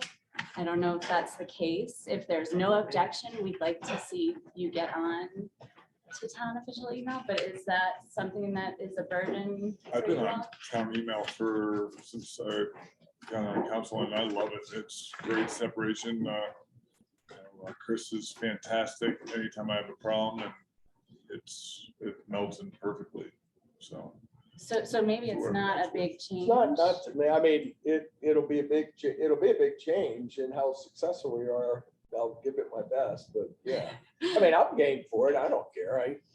But it's, In the past, there are a lot of people that have my other email that Yeah. email me about town stuff, and to be able to get them to change. just will one be more challenging. email to check, and I think that was. Is there Yeah, a way was that the we can part. just have it click under your profiles on the town web? That's how it's usually done. It's Yeah. like if you want to email Dick Carlton, click this Sure. link and it's his email. Yeah, and then all the staff, all of our internal emails would go through there as well. Right. So The- it's the- just the outside people that are so accustomed to the other. Yeah, well, and we can't fix it all at once. Some of the reasons behind it, and I know you all have not had a problem, but if these things kind of catch up with you eventually. In Cora, the Colorado Open Records Act, when we get requests, and we're seeing increasing amounts of requests in the past couple of years, we most of your emails will be subject to disclosure. Sometimes there's privileges to withhold, and those privileges contemplate that you're on an official, town server and email. I'm not sure of the terminology, but the email site. The other issue is if we have discovery, which again, you haven't seen this, but it could happen with litigation. We need IT in that particular situation to be able to cull the universe of documents. Cora is different, open records are different, and the standard is not as high. But if we are in litigation, the standard becomes very onerous on us, and the sanctions are so significant. So we need to have a situation where the IT department can collect that universe of documents. It is, the law on that is so punitive and the damages are so expensive. And again, we haven't had it, but we could. And so that's another reason. And then the other thing just to keep in mind is your personal email. If you are doing work on your personal email, it's still subject to disclosure. So, and I'm not saying that this is any of you, but it is amazing how many elected officials I've worked with who think that they can use personal email to do business and that won't be subject to discovery or open records, but that's not the case. And so if we aren't able to use IT to get to those documents and you have them, if someone else, like let's say you're corresponding with a person who has your personal and you're talking policy, we don't turn that over because we can't staff get to it. Then we wind up in a situation where we can face sanctions. I think that all makes sense. I think just when a lot of us came online, the option was given to us and it's easier to use what we've been using. Yeah. Like, I think you lay out a very clear argument why we should go to an official email. So I'm fine with that. That's And controversial. Jeffrey taught us never leave a paper trail anyway with stuff. So Well, that's, you know what, it's not, I don't Yeah. think you should intentionally do this that way, but like not being bad. careful about what you're putting in writing. Kind of like pictures, Yeah, you know? but I'm fine with it. I'm fine with it. Too. Yeah, I mean, the thank- reason I didn't want one I'm is I fine. already have 6 other. Okay. Yes. Well, we can just check that off the list then. I would say if you're in a situation where you're talking policy because you can't avoid that someone's got your personal email, you can always forward it to us or copy us so that we have it. Okay, well, that was super easy. Yeah. I don't do any Whatever. business over email anyway. Yeah, other than well, saying, I've yeah, noticed. I can make that. move. I do it all over the phone. Yeah, and in person. Yeah. Well, that's the other thing is you are in a different environment where you're seeing people and you're having more conversations. So the margin for error is not great, but I think it will grow over time. How about text? Tags have not come into the play. The one case that has dealt with text that was unfortunate for the council members was they did a group text. And one of the members that didn't like it showed it to the public, and then it became a violation of open meetings and it was all sorts of problems. But if you aren't doing, if you're not throwing each other under the bus, so far you're Well, You're not okay. in a political sense. We need to prepare for the day when that happens. Yeah. When there is somebody on council that nobody likes. Well, in the legislature, the only reason texts haven't become part of open records is because no one's really figured out how to work with the carriers to manage it. But once the technology comes online, then it will codify things. Because I tend to delete my texts every few months. and all my That doesn't deletes. matter. Huh? No, I know, but I mean, So far, so far in a lawsuit, most opposing party, well, first of all, in a lawsuit, the court mandates that the opposing parties limit the cost of discovery.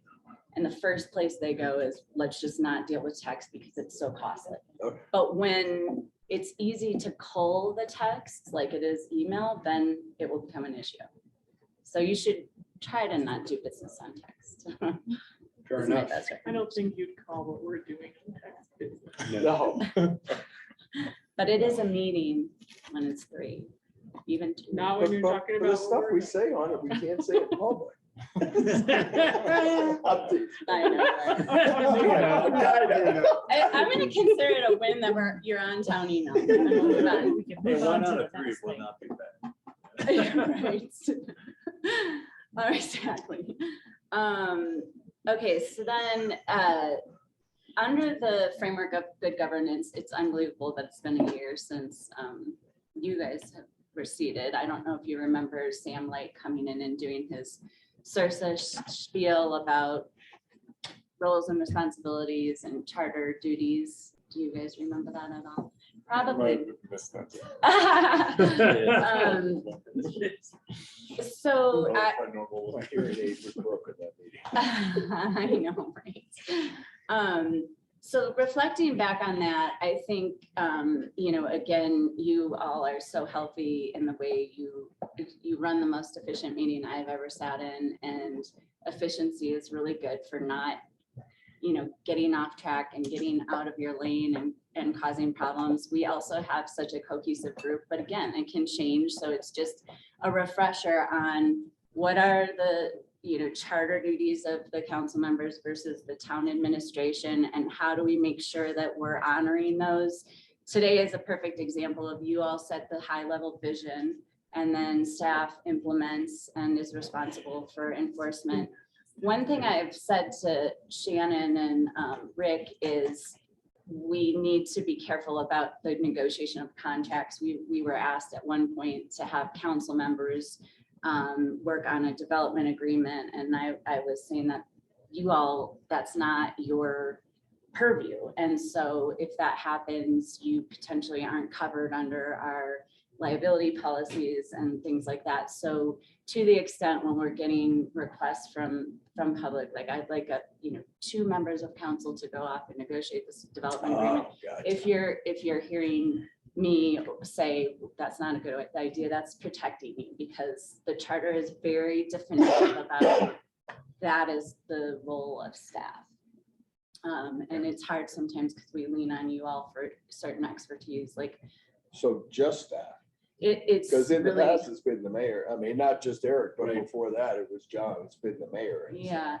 So to make sure that you are working under the coverage and you're defended, that's as a general proposition, a role of staff.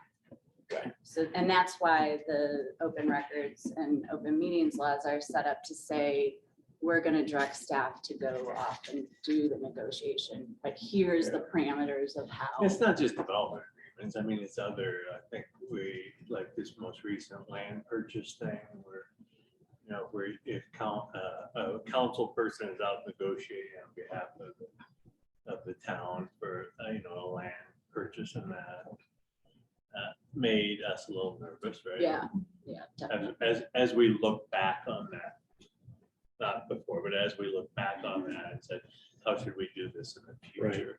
Again, there's a role, because your guys' role in this is all different, right? We just have to make sure those.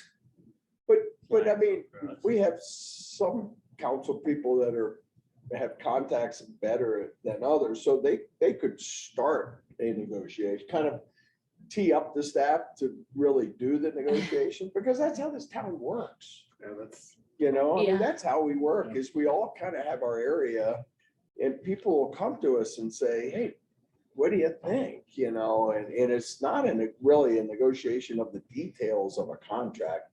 It's more just, you know, a feasibility discussion, you know, pardon me? It's visioning. It's visioning, yeah, and, you know, and then you might narrow it a little, and then you say, okay, if this is worth talking about, I'm gonna bring in the staff. I mean, that's gotta be. Okay, Yeah, right? I think you're,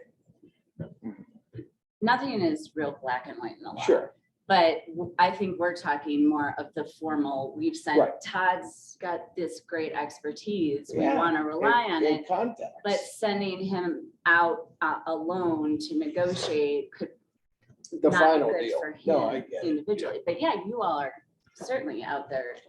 But having him bring deals to Rick and Shannon, you know, I mean, not a dollar amount with the deal, but a potential for it. I think there's time and there's opportunities, as long as we don't blur that line, to look at things where there are advantages. To take one of you sometimes to crack a door open or to do that, you know, but we're part of those conversations to get, like what you're saying, because you've got 30 years of history and know that you're gonna make an introduction, you're gonna get Well, I something think in. that's exactly how it should work. Like That's how we Todd did it. tells the town. That's how we did it on. Yeah, that to me is exactly how it should work. Hey, this is what I'm thinking, and then turns it over to the administration. And still, we're constantly having conversations with you. I don't know the specifics On the of one any in of it, town. so. But yeah, no, I think as long as you're bringing the stuff to the administration and they're kind of working it that way, I think that's perfectly the way it should work. I just meant like negotiating deal points out individually is probably not in the place. I don't know if that was happening. Let's see. Oh, and then I just had one thing for me, and I don't know if this applies to other staff as well, but like you all have been great about, you're a great example. I hear from Jay a lot about like questions of things on the agenda that I wouldn't have even thought would be, you know, something you all would be thinking, like, how can we leverage our expertise in various ways with the agenda? And I think it's important, at least for the town attorney, to be providing even information. I don't want to be giving just, you know, Jay some information. So how best do I, you know, get everyone equal information, given that some of these questions that are raised by you all, you might, Kelly had one that she emailed everyone. I'm like, wait, what is this question about? I can't remember what it was, but that was helpful. It had to do with the development agreement, and it was a question that you asked at council. I'm drawing a blank, but anyway, how can we leverage our expertise on the questions that you have? So I'm getting you all good information in advance, whether it's with the agenda or other things, because that's what I think is important from our standpoint of staff.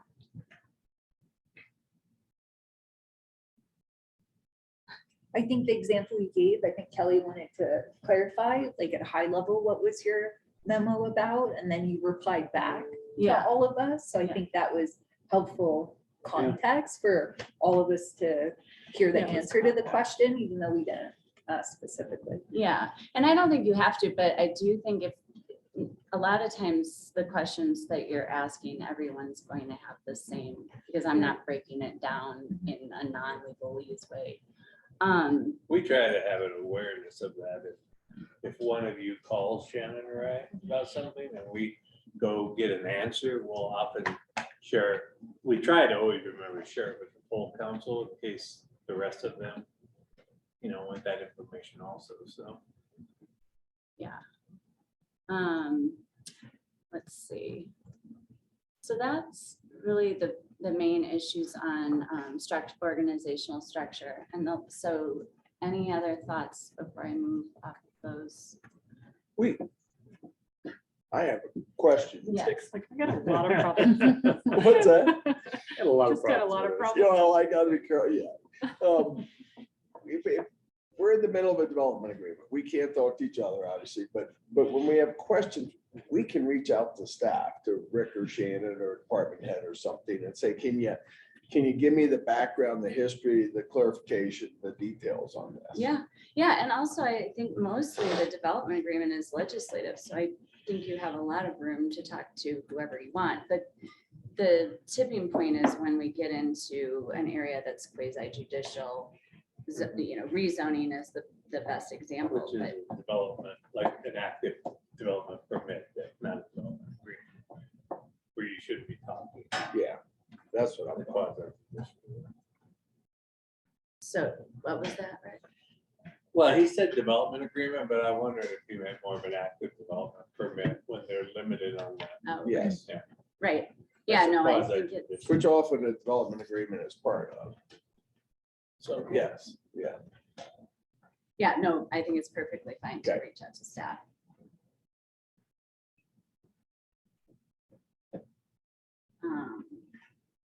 Kelly, Other Yeah. questions? what were the problems? What were the problems? You said I have a lot of problems. No, No, Dick Dick. has a lot of Oh. problems. He's like, but how can we thread this needle 17 different ways? Just kind of want to know the playing field, that's So all. I can understand that. Okay, so switching gears, the state legislative process versus the town legislative process. Did all of you have a chance to look at the memo? I mean, maybe this won't take that long either. Do you want me to kind of give a high level summary of what we're thinking, or do you want to just dive right in if you have questions? High level's good. Okay, so we didn't have a real formalized process around the state legislative, advocacy that the town does, which, again, there were a lot more bills that deserved a lot of attention this session, and I think that will continue into the next session. So first, I think Kelly and Shannon and I started talking about how to manage it so that our voice when we use it is as powerful as possible, and it's not diluted by not being strategic or intentional. And we're also trying to figure out, like, at the pace that the session goes and decisions are made and bills are introduced and going to committee, how do we check in with council on a Tuesday, but make sure that we're also able to make decisions between council meetings. And so one of the things that we thought would be a good idea would be a small working group that meets weekly, probably best at the beginning of the week, which would include one member of the administration or one member of council, for sure, just one. And then myself, that between council meetings, we can just make decisions about what we're going to do on the particular legislation that's at issue. So from a high level process, it would be this committee that would touch with council every Tuesday meeting, probably with updates and checking in, but then also being able to make decisions between meetings. And I'm sure checking in with the mayor as well each time. The other thing that we are trying to manage better is we have so many interest groups that reach out so regularly with emails and wanting us to take a position. And we saw at least 2 examples in this session where interest groups that we care tremendously about were at odds on a bill. So the committee and town council, when we check in with you, needs to be thinking high level about all of the interests that are at stake, not just the one that's loudest coming in, and what is the position the town wants to take based on all of the stakeholder input, whether it be staff, nonprofits that we work with, the county. We had situations where the county wanted us to take positions that weren't necessarily aligned with what we wanted to do. So how do we manage those relationships and come out with the best possible position? My recommendation is that we lean on CML for things that are like, there's so many times that you just know CML is going to either get the bill amended or it's going to die. And so it doesn't really deserve a lot of our resources. I think that's kind of strategy that we need to hear from you all, but it seems to me that our voice is more powerful when we're letting them do the things that we know they're going to just kind of tick off, and then we step in when they aren't going to be effective for one reason or another. And we have a good relationship with them. I know Kevin has really appreciated working with the mayor, and they will call on us and be like, we need your help. We need, whether it be testimony, letters, and additional resources. I think that's when we can be really helpful and effective in certain areas. And then I'm just going back to make sure I didn't miss anything in there. Sorry that it says rough draft. I think it got further than rough draft. Let's see. Oh, I guess I did, we can tackle that later, but I do have a kind of a question in my mind about how we use third parties that it do not include CML, like contracting with others for advocacy services. And then the last thing I would say is, and I got questions from some of you, it is really critical that we don't take official positions until bills are introduced, because they get changed on the heel. Like, you'll get baited into, this is what the bill is going to say. Do I have your support? And then when it gets introduced, they change it, and you've stepped out and said you support it. That doesn't mean that we don't have lots of communications along the way saying, well, it'd be better if you change this, and here's how it would impact us.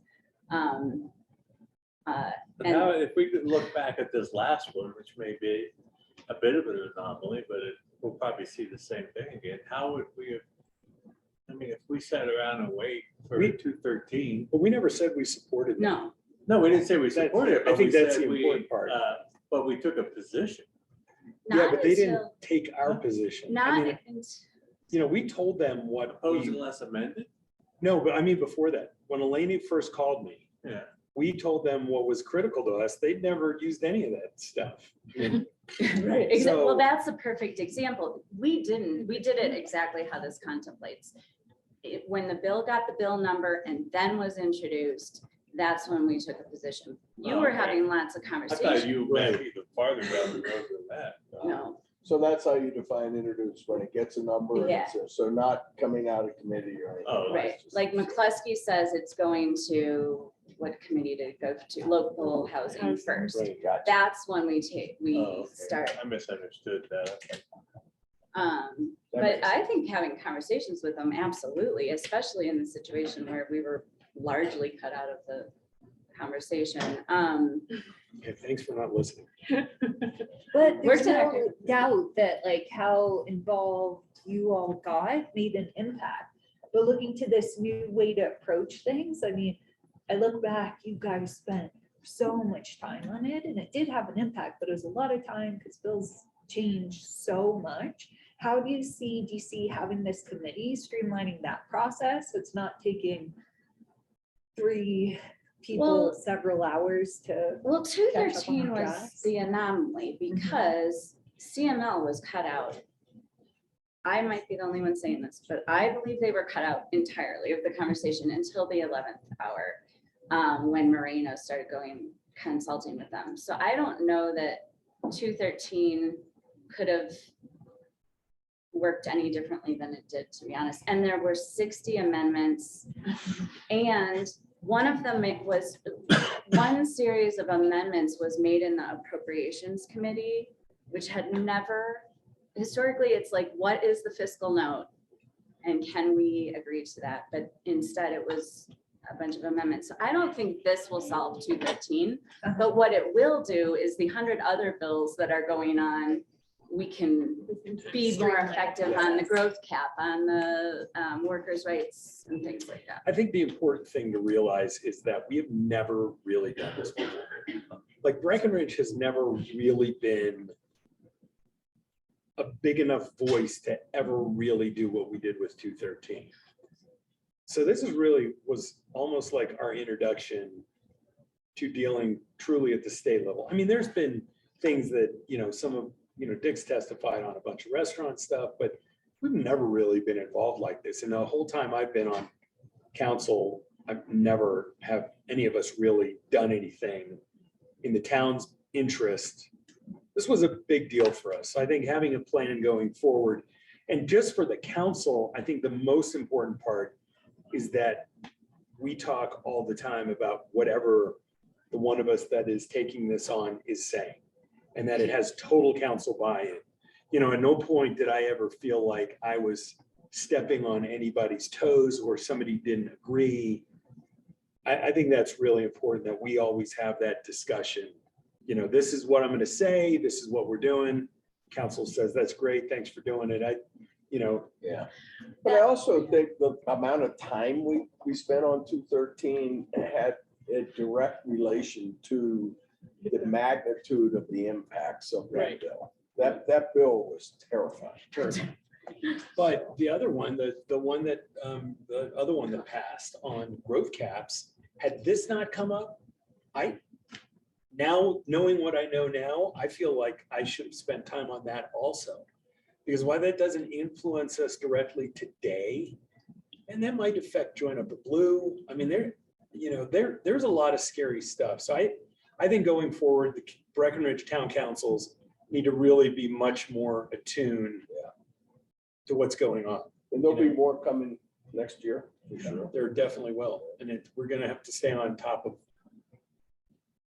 all of this stuff, so I think that's gonna be a big part of your job, is bringing things, there's 100 things that we don't care about. Obviously. It's the ones we do care about, and we don't always agree with CML either. No. I mean, I didn't necessarily agree with Bomber at the start of this thing. No. Taking pretty hardcore. It was a pretty hardcore stand, and of course, if I had to do it over, I would have said we should oppose from the beginning, but. It's interesting, in the last couple of weeks, we've had 2 people reach out, try to become part of the cast. And one of them directly stated it's because of they saw cast's influence on this whole discussion. Like City of Grand Junction. Yeah. We're like, what? In the end, Cass is who we really. I'm not sure we're aligned with them. Yeah. Right. Yeah, So- we really align with Cass. That's really important. A couple additional thoughts. One of the things that the mayor is pointing out, watching it down there, was you had Eva Henry from Arapahoe County advocating for 213, and the Board of County Commissioners was opposed to it. And then you had this Manuel from Aurora. Yeah. That's what Tamara did. Testifying, big screen, I support this. And one of the committee members said, but does the Aurora City Council support that? And he said, no, I'm speaking for myself. So we were. Didn't say that until it was drawn out. Until he was asked. Yeah. And that's why it is so great that we were cohesive and didn't have one member out there. It's very, very common to see that dynamic. And then the last kind of in the weeds is, this probably makes sense, but we should always be thinking, does this have an operational impact? I gave an extreme example, but there's many times where it doesn't really impact Breckenridge, so why even spend Right. time on it? So I have a question about what you just said about having one person who wants to go speak on their own behalf. It's absolutely fine, but the right thing to do is say, I sit on the Breckenridge Town Council, I'm speaking as an individual, I'm not speaking for the body, assuming that you're like the lone no vote. Or you could say, we haven't really talked about it, but Yeah. I'm speaking. So Is that what would happen if the town council is unanimously supportive and Dick, well, I guess not unanimously, everyone except Dick agrees. And Dick goes down and speaks on his own behalf. Send the bus, Would pick it- me up. Would pick it me be up, this? You had to call the on-demand transport to get him to the bus station. So would he say, like, the Breckenridge Town Council supports this measure, but I am speaking for myself and don't support it? That would be the right thing to do. Okay. Is it, yeah, there's no law that says that, it's the right thing to do. Yeah, That well, should I'm just sort of less, go- I'm less worried about this group than just future councils. Yeah, and that should be Where there's- almost like, I guess it's not really a rule, but that should should sort of be one of our An ethical Policy. standard. standard that if you speak against the council on something, you have to disclose that to whoever you're talking to. Yes. And I think agree. with this council, more common would be somebody that's advocating on an unrelated bill, like me, a restaurant bill. And I would just say, I sit on council, I'm representing myself, and our council hasn't really discussed this bill. Yeah. Yeah, I think that's fine, but I really do appreciate that if someone was speaking at the state level on something that we had opposite, that this group had decided that for the community, it, was for the best, and then one person said it's not for the best, that they disclose that whole, not just that they're in, not in support, but the whole situation. Yeah. I think that'd be the best. For sure. Absolutely. We can make that even stronger language in That'd be here. great. Because it really pissed me off that Tamara did that. Yeah. And never said a word about it. Yeah. And the other two So commissioners. she supported it and the other two commissioners opposed it? Yes. And she Yeah. never, And she never mentioned that. I thought all three. talked to Elizabeth about it. Elizabeth was pretty pissed. And then And they, this- for some reason, feel like everything has to be unanimous. So I'm not sure that our communities in the past have had, the loudest voice has always been the Front Range, right? That's Yep. where 80% of the population is. They have easy access to the legislature, but, I think that we need to ride the wave that started there and be more active in this and get the recognition if we want. Because sometimes we step back and go, well, it's all about the Front Range, it's all about the Front Range, but we're a big part of the state and the recreation industry, and I think people recognize that. There's gonna be some hurt feelings over this last year. People, for whatever reason, think, that the resort communities didn't play fair, or didn't do this, or didn't do that, and some of that stuff's going on. But I think that's exactly why we need to do what Eric suggested with the tours and messaging of what we are doing now. Because there's no reason to have any hurt feelings, like doing this stuff. Well, but some of it is whatever, staff that thinks, they truly felt like they were giving us everything we asked for. And yet Which is we kept coming ridiculous. back. They gave us- Well, there's no reasoning with that.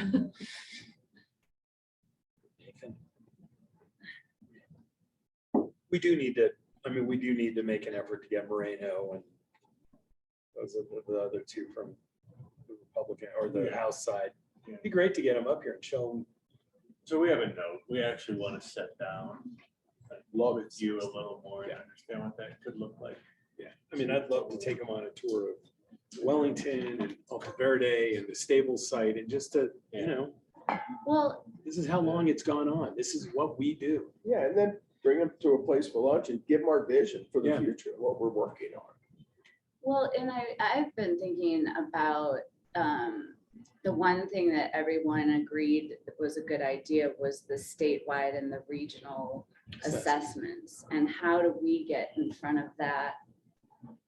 You know, or I guess it's, if you wanted to, maybe, I've heard some chatter about that from CML as well, because it is,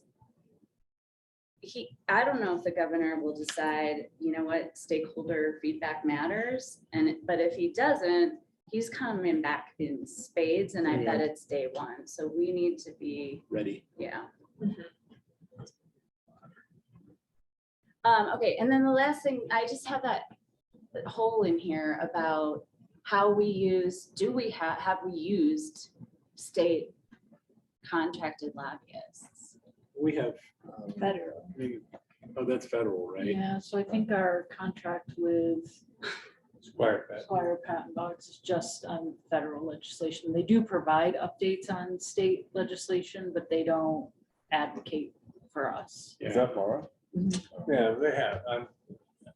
It's I know not in you the read contract, that, although so- they'll reach out on different things and try to help us a little bit on some stuff. I don't know that we're at a place where we need it, but we should at least have in our back pocket. Because again, 213 is an anomaly, but you can get some real good intel. I mean, the chatter when they were on the 7-hour break, you know, things that we're not going to have access to at all unless someone's got their ear to the ground in the Capitol. I don't think we are at a place where we need it, but I just thought I'd raise it, and maybe we just have a placeholder in there. Anything I missed, Shannon? 'Cause you and I worked Yeah, no, I think on that's, this. It seems like a whirlwind in hindsight. I think we'll be much better prepared for the next Yeah, I session. think you're right. Not that there won't be surprises, but I think we have a plan in place for how we handle this will be much better. It'll be prepared. totally different. Yeah. It was a great learning experience. You know, just in general, it was, Yeah. Especially since it died. yeah, I mean, I don't. Yes, exactly. That was truly a learning experience. I don't want any of those hours back. I really thought it was, in the end, it was pretty cool, the whole thing. To see how shitty big government works Yeah. compared to local, you know?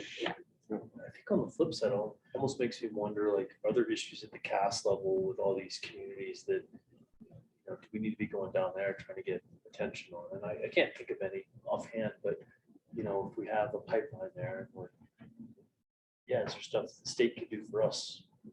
What can they do better for us? Yeah. And maybe as a group, we Yeah. can get more out of that. That's why it's important that, you know, as many of us go to cast as possible to build those, you know, it's important to build those relationships with the other mayors, the other council people, so you know, there's definitely a different dynamic with the people that you end up, you know, having a cocktail with at cast. So, you know, I know it's a pain in the ass, and it's, you know, always said, you know, it's at night, we always want to be home with our families, but it's pretty important that, you know, that we do go to those things, you know, just like CML. And CML is a little, you know, CML a lot of times is really outside of what we do on a lot of cases, but CAST is, and those are our people. I mean, we all have exactly the same issues. We do a lot of the same stuff. Even though we had some disagreement on 213, you know, the group played well together. And I think the group played well together because everybody sort of knew each other. You know, Jonathan and Tori didn't necessarily agree with everything, but they knew everybody. So we sort of have a level of trust. So, you know, going forward, the mayor is going to have to, you know, Not be on continue vacation somewhere. to do that. But I would venture to say many communities across Colorado, whether they're in the metro area or up here, are dealing with issues like skate park expansion. Oh, yeah. Pickleball. Renovating facilities that are Pickleball's a big one, aging. yeah. That's my grand joke. The things that we've spent the whole morning talking Yeah. about Yeah, are you're just right. very much shared. Yeah. And housing, which I think we do great. Now, all of a sudden, more people are looking at what they've never had to before, right? I mean, they just, for the same reasons, you know, I don't think that, you know, the suburbs in Denver they were, you know, letting the Pulte homes and all those people were coming in and building these subdivisions, but but things are changing now and they're looking at how they're doing this stuff, so. I would echo that. Such a good point. I mean, CML has such a diverse group of members that they sometimes take positions that we don't align with us, but they've got rural, they've got high density. But Rick is so right about how we do have similar issues going on in every single city, not all the same ones, and we don't approach them the same, but the same question gets asked or the controversy around it is similar. So those are some benefits, the broader scope of the CML membership and leveraging those relationships too. So we're gonna take a little bit of a break and come back and talk about some committees and then have any final wrap up stuff. Cool. Sweet. Like, Putting- I when heard we bring there's that a out, Alpha Verde, or when we unveiled Alpha Verde one, do we send that stuff to the Denver Post? Do we try to get in front of But see, like if you're a. something more than the Summit Daily? So I don't think we do, but I think Kimball's people do more.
You also.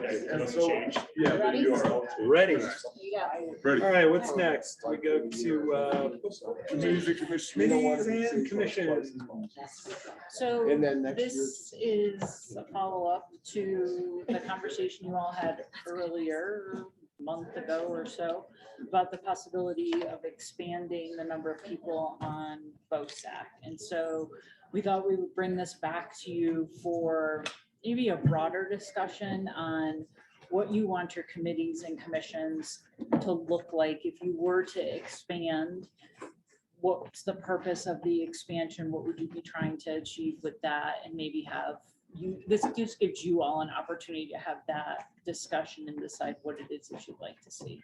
I would also like to talk sort of in conjunction with what we just talked about. We sort of talked about as far as the commissions writing their own letters. Yes. Remember, we talked about that too, and how we're going to handle that going forward. Yep. So I don't know if someone wants to kick off the. I'll start it out. I mean, and I'll speak more broadly than just BOSAC. I think our committees and commissions are a great training ground for leaders in our community and future strong participants in this organization and just town in general. And I understand that groups, there's certainly a size group that gets too big, but I think, if it's a dozen or less or 10 or less, I know it can be challenging to facilitate a meeting with that many people, but if somebody who's in charge of kind of facilitating it is really struggling, then I think we get them more training and we get them more support and we step in and because that's an opportunity for them too to grow in their leadership. So I don't, I know we're always gonna have angst about them getting too big, and there's certainly a place where they get too big, but I think, as it gets harder to facilitate, this group gets bigger, there's an opportunity for the person in charge of facilitating to grow their skill set as well. And to that point, I think anybody that chairs a commission needs some level of training that we don't currently give. I don't know whether that is just to sit down with, say, Shannon and Kirsten or what, but I think it is. Got to understand, Yeah. Robert's rules of order. I mean, if depending on what level they are, Right. Certain, yeah. I hear what you're saying, and as you're all thinking about though, I would just from a staff perspective on that and I think in our role of looking at what, we have key staff that staff every committee. And there's a certain amount of hand-holding and work that goes in. It's more than just facilitating a meeting, it's coordinating people and trying to get meetings scheduled or different things like that. The more people you have, the more work it entails for that. And sometimes I just don't want to see. That's fair. I don't want to see, staff spending more time, working on handling the committee than doing the other part of their job too, because they've gotten it. So I think there is that right size to some regard. That's fair. Yeah. Bouncing off the idea about having a chair training, I think that's a great idea. And maybe all our commissions, I mean, it's not always clean. We have one person resign, one people appointed, they're always staggered. But I think for any new commissioner, we've had that quick, good governance session. That's great for everyone to have a refresher, but maybe one pager, not just on their role within their commission, but how do things work? Like, what are the cadence of meetings with council? What is their role and relationship to council? I think sometimes those aren't laid out clear, and that doesn't need to be a huge lift other than maybe a 1-page or a 2-pager, some sort of orientation sheet. But having been on a different commissions as council reps, when it's a strong chair, the meetings are so much more productive. So I think that's a do- great idea. I agree with that. And I think maybe even just on that one cheater, thinking about, or I'm sure there's tons of documents out there that what does a strong chair do? You know, like how do they facilitate hearing from every person? Because I feel like that's something that kind of across the board at our commissions, when I listen in, there are people who talk a lot and there are people that you never ever hear from. And so I do think that that's an important thing for the chair and the vice chair to both learn, because so often that vice chair either becomes chair or, you know, has to sit in. So I feel like both of those people should get that training and information. And maybe just everyone should see that information when they come on so that they can understand like how it's supposed to work. On the topic of expanding the commission, I think if we consider it, the primary objective would be to strengthen what that commission is doing. I see the leadership argument, but there's so many ways to get involved. And maybe that's something else we can do. We can be more transparent with how these meetings work. If you have an idea, this is how public comment works. I mean, really encourage people to come to our meetings. BOSAC's a great example because we always have a tremendous amount of interest. It's a great commission to serve on. Honestly, interviewing the applicants, I understand that they're disappointed that they've applied maybe more than once and haven't gotten on, but I was disappointed how few had attended meetings. And I don't see it as a problem that so many people are applying. I mean, I think that speaks to the great work of the commission. Like we get that with BOSAC, we get that with social equity. We have brilliant community members lining up to be part of this commission.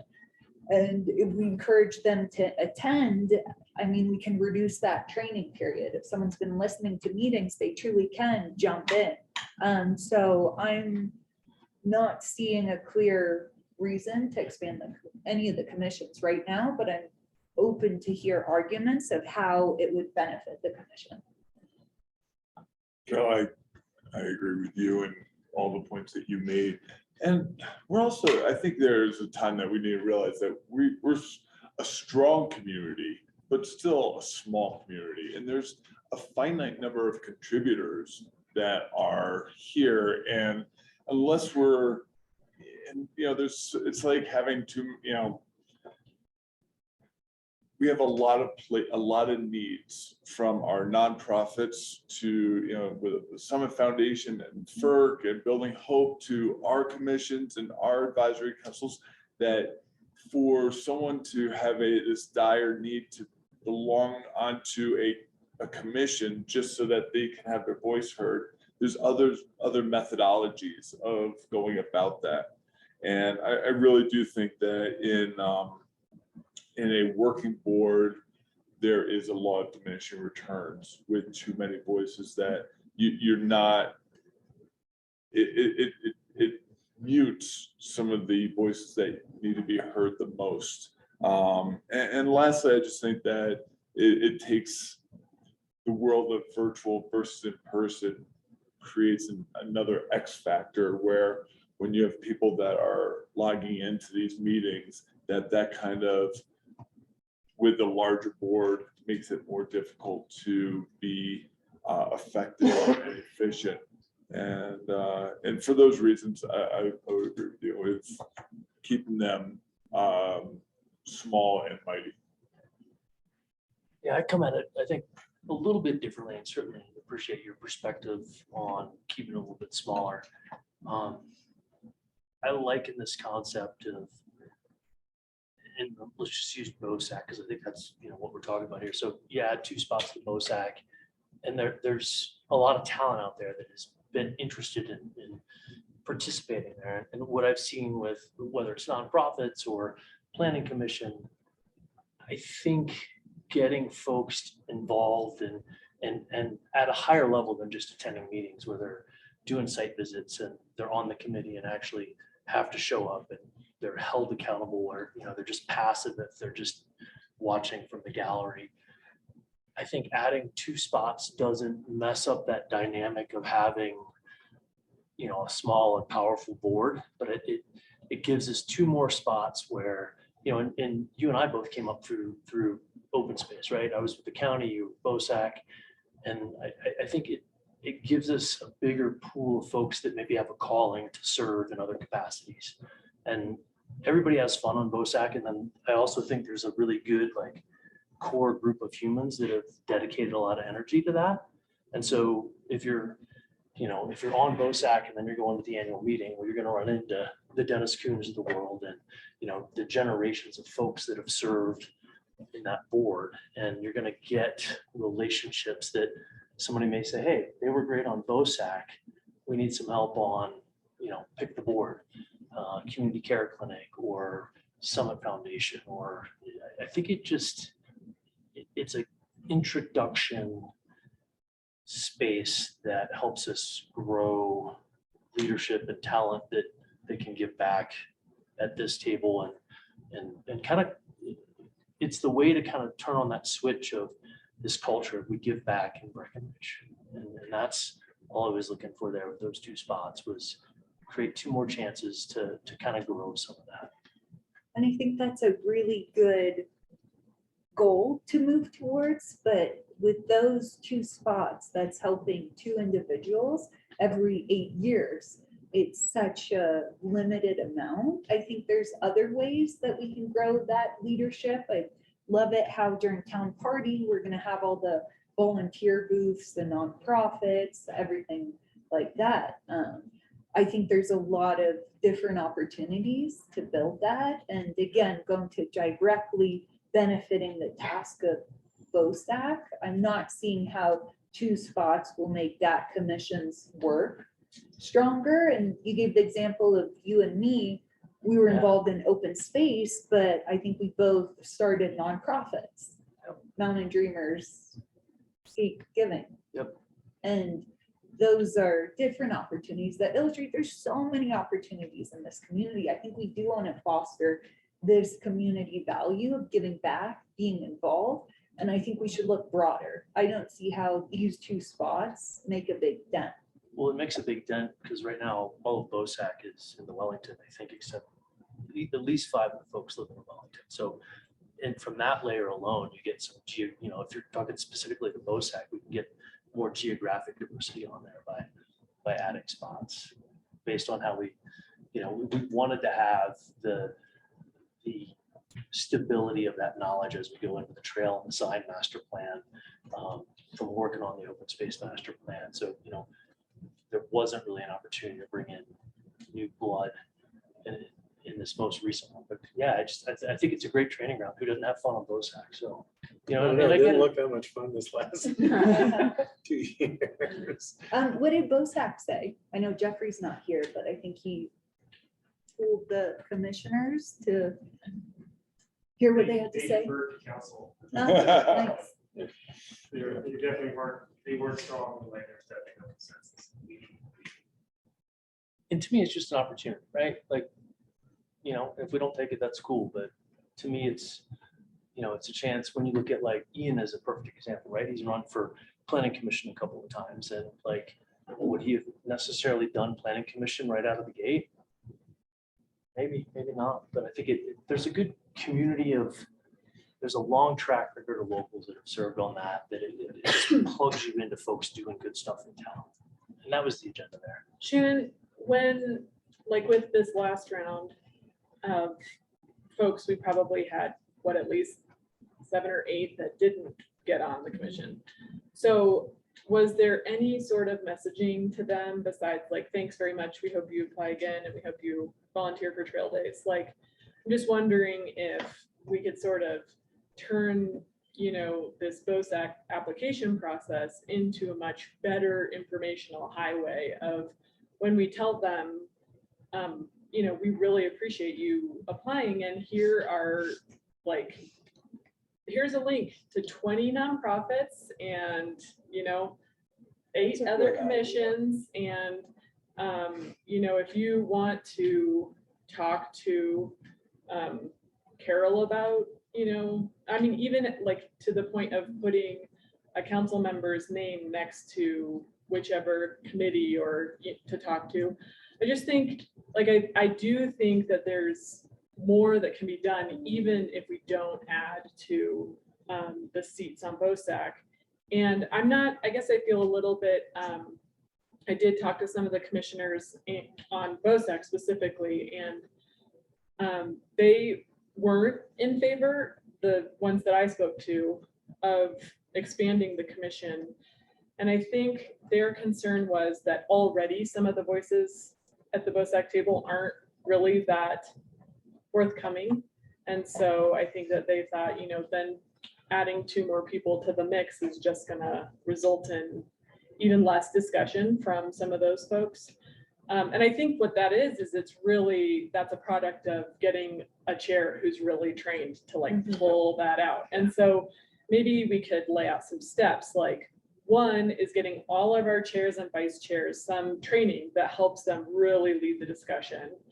And if that works, and then the other thing that I think we could implement right away is just drawing these pathways for people so that they can really understand what are some of the nonprofits that are out there that are looking currently, or even just setting up one-on-one meetings with some council member, like, you know, thanks so much, and Kelly would love to talk to you, like, go sit down with her. Like, maybe that could be, those could be things we could do immediately.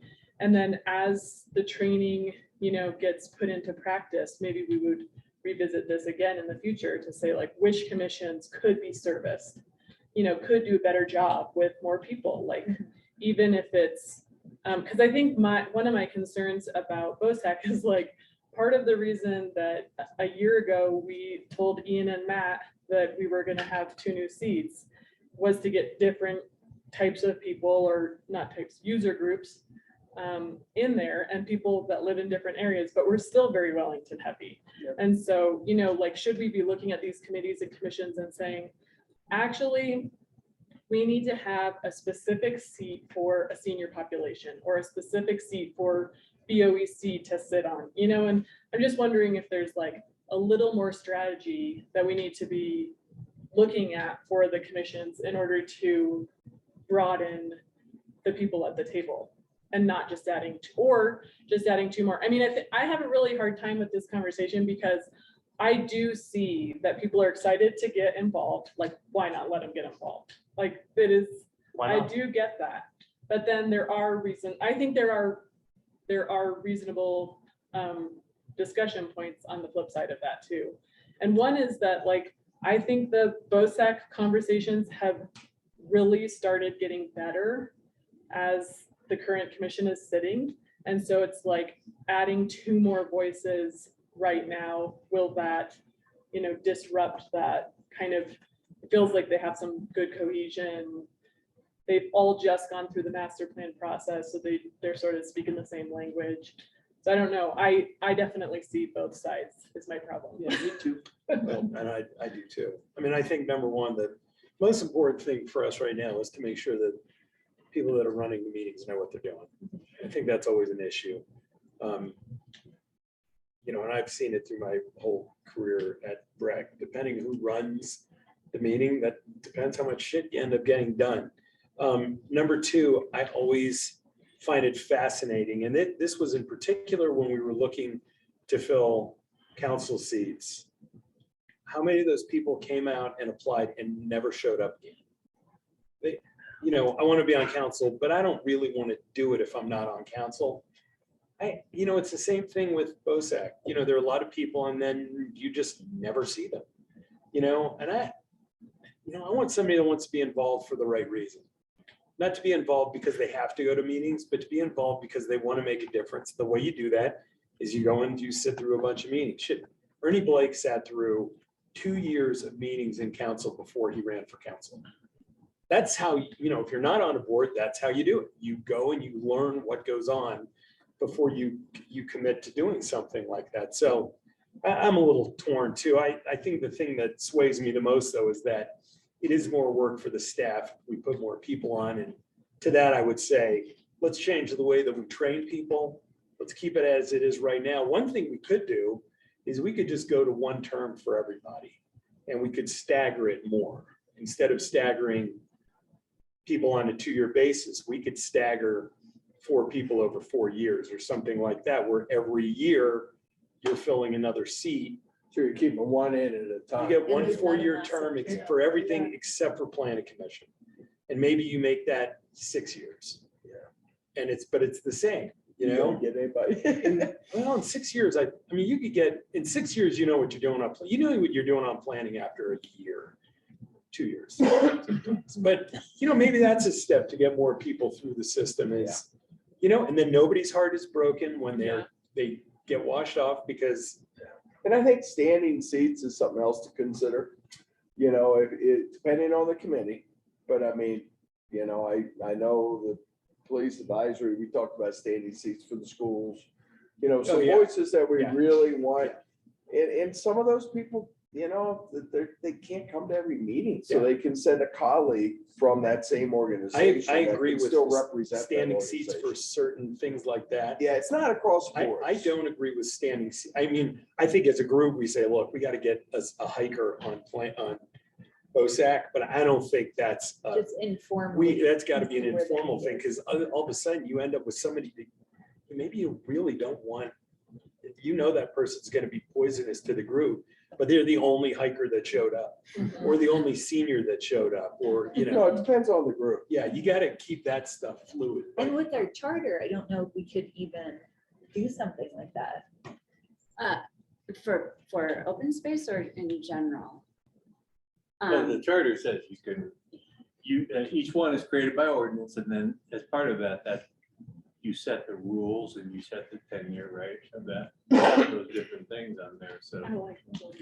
Yeah, so planning is also, planning commission has specifics. Right. And BOSAC has some, so it depends on the board, but it's very, very common to have, like, it's criminal justice, you have one person who's in, you know, probation or reform.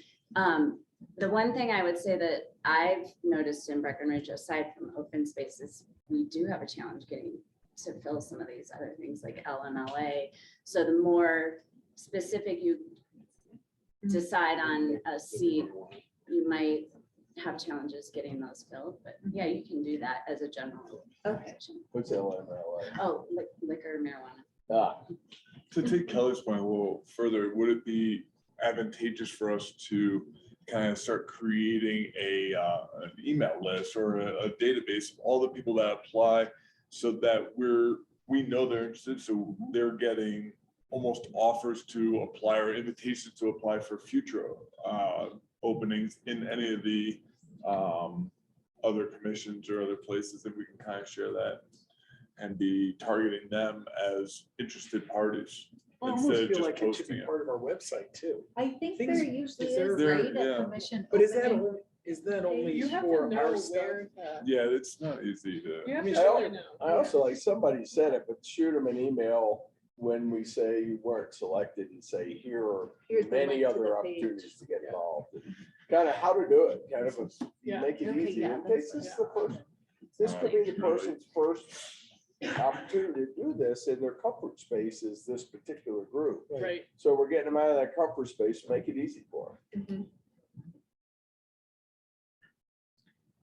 Kirsten, isn't there an issue though with committees potentially having folks who are not electors in the town of Breckenridge? Yeah, the charter does have that prohibition for permanent boards that you have to be a resident of the town of Breckenridge. There's also a couple other limiting. The mayor's not supposed to sit on a permanent board, and 2 members of council are not supposed to sit on a board together. Which is But- kind of the next part. Oh. Oh, and I mean, we have, That's part of it. here's the difference with, Oh, really? Is that a five? I mean, the charter allows the council to Oh, yeah. establish I think boards and that's how it was. commissions as you see fit. Says it must be done by ordinance, right? Then there's the rules associated with it, like that Kirsten was talking about. So, you know, back in whenever it was, March of 2001, when I created the police advisory, it was an advisory board created by the chief to be advisory to the police department, not advisory to council. So council had really nothing to do with that. It's the same concept that we did with recreation. It's the same kind of the golf course part, that we had. We want additional eyes and ears, stakeholder groups coming together to look at what we do, operations, to bounce ideas off and get feedback. That's the whole purpose of that stuff. And so those aren't appointed by council, they aren't governed by council. And so I don't know, I personally don't feel the charter prohibits those types of things from occurring in there. But then we have an outlier like the housing committee, right? Which we call it a committee, we do this stuff, but yet there's nobody on it except 2 council people and staff. You should just change its name. Yeah, right.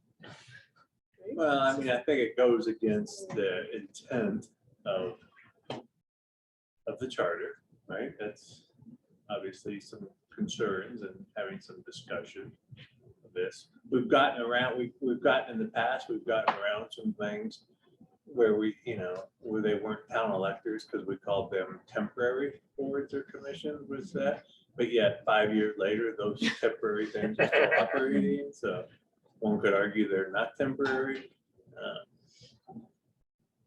So, I mean, I think housing is something that, and as Shannon and Kirsten and I sat around and talked, it probably needs to get addressed by here. And it's one of those things where,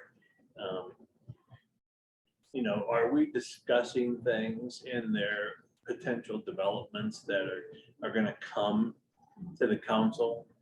Okay. Almost everything that happens in there needs full council approval and sign off on, right?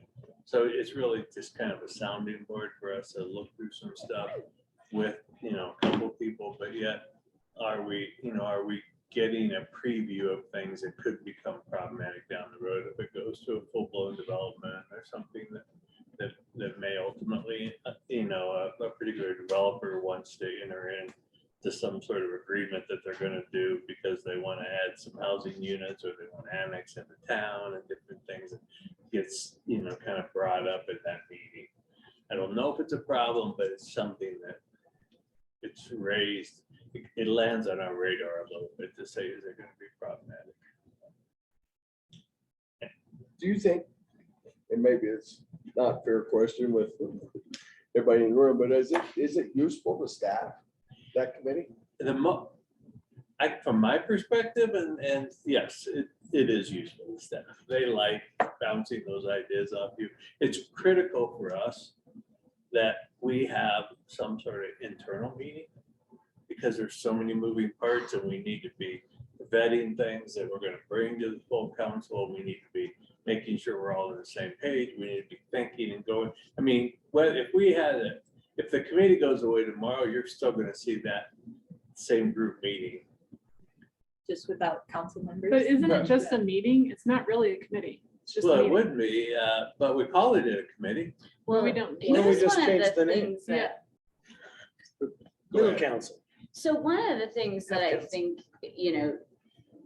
you could see happening that we won't like is the fact that I speculate sometimes about what Tim was thinking at the time. And this one, I believe he advised to post it as an open meeting, but we have had conversations in there that staff at least gets into this space where they believe it's not open and there's very confidential information being shared.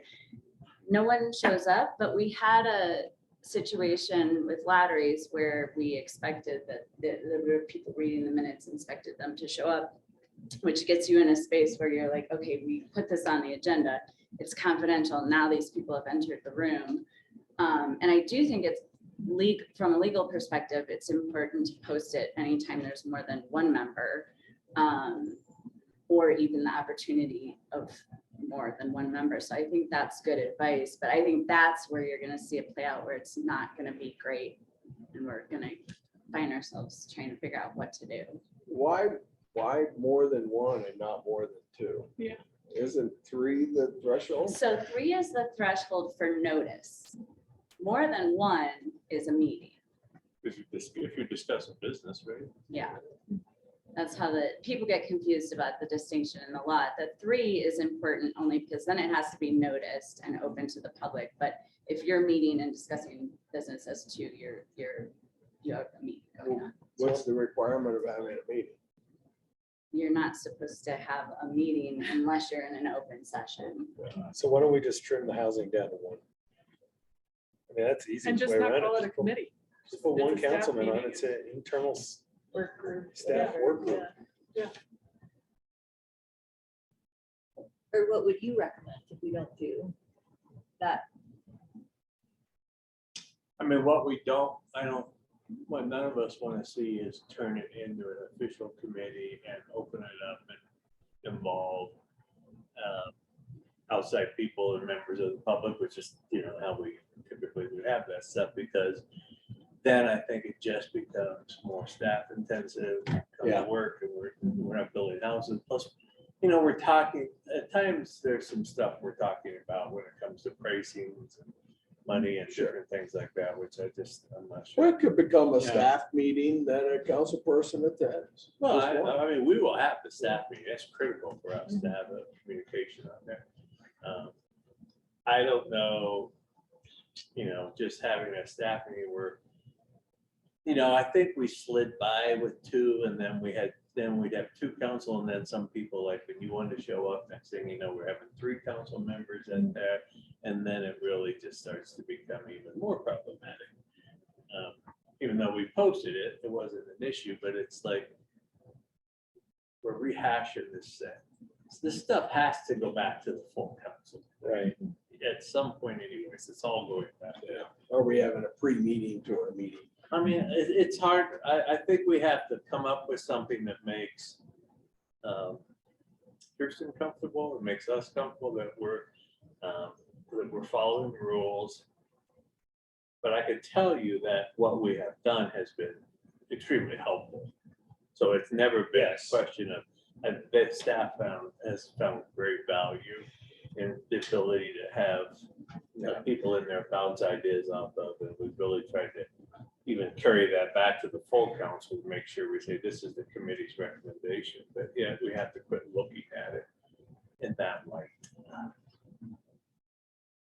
of a committee, I think so.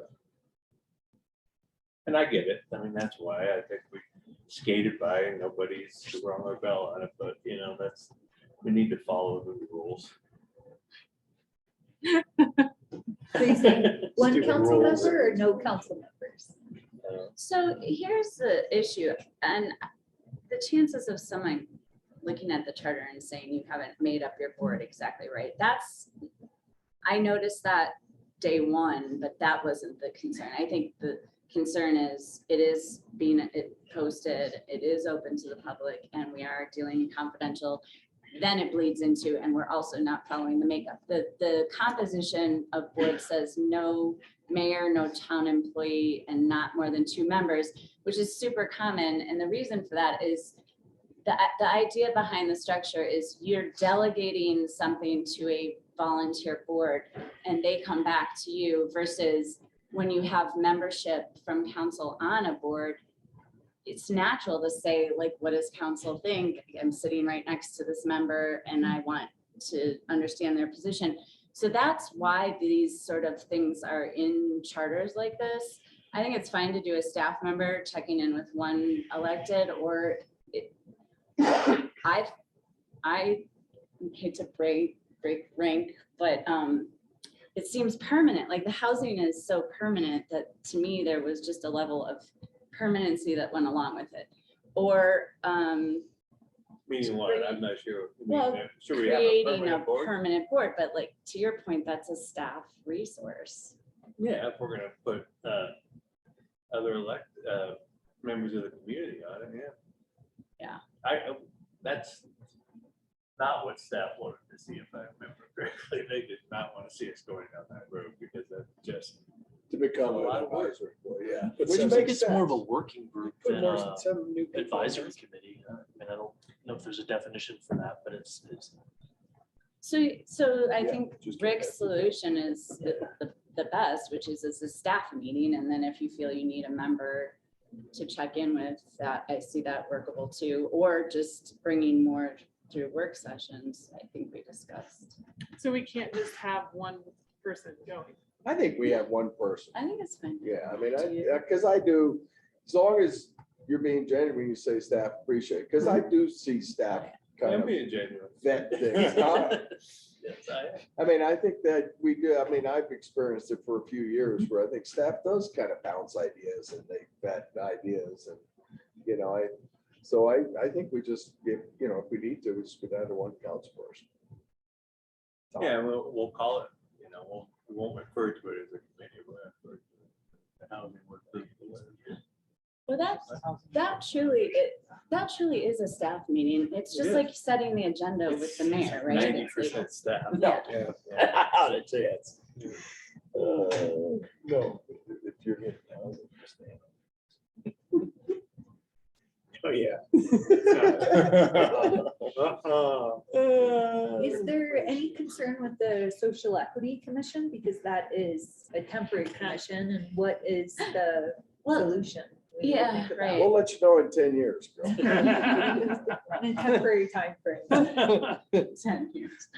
Well, It just seems like, Shannon and I have talked about it a lot, the challenge to recruitment and, I think that's one we gotta do this too. well, Yeah, we but could why always don't we change go the in- charter. Why don't we we look at the upper blue as Breckenridge. Yeah. Why don't we put something on to change the charter? If we want to amend the charter to say, I mean, there should be a little list of some tweaks that need to happen, like, memberships for these might be more for residents of the upper blue, just electors of the town, Yeah. because. Based on the, on the ordinance that created the committee. I mean, each one could be. Give you a bit- little bit of freedom depending on that to do that. I mean, if we have to do those kind of changes at Yeah. an election, right? Yeah, yes. Don't we have a bunch of other things? Yeah, we're I've doing? got notes of a lot of things in the charter. I mean, You can't have a female manager, so. No, I know. What? I Yeah. think there's a good reason for a lot of the stuff. Oh. seriously, that's in there? And the town, When yeah, was so this? we, When yeah. was this written? That was in the charter? Yeah. I It's don't written in know. 1700s. Yeah. That's It's written kind by of- Michael About mayor. Berteau in It was, 1980. it just something. sadly, it was Mayor not was male. That's terrifying. So, That is. If you knew Michael Berteau, you'd understand. so. So would we have to do that during an April election cycle? Was there his error that? did That's that the charter? One of the soonest ones we that wrote could the put it on, charter. right? Oh, yeah. We could do it. Yeah, was that next recent? November, no, April 24, we could do it. April. You'd have to put it on. Yes, it has to be on the ballot. I think that's I think that's pretty easy when we sell that one. We want to change some of the misogynistic verbiage and we want to make our boards and commissions open to the upper blue. Open to more people. Who's going to vote against either of those things? Yeah, I agree. Why don't we make a note to, let's look at your list and let's see if there's some things that we'd like to do and let's make a plan of that. I think it's important. I think we should take that on. I agree. But yeah, I'm not sure that I can recall in my time here if we've actually had a charter question. That's wild. I don't know that we ever have, right? So, all right.